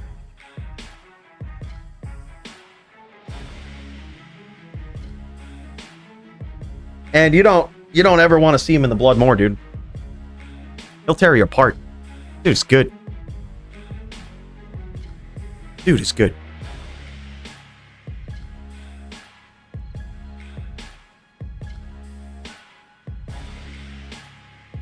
Yeah, big cheers to X-Man. Love having you here, brother. Appreciate the membership. I as well. I also, when I think back about the people that I was watching before I ever made a video, Xtimus was the dude. There was 3. There was 3 D2 content creators, and the reason I thought I could even step into the arena is because none of y'all PvP'd. Except that one time that Xtimus like killed some troll that popped into his game. Dude was like trying to harass him on stream, and he fucked him up, dude, on a barb. Like, with some barb with like BOTD and shit. And I was like, bro, PvP is alive. Score in this one right here, I'm not sure. I think it's 0-0 on EU. I think this is the first round. Yeah. I might do that. I've kind of changed the direction of this channel a little bit to make more tailored videos like that, and that's not a bad idea. X is like kind of do like a mini series about PvP tips and tricks. Something that I feel like I couldn't get away with on the main channel. Like making videos for the main channel now is hard. Like I feel bad because I've got like a few sponsorships lined up now, but I'm like so behind the 8 ball because of like my arm and just like a bunch of other shit that I'm like, man, it feels bad, but you gotta make them good. Like it's kind of a different approach. Main channel is like broad approach. It's just like the video might be about Diablo, but it doesn't even have to be. Like it's just entertaining. You know what I mean? It's just a good video. It's like fucking god tier is what I try for. I don't always succeed, but that's what I try for. Put a lot of time, a lot of effort, a lot of work. Something new that no one's ever done. But this channel is now like more towards like the devoted D2, like wants to know the intricacies, cares as much as we do about PvP. You know, and it's like, I think eventually I want to try something different as well with the big channel. Not entirely different, not like way off in left field different, but like I want to try something different. I'll tell you more about it. I don't want anybody jacking the idea, but it's like Diablo related, but just a different approach. I don't think Xtimus would, but you never know who goes back and watches this shit. All right. Taz and Root is on. All right, GG, dude. GG. Yeah, we'll cut into that. We also have a couple more going on. I'm gonna cut back over to Polytheist in between this round right here. This round going long because Go Gators knows what's on the line here. He's trying to get Dazer to kind of follow him. He's not trying to go into these 5 stacks, especially on EU ping. Go Gators saying, bro, come get me. Like, do what you got to do as a trapper, right? Nice lock there from Dazer. Dazer trying to get in with some Dragonflight. Dragonflight, an interesting choice here. Nice stomp from Go Gators. Didn't pay any dividends there, though. Big hits, though, from Dazer. That might have done something. Now Dazer out of mana. This could actually be an interesting opportunity. Nah, he's going to set up the 5 stacks and restock. Smart. Smart. That's a seasoned Sin player. Sets up the 5 stacks to restock. Yeah, this is a real duel. Brute knows what's up. I'd steal it. Give me clout. Now, it's more of like I want to take a different narrative approach with a couple of ideas. But the thing is now, like I said, I'm behind the 8 ball with some sponsorship, so I have to just get those out in a style that I think is good, that I know works. But I think when I don't have one, I'm going to try something different. They just all came on at once, like this month when I'm all lamed up and shit, and I'm like, fuck. I might miss some. I might just turn them down. I don't know. We'll see. Oh my god, nice chains from Go Gators. And now days are very low. Days are hard to tell if he's 1 NATO But if the duel goes on, he certainly won't be. He's at that precipice point right there where he could be one NATO. But that rep life is going to pay off over time. And I like his style here, though. I like this style. Even though he's low, the answer here is to just chase your opponent down, right? Just chase him down. Slowly, methodically aggress. I think that's the way to do it.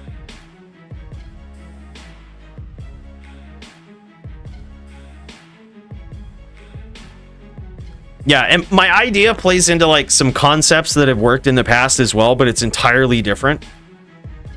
And it's like semi-collaborative, but not. I wish I could say more, but it's like two reasons I won't say it. Because A, then I like if I feel like if I tell you guys, I have to do it. Like, you know what I mean? And I don't like that kind of commitment, right? I might change my Barricade knows. I thought no, don't ask him. I ran the idea by this guy. He says it's good. He says it's good. Commit. God damn it. All right, I'll tell you, dude. I want to do... this is all Barricade's fault. I want to do like a documentary style about interesting people in the Diablo community. And like possibly present information that's deeper and people don't know. But it could relate to the Diablo audience because they might know those people. But it relates to a larger audience in the sense of what those people have actually done is impressive regardless of if you know about Diablo. You know what I mean? Like it's interesting. It's interesting. And I'm thinking it could be a good story. Inspirational for a lot of people. That's right. Barricade knows the secrets. Well, it could go either way, and that's the thing too. Lex. Like it could go. I immediately have my eyes on like streamers. You know what I mean? Some who are just like doing incredible things that are just inspirational. But it could go either way. Like if it works and people like it, we could dive deeply into other things, right? Like possibly people at Blizzard that have done things that are, you know, that are different, that push the envelope, or maybe that don't. You know, like there's a story there. There's an interesting story that hits a larger audience. The goal is to hopefully put out stuff that interests you guys first, and then also is more widely interesting as well. I think I nailed it with the last video. The Melee video was perfect because it was like Melee D2, but there was a bigger story, right? Like a far bigger story. Interview of owner of J. Yeah, exactly. Like shit like that, dude, is what I'm talking about. Like that type of shit. Wild. Because JSP is like, a lot of people think it's just D2 based. It's not, dude. You can buy like fucking PoE items on there, like Counter-Strike items. Like it's wild. But yeah, that's a great example. I totally was gonna do that. It's down.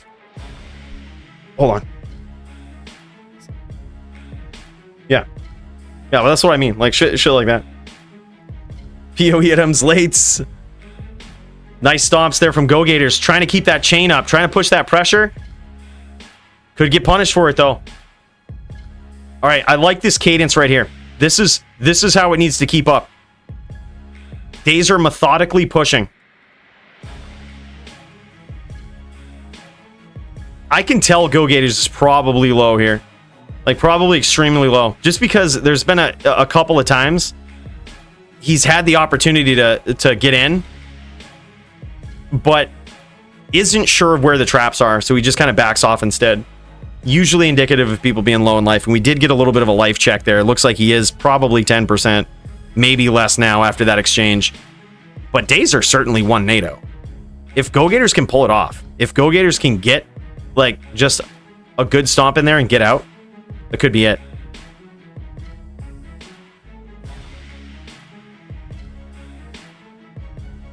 Unbelievable.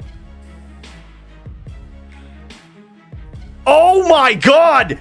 Rando NATO. I say rando. That was well placed. That was an incredibly placed NATO from Go Gators, and he gets there in round 1 on the EU server.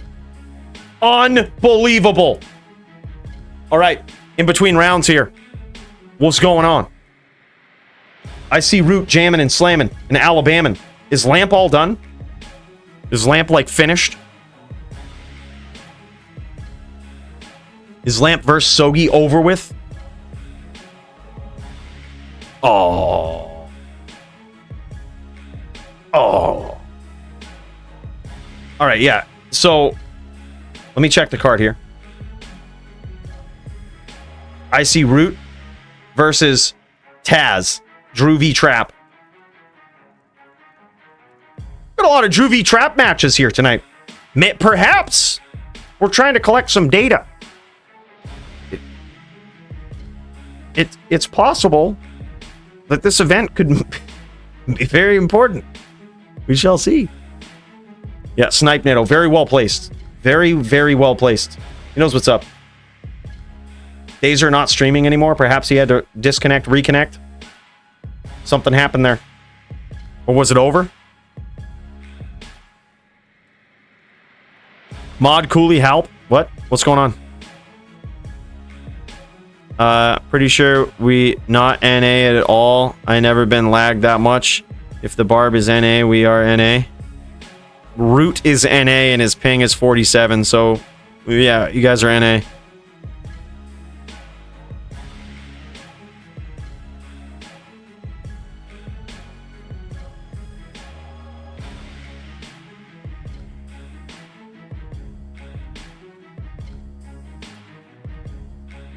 All right, hold up. You want me to like come to the game or something?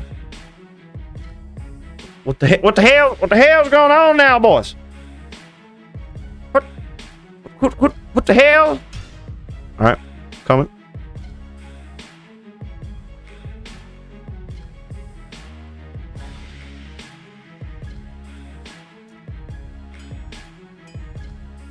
What's up?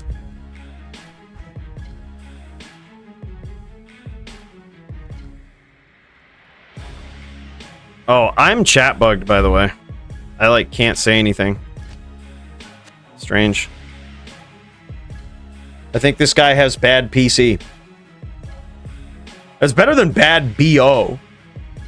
You know what I mean? I would think. I don't know. It's a close one. It depends on how many people you see in the course of the day.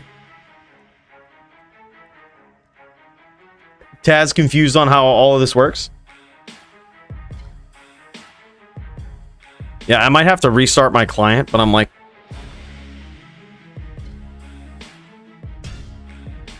I feel like I'm gonna get locked out again if I do. Alright, hold up. Restarting.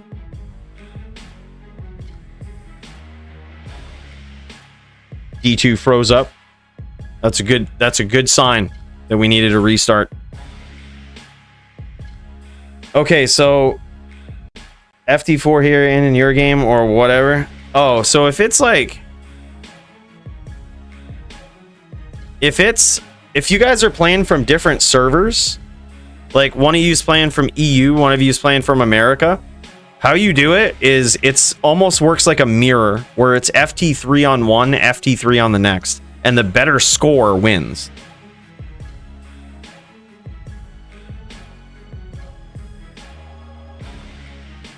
Both NA, both NA. Oh, I see. So he's on a different part of NA, like West or something. Yeah, it could work the same way. Yeah, same way. So if he's on West, you're on East. FT3 on East, FT3 on West. That's also fine. Yeah, so, yeah. You make game, he makes game. Yep, easy.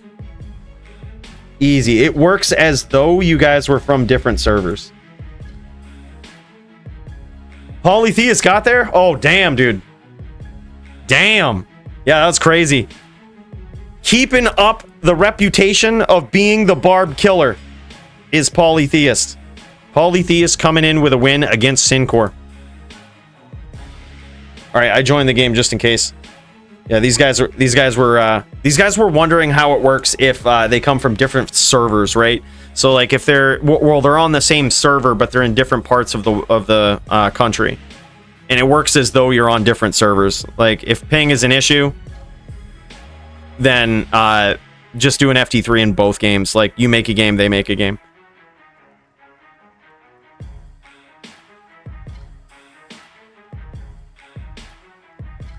Nice chaining from Root here. And now Taz looking to increase that distance. Looking to see if he has an answer for the aggression of Root. It's wild, man. These traps doing some fucking work.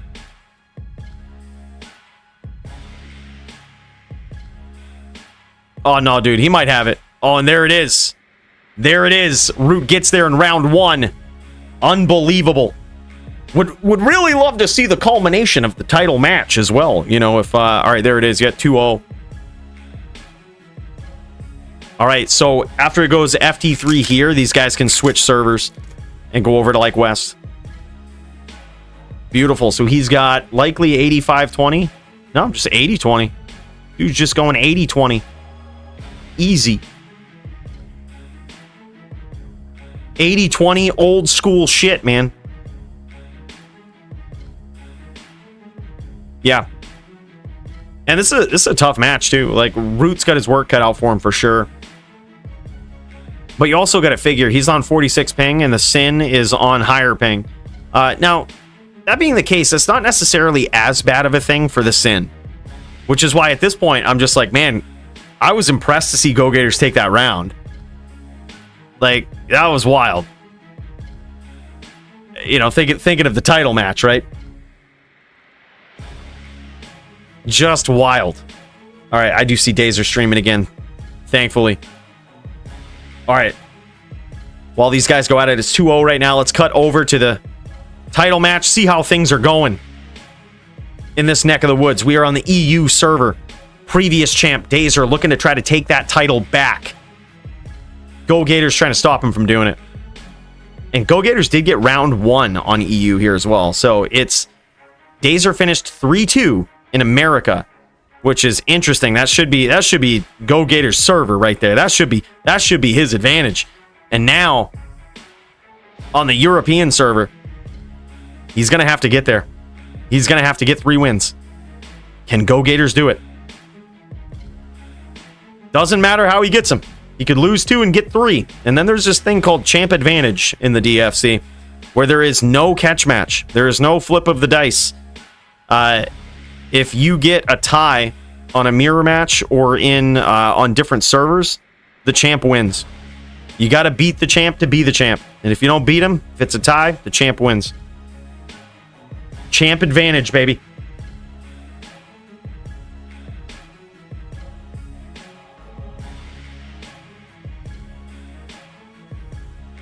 Yeah, and that's not uncommon, really. Like, Dazer also remembers the days of the DFC when Elite was the reigning, defending DFC title-holding champion, right? And in those days, do you remember the defensive style, especially when players were low? Man, that's how you know you're in a real duel, right? And you can also see, I see an interesting change here from Dazer. Might look like a good old 08 Valk on the top of his dome there, but it's not. They don't exist in D2R. Instead, what he's done is he's put on Guillaume's face, and he's going to try to implement some crushing blow against his high life total opponent here. Much like we were talking about in Melee. If he can get some of these crushing blow hits off, that could be huge. That can chunk that life total quite a bit. I think nobody wants to lose the Dazer, so they pride out every time to match him. Yeah, Dazer has quite the reputation in the PvP community, but look, I think that's how you know you're extremely good. I don't think anybody would deny. Well, I shouldn't say that. I don't think an impartial person would deny the absolute Sin skills of Dazer, right? Like the savage Sin skills of Dazer. He's definitely top tier. But how you know you're really top tier is when people start hating on you. People start banning shit. People ban you. Like, that happened to Elite so much. Like, there was so many communities that banned him. Some for probably good reason, right? Like that time that he shrined in a team duel. Okay. I could understand that. But some people got so frustrated with his style and, like, they, you know, late sing and, you know, all that's what they would call it. But really, when you break it down, dude was in the right, man. He's got a long range character, the Necro. He can hit you from 2 screens away, and he's fucking 10 life. Why would he aggress you? He could if you're playing to win. If this is a real duel, which this certainly is. Go Gator getting the best of this match up here early on. Nowadays they're trying to drain it out a little bit. Trying to say, all right, well, man, you're getting the best of me in these exchanges. Looking for his angle. The more he looks, the longer it goes, the more life he reps back. But this is a real duel. Oh, man, nice kicks there from Dazer.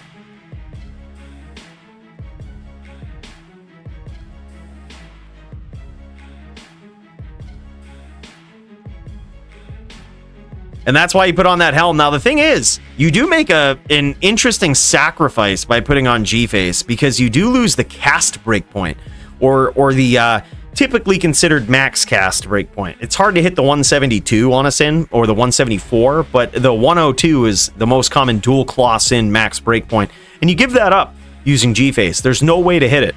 Unless you have 25 cast on a helm, there's just no way to hit it on dual claw. So he's rolling with 65 cast right now, which means he might have set up to like a open wounds crushing blow sort of setup, and is hoping to land those kicks. But so far in this round is not over, but so far, Go Gators is getting the better of these exchanges.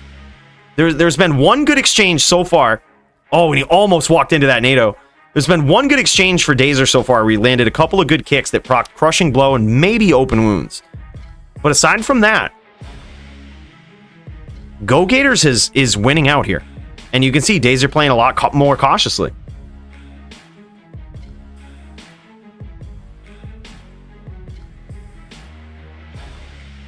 Bring in a special druid. I can't wait. I can't wait to see it. Very interesting, creative setup here from Dazer. We would expect no less. Some call it cheese. I call it get good. These are mechanics in the game, man. He is solely relying on that crushing blow and possibly open wounds, getting up dangerously close to a druid, though. It's a questionable game plan at best. But if you can time it right, you could get there. I think there's a lot of skill in timing that. Usually you don't want to stomp a druid. You don't ever want to be close to him. Nice traps there from Dazer. That could have paid some dividends. Hard to tell. Go Gators was just off the screen there, and I think Dazer was walking up to get to replenish on the mana pool. However, you'll see these real good Sin players often do this. They'll set these traps up kind of in between their opponent. They'll like sometimes even borderline CT cast them, like right on the edge of their screen, in between their opponent and the mana pool. So that way, when their opponent sees that they've kind of walked off their screen, they start naturally trying to chase. But then immediately, sometimes while the Sin is still off screen, the traps go off and like punish you for it. It's wild.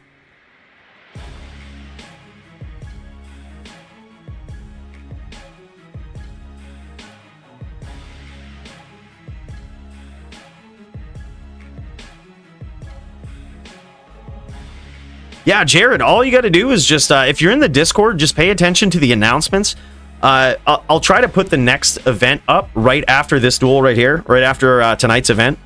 And then all you do is just go on to the, click the link, and it will take you to the gamer.xyz website. You can sign in with Twitch if you have Twitch, makes it easy. And then you just sign up for the event. A lot of people ask about, oh, is there like a tier for newbies or whatnot? Well, kinda in the DFC. What we use is data to try to match you up against, to try to do a smart match against someone who has a similar amount of wins to you. So if you are freshly joining with 0 wins, you'll likely get matched up against someone who has a similar win count to you. Whether it's 0 wins, sometimes 1, depending.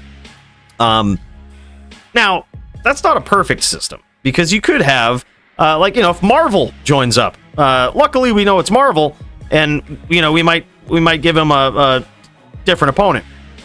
But let's say there's somebody out there that we don't know is like Marvel, and they join up, and they have 0 wins. It's possible that you could get put up against that person, but often we try to avoid that. We try to give you someone who might have lost their first duel or whatnot, and we give them somebody who just joined up, and you also get someone who just lost the duel, but someone also has a little bit of DFC experience. So yeah, it's we try to be smart. It doesn't always work,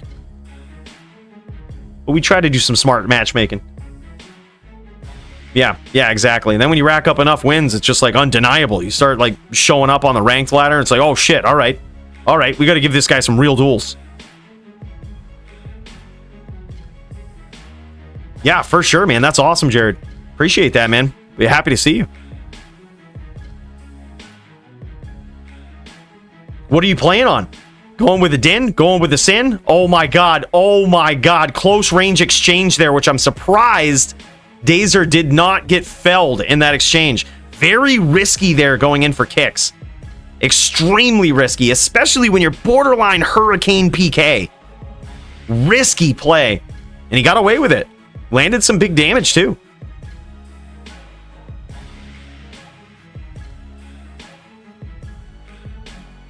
Honestly, Oppenheimer, the biggest thing for a budget VT is probably just like Shaco.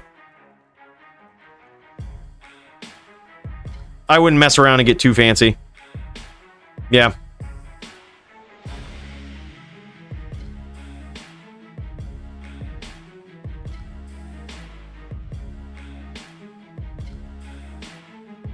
All right, what are these guys saying? There's some shit going on in game. Strategic shit talk, all while the life reps back. You never know. Go Gators could be doing this because he's like Mind Blast PK, so he's trying to talk shit, tilt Dazer a little bit. But Dazer also won NATO, possibly. He was Hurricane PK there a little while ago. But bros, this is it. This is a real duel. Like, if DFC title shots didn't go like this, would we really have a real PvP event? Like, think about it. Think about it for just a minute. You'd have people like Piwa and Marvel coming in and be like, these guys are ass. These guys don't know how to duel. It literally makes the difference when you can shit talk, strategic shit talking, repping life back, priding it out is often sometimes associated. It's a level of skill that takes time to develop. It was how I gauged that I must be a good Paladin player because I tilted Elite one time. He still 4-2'd me. But it was my introduction into the PvP top tier league. I tilted Elite. And I fucking made it. It was at that point I knew I was a dueler. It's like earning your stripes, man. That's what's up. Yeah. I don't know. I doubt it. I doubt the Druid is busting out the open wounds right now. I would highly doubt it. Oh my god! And Gale Gators gets there again! Unbelievable! Wow! 2-0 so far for Go Gators. He needs one more win to secure this victory. To secure his title defense on the EU server. Certainly not his home server. Wow! And that's what I mean. That's what I mean, man. You think you got it in the bag, and then you don't.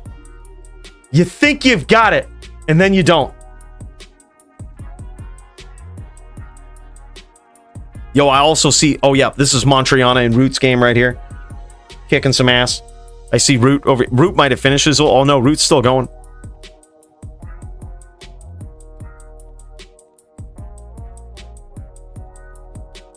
Just waiting. Yeah, dude, jam it. Fuck it. Oh, is Taz AFK?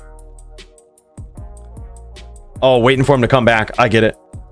All makes sense now. Dazer making some swaps. Going back to the 102 cast break point. So, just want to point this out. He's conceding that his opponent has figured out this crushing blow, open wounds, kick combination here. And he says, okay, I'm going to go back to straight trapper. And I think that's actually a good move. I think he was over relying on kicks there, and they don't work like they used to, man. They don't work like they used to when they were always hitting, right? It's not quite the same anymore. Sure, you can get lucky and some of those can connect, but especially versus a seasoned player like Go Gators, the DFC champ, it's tough to pull that off. Very tough to pull it off. You're getting dangerously close. All right, gonna message Tempest. All right, we'll go.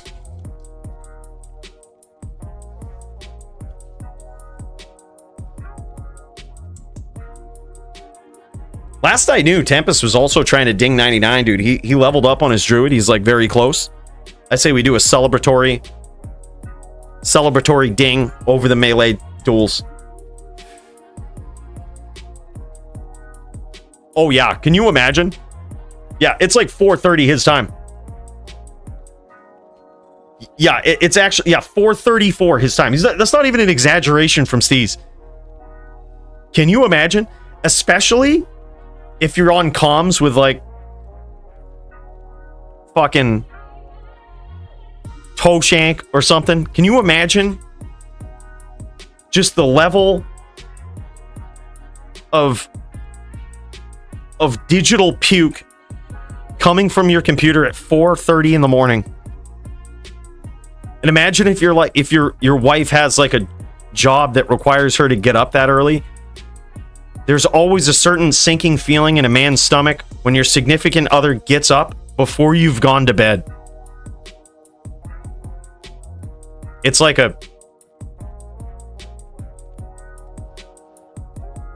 it's hard to describe, but it almost feels like you're going to get in trouble from your parents like back in the day. You know what I mean?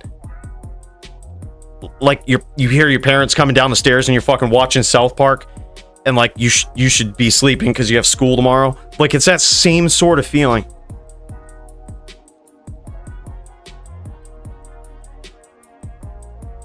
What's the score on this duel? Gators is up on the EU server 2-0. 2-0 for Go Gators on EU. He got 3-2'd in America.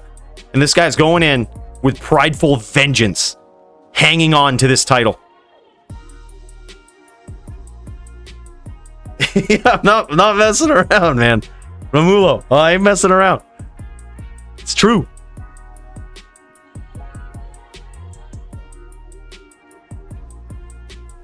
And they always have something to say. They're always surprised. It doesn't matter how many times you've done it. They're always surprised. You're still up. You haven't gone to bed. You're not going to sleep tonight.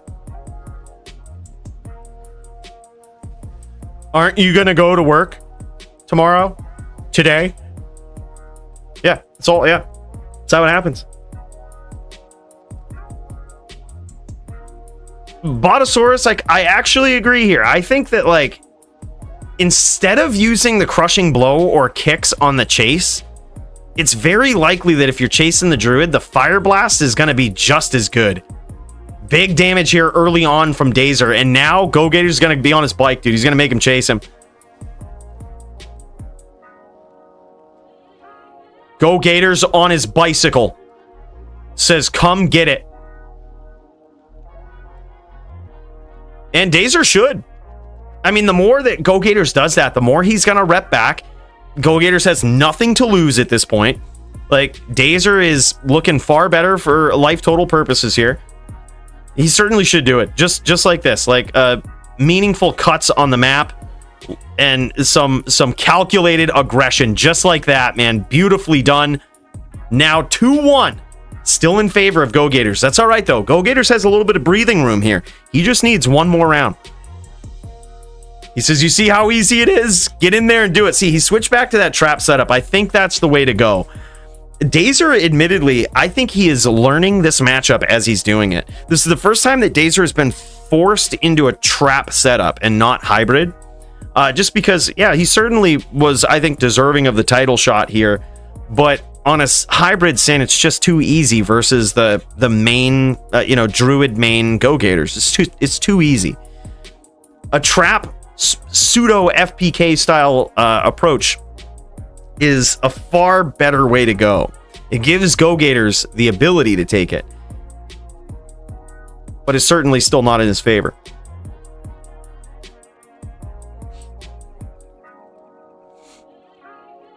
Yeah, that trap damage was nasty. Some good rolls there. I missed the first part of that. It looked like Go Gators took like some big damage early on, and I must have missed it.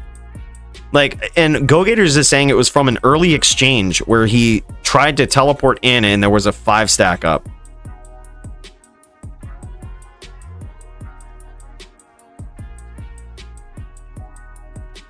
He's testing that kick. Is that what he's doing? Yeah, I think he went full trap. I think he's full trap now. Yeah, he's not even proccing open wounds anymore. Yeah, this is how it should have gone all along.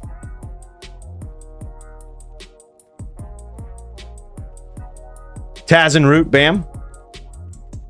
These guys are back up and live. All right, let's check it out. These guys going at it. While these guys get ready and test their digital guile.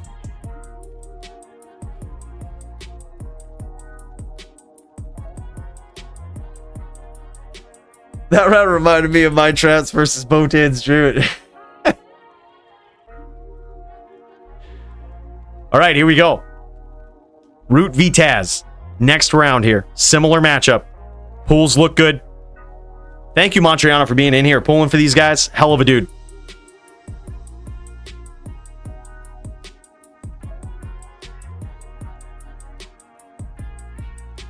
Would you say Sunder Charms are a bit underpowered? And if so, how do you feel about a combo of buffs? 1, large instead of Grand Charms. Less minus res penalty on carrier. Monster res to 90 instead of 95. Problem is, it isn't that Sunder Charms are not powerful. Sunder Charms are powerful for the wrong classes. Like, they're powerful for sorceresses. They're a sorceress charm. As far as I'm concerned, they're a sorceress charm and sometimes a barb charm or a druid charm. Sometimes. But other than that, they're not really that great for any class. But for the sorceress, they're extremely good. Like, they are game-breakingly good in PVM. Like, to the point where I don't think the game was intended to be played that way. Like, they're just too good. So yeah, I think they just need far more of a buff than that. Like, the Magic Sunder Charm is the most ass item that likely has ever been added into the game after the year 2000. Big hits from Go Gators, man. Oh wait, no, we're not watching this. This is Root. Never mind. I'm still in Go Gators mode. But just imagine if that was Go Gators. That would have been savage. That was a very quick finish there from Root. Beautiful stomps. Beautiful aggression. Taz trying to get those traps set up, man. Unbelievable. Let's kick back over to the championship bout here. Root's ready to go, though. Root's like ready to jam it. All right, yeah, these guys are going. These guys are going. Yeah, nice, quick, in between, dude. This is a duel that really does come down to the experience of each player. So it's impressive to see Dazer learning this matchup as he's gone, as he's progressed in the course of this duel, thinking that he had to rely on some sort of physical damage like kicks, to realizing that he really didn't, and it wasn't actually the best way to go, even with the Sorb rules in the DFC. Like, just having that minus light res on the helm that now works as it should, right? Look at that big damage from Dazer early on. Probably chunked him for a good 25% right there. Yeah, wild. But that's the way to go. And much like Botosaurus was saying, if he gets in the habit of kind of following up on when Go Gators is running away and chaining him with like Fire Blast, you know his shields are down. He's leaving the exchange because he got hit and he needs to re-up on that Cyclone armor. His shields are down, man. That Fire Blast damage very likely is going to hurt. Go Gators could be playing the long game here. He could be kind of forcing Dazer into these exchanges, making him think it's too easy, right? Whereas he's up 2. This could be high level championship play right here. It's impressive to see him do so well versus such a seasoned Sin here too. Like, it's a tough match, man. It certainly is not in the favor of the Druid.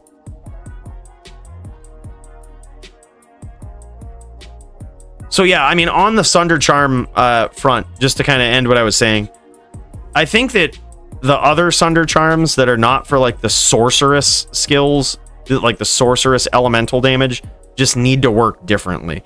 Like the magic Sunder Charm, you just shouldn't have it.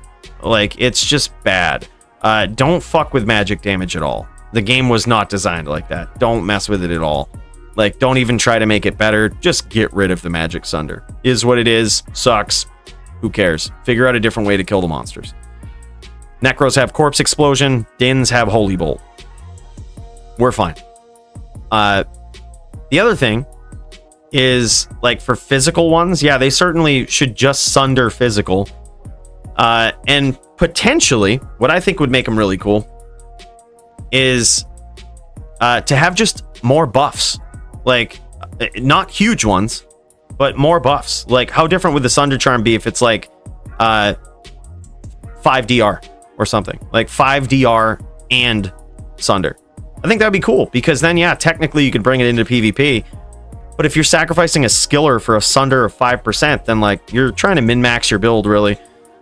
Nice hits there from Go Gators and some nice aggression. Yeah, magic is just bad. Poison is fine. Like, I think they're fine. Like, it's just magic is bad and physical is bad. The other ones are working as intended. They make you make decisions. Like, I think they're for the most part, they're fine. They're broken, most broken on the Sorceress. Useful sometimes, I guess, on other classes. I forgot about Poison. That's good for Poison Necros.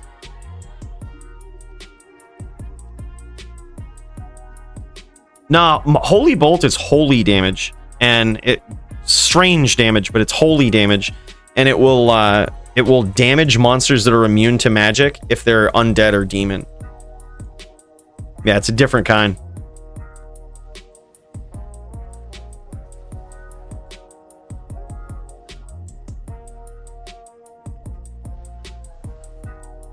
That could have been big hits there for Dazer. Hard telling, not knowing. It's hard to see exactly what the life total of Go Gators is until we get a life check from Dazer, which requires him to kind of get on screen with Go Gators, which is oftentimes something that he doesn't really want to do. Like I said, which was a very interesting choice that he was trying to go with kicks there. Like, that's almost certainly what the Druid wants. What the Druid doesn't want is for the Sin to have traps up and always be ready with Mind Blast. Like, so it just sets them off their game plan, forces them to get in quickly and get a name lock and land a tornado.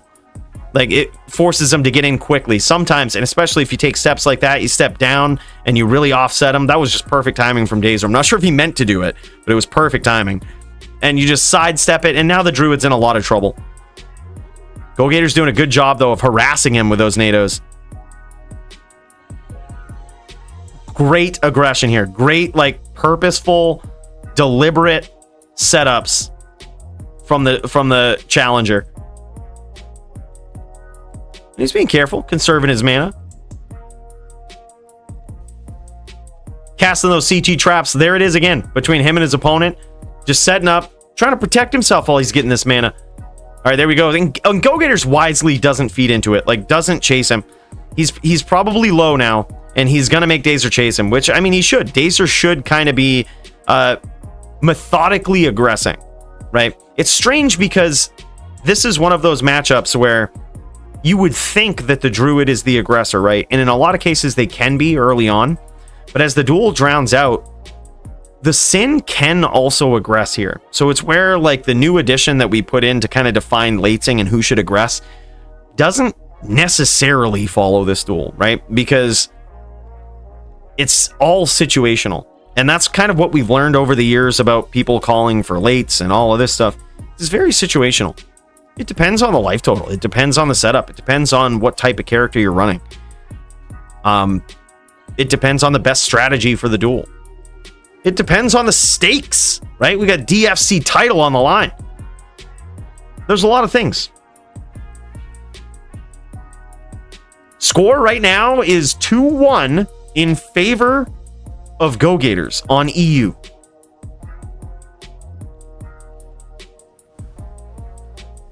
Nice job getting in there from Go Gators. Doesn't quite pay off. Claw block for the win. And this is also something that it looks like Dazer made some adjustments for when he went to his stash. He made sure that his trap charms and his shadow charms were balanced in a way that he was okay with. And the reason he does that is because he wants his trap damage to be there, but he also wants to have his claw block as high as possible, because these random things can happen when, you know, and that claw block is one of the most overpowered skills in the game, if you ask me. It can block literally just about anything. Skills that it shouldn't be able to block, it can block those. Like a tornado. It's that's a bad example, because that can technically be blocked, even though it's a casted skill. But take this for example, Blizzard, right, from the Sorceress. You can't block that, right? It's not some thing that you can just put a shield up to and block in the game, right? It doesn't work that way. It always hits. But weapon block, or claw block as I often call it, can block that. It can block Ice Blast. It can block it can block a lot of shit. Yeah, Gator says town. So he just towned. He gave up on that one. He's probably Mind Blast, Shadow Bay, PK. 2-2. And here we go. Yeah, it can block a meteor. Exactly. Doesn't make any sense. It can block a meteor from outer space, traveling, 10% the speed of light. You can just block it. No problem. Easy.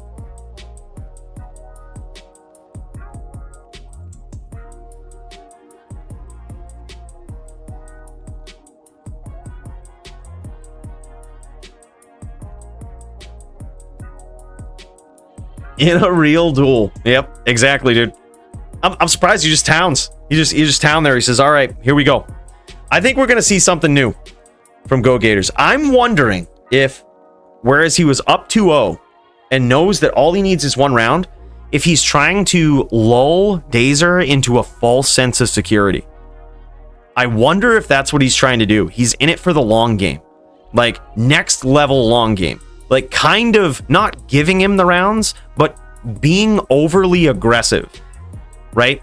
And making him think that it's okay to chase. Trying to lull him into this false sense of security where he does that this round and then runs into more shit that he saw in the first two rounds. Yeah, this round is winner take all, man. It comes down to this.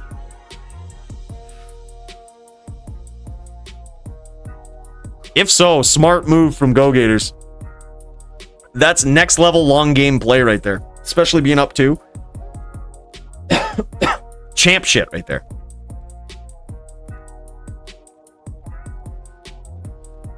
That's some champ shit.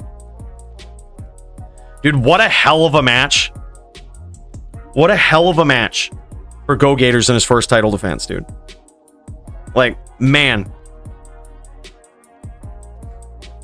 He says, do you have facets and claws at all, by the way?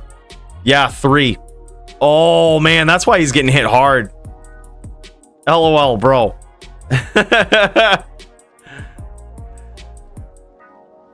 He might be talking about his pre-buff claws, though. Who knows? Who knows?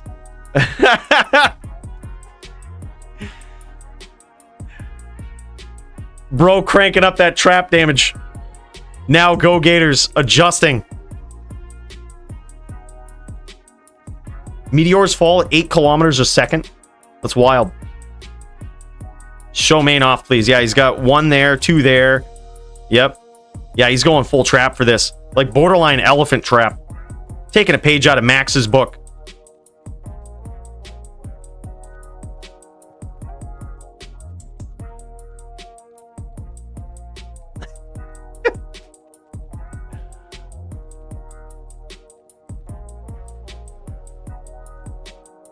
Yeah. Bro, you got to know this, Jinshin. If you beat or have the ability to beat Coolio Low, it's only because you pay to win.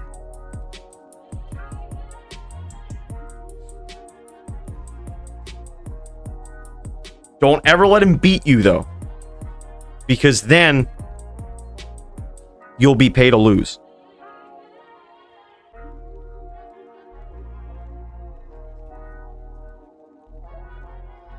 You can't let it happen. Not in a GM duel. If you're losing, just say lag, go to town. Did you see that lag spike? Shit, man. I really got to get fiber internet, like Cooley was talking about, you know? No, this is not, I'm not, no sponsor from Fidium at all. I'm just so pumped that I finally have fiber, dude. All right, here we go. Now, we're going to see if Go Gators was lulling him to a false sense of security. He's stacked up now. He's fully stacked with his light res. No more Sunder bullshit tricks. He's ready. But the thing is, those Sunders are still going to be good because they're going to bump up his trap damage. It's not just the sort of Sunder approach to the resist, right? The minus 15 to resist there.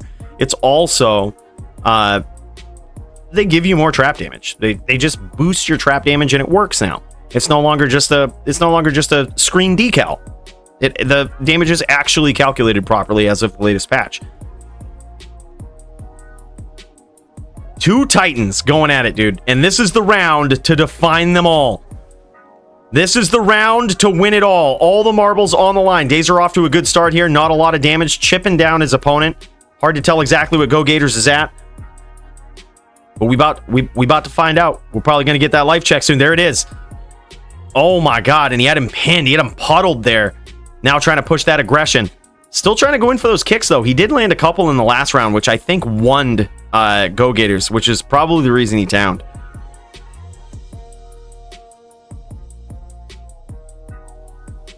Huge.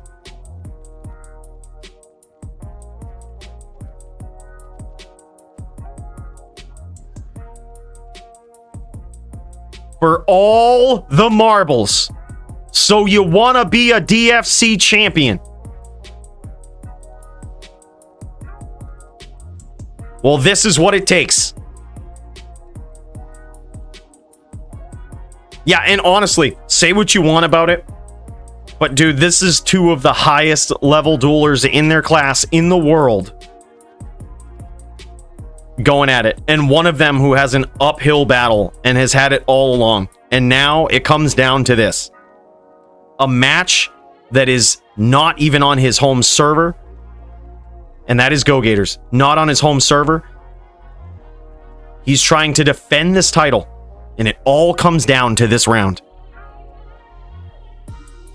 This is huge. I mean, if you were in any way involved in PvP back in the day, LOD, if you remember the days of Jess priding it out against somebody, dropping his life charms in the moor in the corner just so that he could rep life back at a lower life total, pick those charms back up, battle orders, and basically rep back 3 times as fast. If you remember those days, I think you could appreciate a duel like this. I think it hits different when you know that these guys are legends. These guys have seen, both of these guys have seen all facets of PvP, no pun intended, right? These guys have been in leagues. Days are a very decorated veteran of D2R and an incredible Sin player, one of the top in the world, if not the top. Incredible, man. And then you also have Go Gators. For a long time, underrated was this guy, and now ain't nobody taking this guy lightly. Not even Dazer. This guy is playing at peak, pinnacle, prime play right here. This is what he does. He is not taking Go Gators lightly. And as he shouldn't. He's seen what can happen.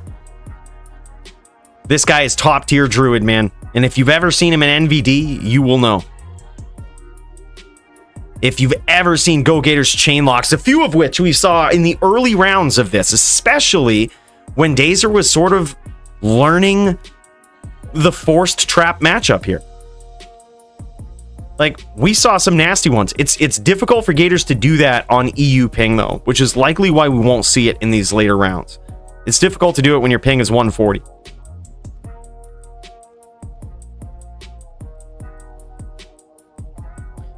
Yeah, his traps are pretty high at this point. And this is certainly, I mean, this is certainly what, you know, what you should do, I think, as a Sin. The game has been broken in your favor with your traps. I think that's certainly what you need to do. Nice NATOs there from Go Gators. And he might have eaten some damage in that exchange. It's hard to tell how much. But those traps are hitting hard, man. Yeah, and he's kind of backing off a little bit, trying to lead him into these NATOs. But the longer this duel goes, at this point, one would think, assuming that Go Gators is like half life, let's say. We'll say Go Gators is half. The longer this goes, one would figure the more it favors the Sin.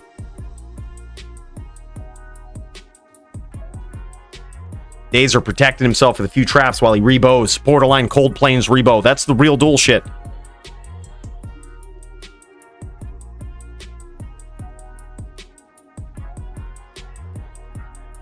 Yeah. Yeah, these are long duels, man. As a lot of high-level Sin duels are. They tend to be long. Oh my gosh, and Go Gators is looking good, dude. He's like, at least without life check, unless there was a little bit of a graphical glitch there, looked to be at about 90 to 95%. Looking good. But again, he kind of doesn't want to get overly aggressive, right? Like, high ping, like it's kind of on Dazer as well to like methodically press and just kind of learn the cadence and the style of Go Gators. Like, where is he, you know, where is he throwing these NATOs? Don't teleport into him. Like, and eventually you win it. You know, but Go Gators is saying, all right, like, I'm gonna keep you guessing. I've lulled you into a false sense of security for the last couple of rounds, and now I'm gonna punish you for it. But I don't think it worked. I think Dazer is still playing cautious, methodical, smart. He got caught a couple of times there with a couple of NATOs, but man, he's still on point. Well, technically BM. There's nothing technically against it in the DFC. But here's the thing. People can just walk in and repool the game, right? Which these guys have friends. They probably will. But additionally, you can just pause the duel too. Like, I would hate to see the duel go that way. And also, if there's no mana, then like the duel just gets miserable. The Sin sits in 5 stacks and the Druid can't do anything, so he stays like on the outside. Just, you know, it's more miserable with absolutely no point at which any player regresses.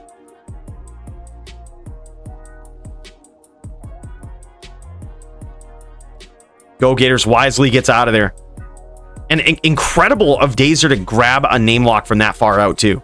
Grab it, hold it, like, and also cautiously gauge whether or not it's okay to follow up. Because we've seen so far that Go Gators is really good at that DO style defensive NATO. He can do that too, right? And he's certainly used that to his advantage in this duel. It's very likely that with Shadow Dancers, you know, we know that he has Shadow Dancers on. It's very likely that Dazer's life rep here might not necessarily be at the optimal plus 40. Let's assume he has 9 on his rings and, you know, 10 on his amulet.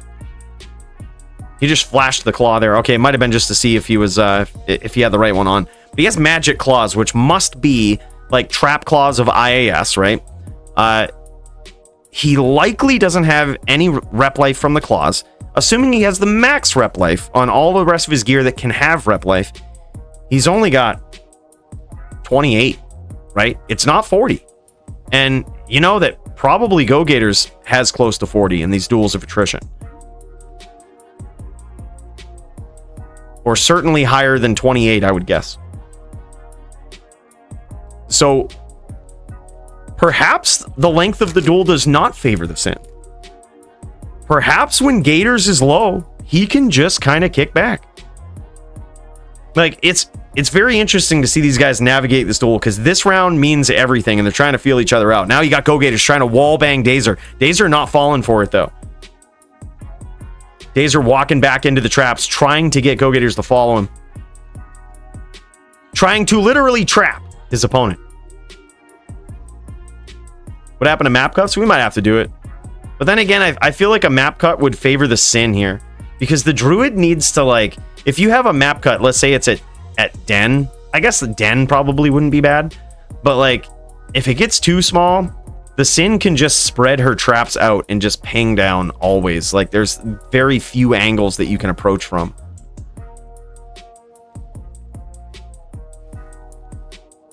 Big trap damage there from Dazer.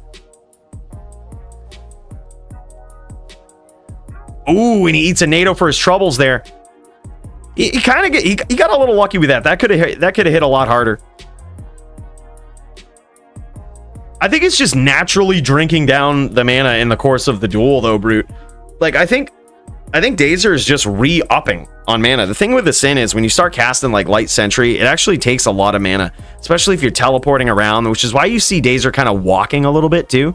Like, in trying to find his opponent, he's not wasting mana, like, trying to teleport and find his opponent. He's kind of just walking to see where he is, and then teleporting to approach. There it is, nice NATO from Go Gators.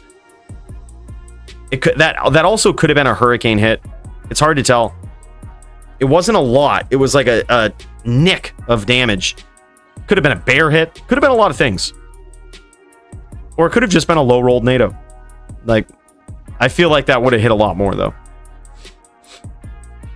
Yeah, I would think so too. Like, it's not a favorable matchup. Like, we were just talking about this too. Is like, we put out sort of a rough guide as to who should aggress in the duel, and this is certainly a duel that doesn't really follow that.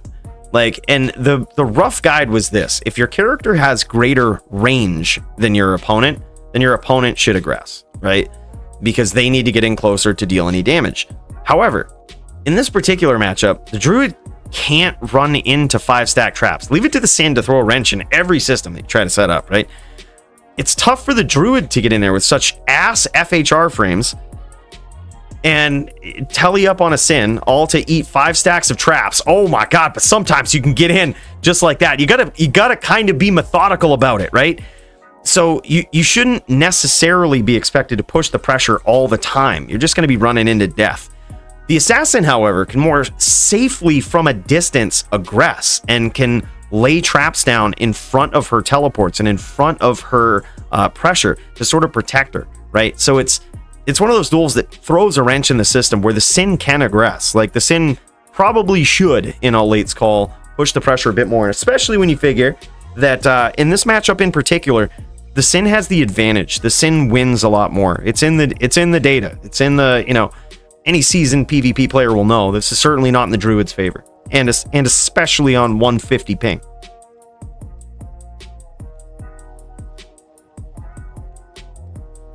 That's right, the data.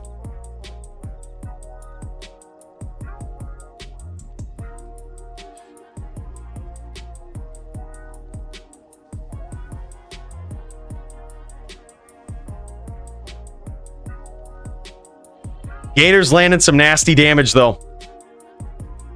He is winning it, and I think that now he's figured out that his life rep is actually better than Dazer's. Is more useful in this matchup than Dazer's. And now that he knows that, and especially all of the other circumstances being what they are, with European ping, being on a different server, being at a disadvantage on the class, I think he's going to try to force Dazer to come in a little more. Which Dazer should. Dazer certainly should. All right, let's see what we get. All right, here we go. Dazer setting up to approach. There we go.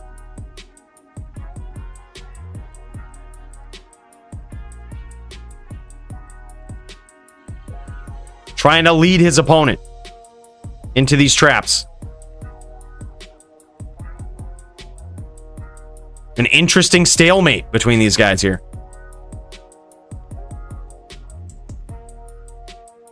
Go-Gator's just not falling for it. I kind of like that too. Like, I think Dazer is trying to present the threat of like, hey, I'm just gonna walk around and rep life, but that benefits Go-Gators too, and probably a lot more. So like, Go-Gators is just not, this is an interesting mind fuck right there. I think is what we saw with that moment. Dazer seeing what he could get away with, and yeah, there it is. Like, dude, Go-Gators practically repped to full there. Like, so now that has got to weigh on the mind and the conscience of Dazer. Like, he got in some chip damage there, but Go-Gators gained back a lot. So even though he's low, Go-Gators knows that if he takes his time, if he's patient, he can get these hits. Like right now, he could come in from the side and NATO him, dude, and that would be nasty. Like, it's one of those things, man. It's a clutch, tough call. Like even right here, you could get in there. Fuck those 5 stacks, get a NATO. While he's bowing, while he does all this fucking shit. Boom, you could do it. Yeah, he's got 25 rep on the main. That's what I thought. I was like, dude, at most he's got 28. Yeah, he's rocking 25. And you know that Go-Gator's Hodo has 20 on it. Plus whatever FPK rings he has, and maybe boots too. He might have like swapped out to some boots with 15 rep, which a player like Go-Gator, I wouldn't be surprised if he had those. Just kicking around, waiting, ready to go. FHR on those boots, faster run walk. A lot of good stuff on him. Yeah, like his rep life, I think, is far more important in this, like far more beneficial in this duel.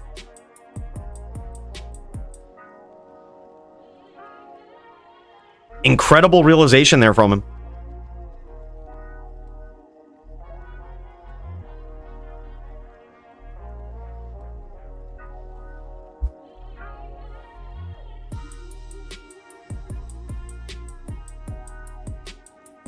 Oh man.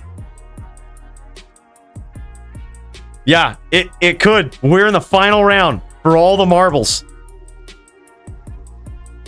This is exactly what I would expect from a title fight, honestly. Like, here we go, strategic shit talking. If Go-Gators comes in from the top with a stomp right now, Dazer's fucked. Like, I was gonna say, he's got to move. The strategic shit talking, boom. Come right down on the top. All of his traps were set to the left.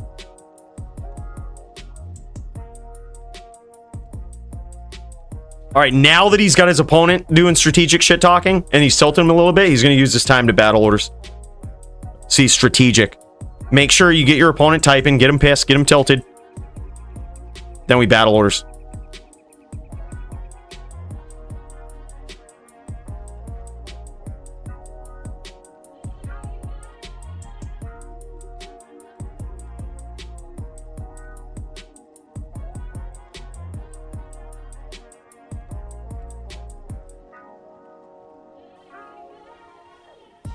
Dazer kind of sitting in 5 stacks right now.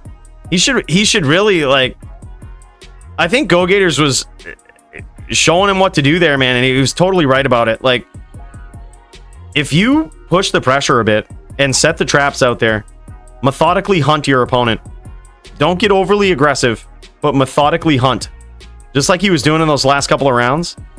It's going to pay big dividends, and there it is. You can tell. You can definitely tell Go-Gators is playing different in this round. Those last couple of rounds were lulling him into a false sense of security.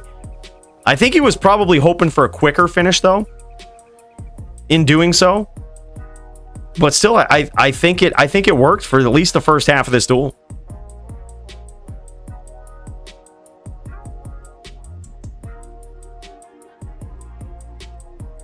Yeah, undisputed. I think anybody that talks shit about Elite in some way must have either respect for him or just be jealous.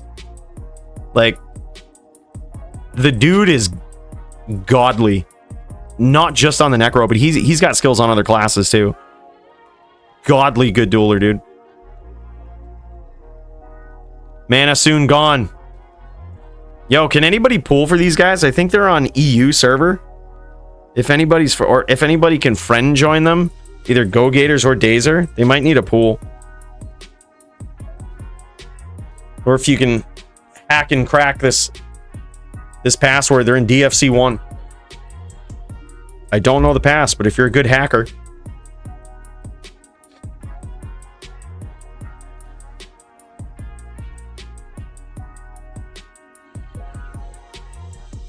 It's a real duel, Coolio Low. Why don't you be a better co-host, for Christ's sake? What the fuck do we pay you for?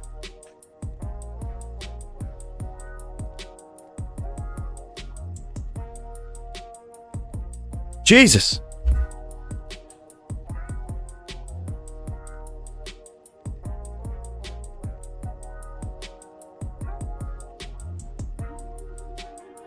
Oh man. Amazing. I think Dazer was on the precipice of doing some shit talking there. He paused for just a second. Go Gators almost wound him down with one of those tornadoes. All right, there we go. Polytheist in here. Thanks so much, guys. Appreciate that. Thanks for the pools.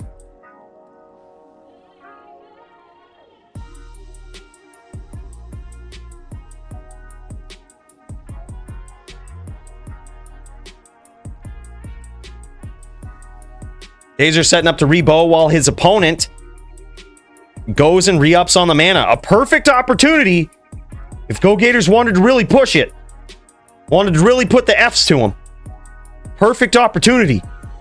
That's all I'm saying. It's a real good one. Man, oh man. Tight one though. I mean, this is the back and forth that you expect at the highest level, right? A lot of times people are like, man, duels should be over quick. But real PvP is this, dude. Like, this is just as much a duel of attrition as it is a duel of skill.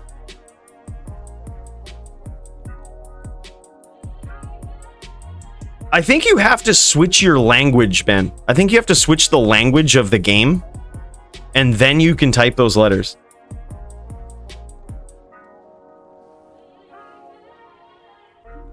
That's what Max was telling me. He made some Russian name on one of his characters, and I think he said you had to like switch the language in your game.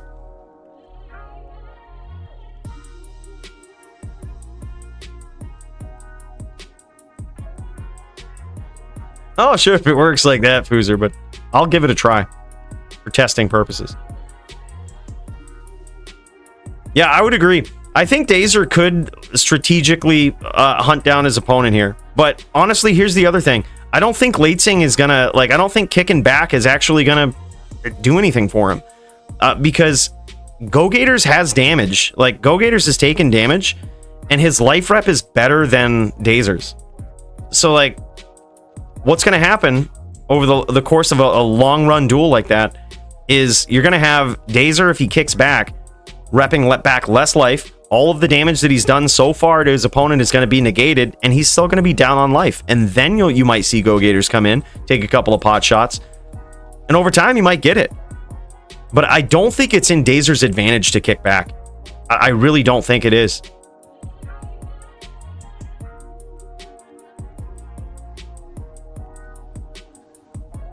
Yeah, there we go. That's what he needs to do. That methodical hunt right there. There we go. That's the exact game plan we need to see from Dazer.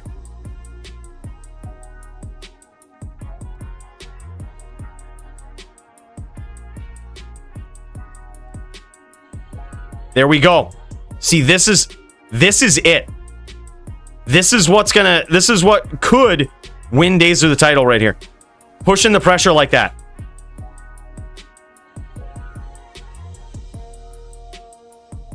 He's already racked up the damage on Go Gators doing this. Already has racked up the damage. This is exactly what he needs to do. And now he's sort of lulled Go Gators to sleep. Like, he's made Go Gators think that he's not going to chase him. And now he turns up the heat. So he's kind of turned the tables on Go Gators. Go Gators' initial game plan there, I think. Now Dazer's using it against him. Yeah, that's exactly what he needs to do. I think he's going in for a final bow here, and we're going to see a lot more of that from him. And you can see, of all of this time that Dazer has kicked back, he might have repped back 10%, 15%. Like, of all of that time that he's kicked back, it's not a lot. There we go. Just as we thought. This is exactly what he needs to do. I think this is what could win him the duel. This game plan right here. He's just going to be careful. He has a tendency to want to stomp his opponent, and that's what's getting him in trouble. When he's pushing the pressure like this and aggressing, he's doing some damage. He's actually making it happen. But the problem comes from when he gets a little over aggressive and actually stomps his opponent. That's exactly what Go Gators wants, right? He needs to push the pressure, set these traps like this, and just never stomp. Just like that. I mean, getting in close, even a near miss on the NATOs is just as good as a total miss. Like, just as good as being off screen. It didn't hit you. Nah, he's going back to it. He didn't even get cracked.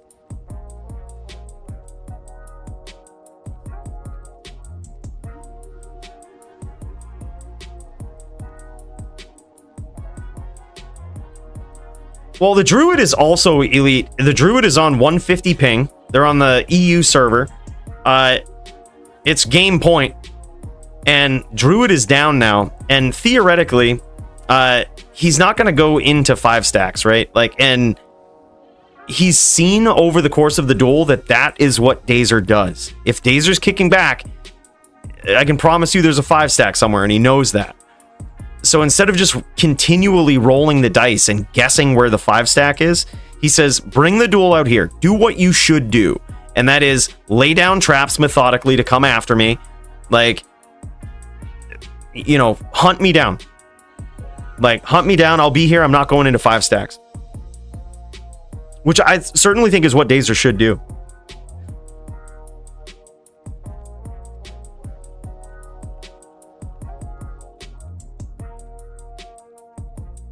Yeah. And he's seen the most success when he pushes the pressure too. Especially what he just did in the last 5 minutes has been the most success that he's seen this entire round.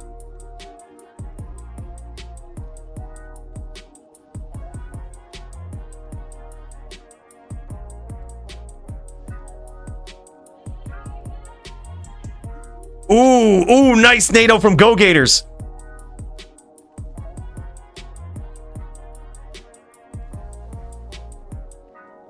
Oh my gosh. Now these guys probably at about an equal life total though, but still, even though he got cracked a little bit there, no, Go Gators just rep back more, man. Even more of a reason to just push. Like, don't let him do it. I mean, all of that damage right there, a good portion of it came from the last 5 minutes of Dazer pushing the pressure. Like, so he did eat a NATO there. It's unfortunate it happens. Learn from it and just don't approach so close. So like right there you go. This is exactly what to do. Dazer's pulling it off. He's CT casting and everything. That's exactly what you want to do.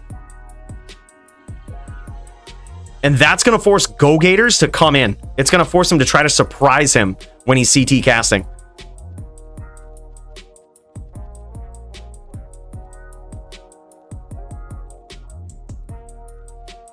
He has no choice. What should he do, Coolio? Instead of criticizing him for what he's doing, I'm interested in knowing what you, as a mid-Sin player, think that this pro Druid should do. You might have a good idea, but it's always good. It's always better to come in with a solution, right? What is he going to do? Is he going to aggress into a 5 stack? He's done that, and he's been punished horribly for it. It's a free win for the Sin if he does that. We've seen it. Like, he literally can't do it because Dazer is sitting in 5 stacks. So his answer to it is, if Dazer's going to sit in 5 stacks and, you know, go into corners and bow, sit in 5 stacks, then he's just going to stay on the outside, make him chase him.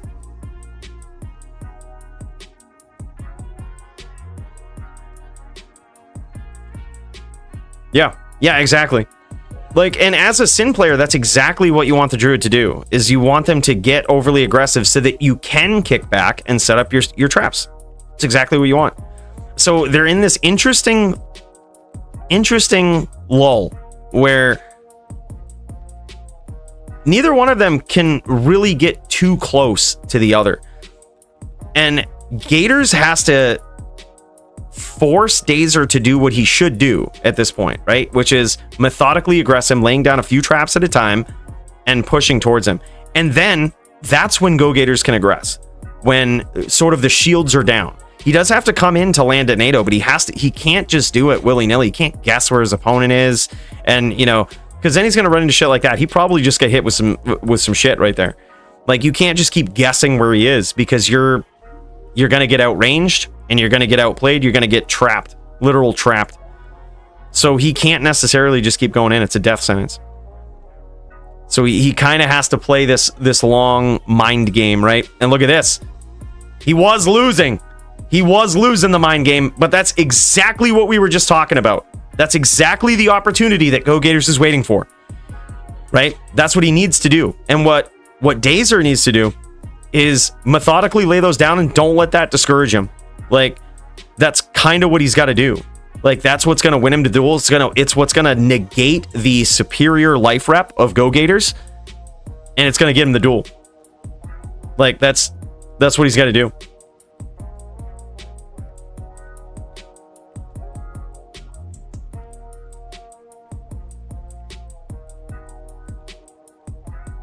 Yeah, now he's gonna walk around that center trap and try to teleport back into it when he finds when he finds Go Gators.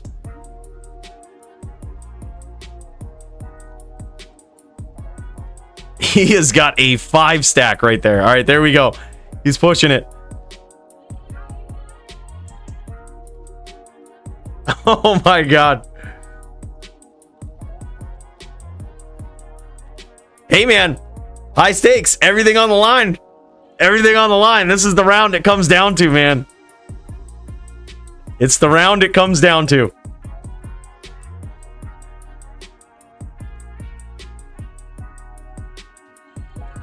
I think I might cut the map just because Gators is just going to this corner so much and bowing. Like, almost too much. We might cut it at Den.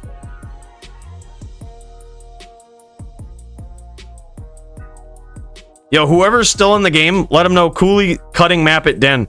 Cooley says cutting map at Den.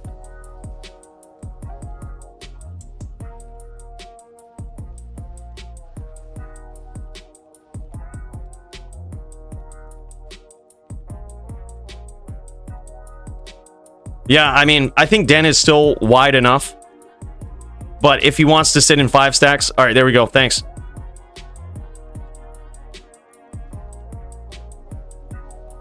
All right, there we go. Appreciate you. Thank you, Natalia, in-game, for conveying the message. Much, much appreciated. Big cheers to you.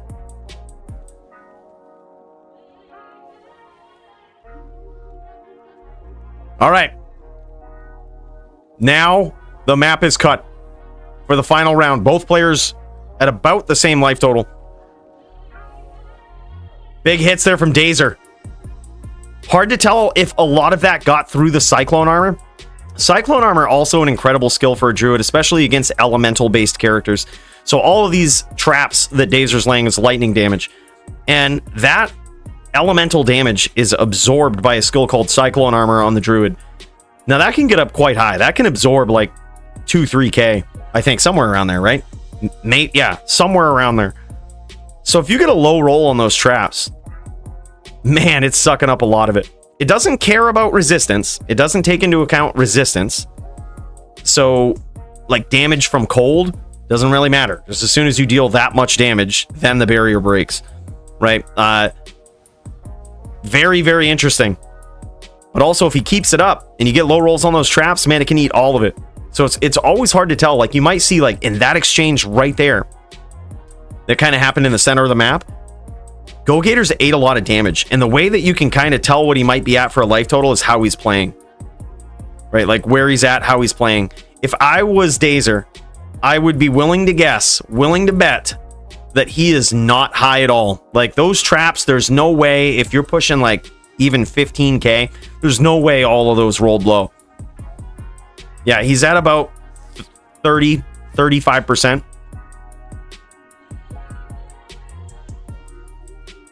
Got a nice little life check there. There we go. Nice traps from Dazer. Trying to get Go Gators out of that corner. Oh my god. Beautiful stomps and an amazing chain from Go Gators. Narrowly escaping is Dazer.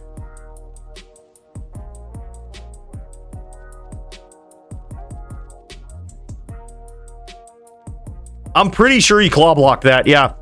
There was no way that one of those missed. Oh, and he gets the name lock on the bear.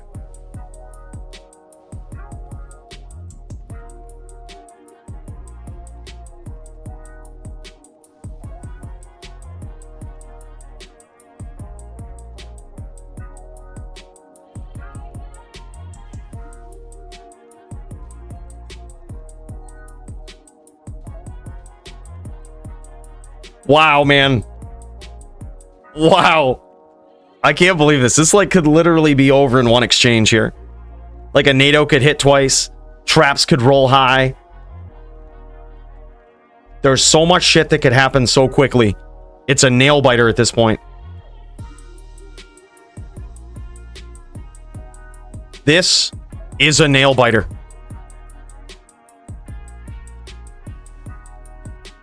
Coming down to the wire. Nice NATOs from Go Gators. Great job at getting on the inside there. Just missed with it. And that's what he's going to do.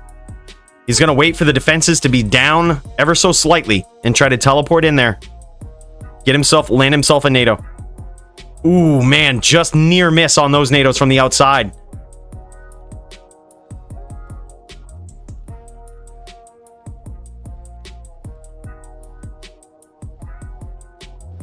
Now Dazer pushing the pressure. I think this is where he needs to be.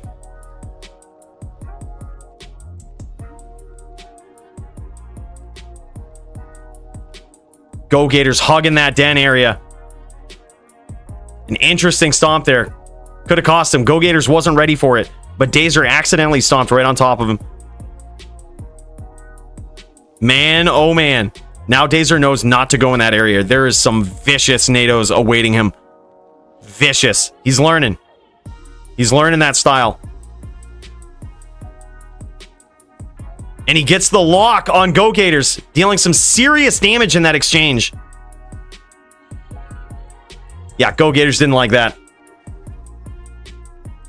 That's why it's so hard to get in there, man. He got puddled and mind blasted that time.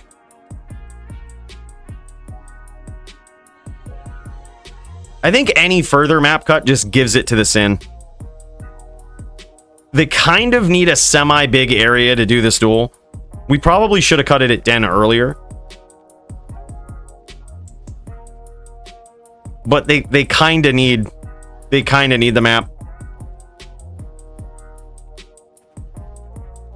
If you drop mana pots, it also gives it to the Sin, because the Sin can sit in 5 stacks and the Druid can't do anything.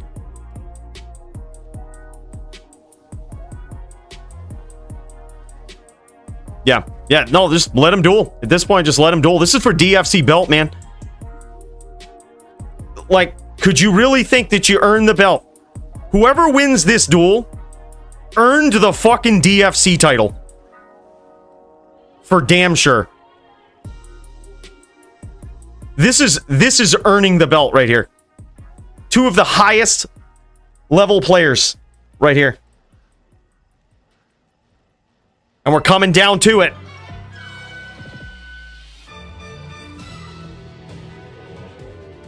Go Gators extremely low. Very likely Mind Blast PK. But can he somehow trick Dazer and finish him here? He's gonna need to rep back some. He is so low. Dazer looking for that Mind Blast. Looking for that lock.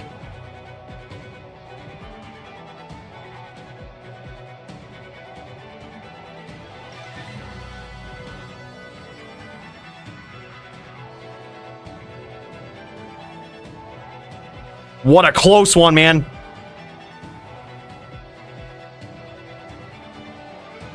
Dazer, wow. I'm impressed, dude. Go Gators just did some stomps there at such a low life total, forcing Dazer on the back pedal, and he got away with it. He didn't get killed. Not even a Shadow Bay PK. And that could be it right there. Dazer reclaims the DFC gold after a grindy duel. Unbelievable. Now that is how you earn the belt. Back and forth. It is literally 5:30 in the morning in Dazer's country. He ain't fucking around. Unbelievable. Yeah, that's a tough matchup for the Druid. I'm actually very impressed that even on the EU server that went 3-2. Man, just back and forth between these guys. That's some high level play right there. Congrats to both players. Long grindy duel. That's a duel that most players couldn't even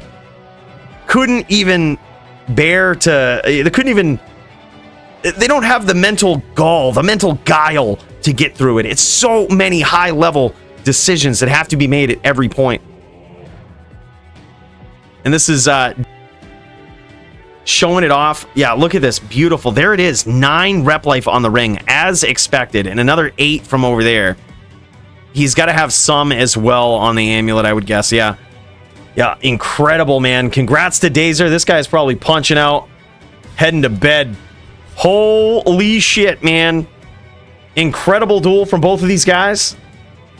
And Dazer, once again, the DFC champ. Gonna be a tough one to beat.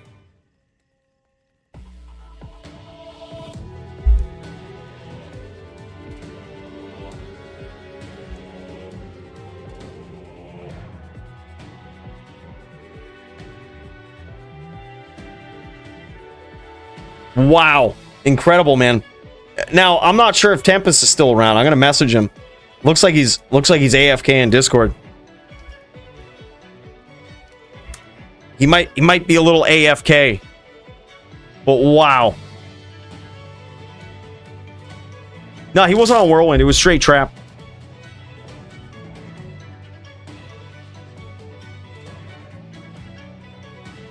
Well, that's why we didn't cut it too much. Like it only stops the wall banging from the Druid, right? Like it takes that weapon out of your arsenal, but it's not a hugely important one, especially with the way that duel was progressing and going. You can't really cut it much more than that. But I think it's fine. That was fine. The traps, like, you still have enough angles in there. It's just, it's not all over the map. The biggest problem with the how big the map was is Dazer just kept going in the corner so far away and like laying traps down, repping life so far away. And it's like, bro, we got to do something about this. Yeah, so I think it might have taken some tools out of your arsenal that also progressed the duel so that Dazer wasn't just kicking around and jumping into corners.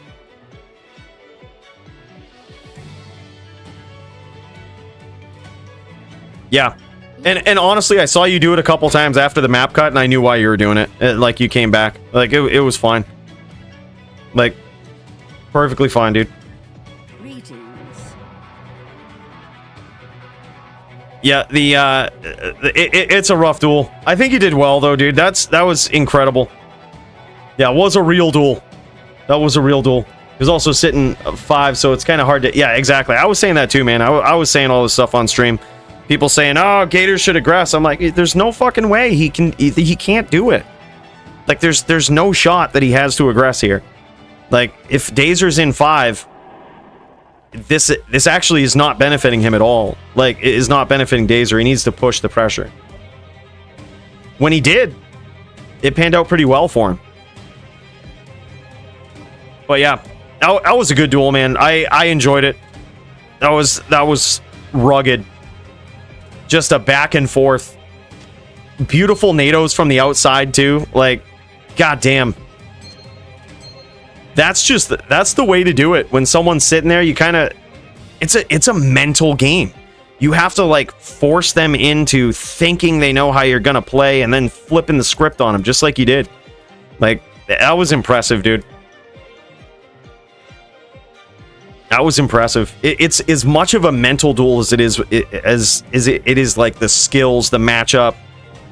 It's as much of a mindfuck as it is anything else. Yeah, there it is. Coach Tank says, I'll beat Dazer for you. Yeah, that's how it's going to be. We're going to see a round 2 of Dazer versus Toshank next week.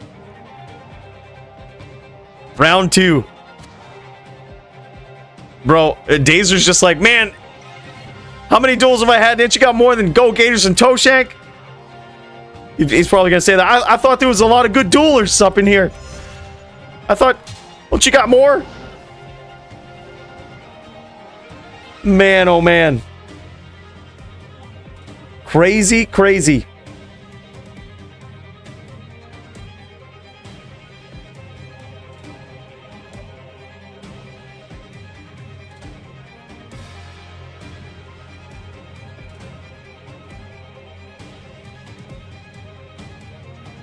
Yeah, sorry, Therapy. So we thought those would go a little better. We thought they would. Druid is rough. Druid is rough. Yeah, I think this is the new miserable matchup, right? We saw 3 of them. We had an inkling that it might Root tore it up. But I think there was a big difference in like the experience with the matchup there too between him and Taz. But yeah. Yeah, sorry about that, bro. All right, I see Montriana, but is Montriana dueling or was he pooling? He might be dueling. This is Mantri. Nah, this looks like some team shit. Yeah, no shot. No shot.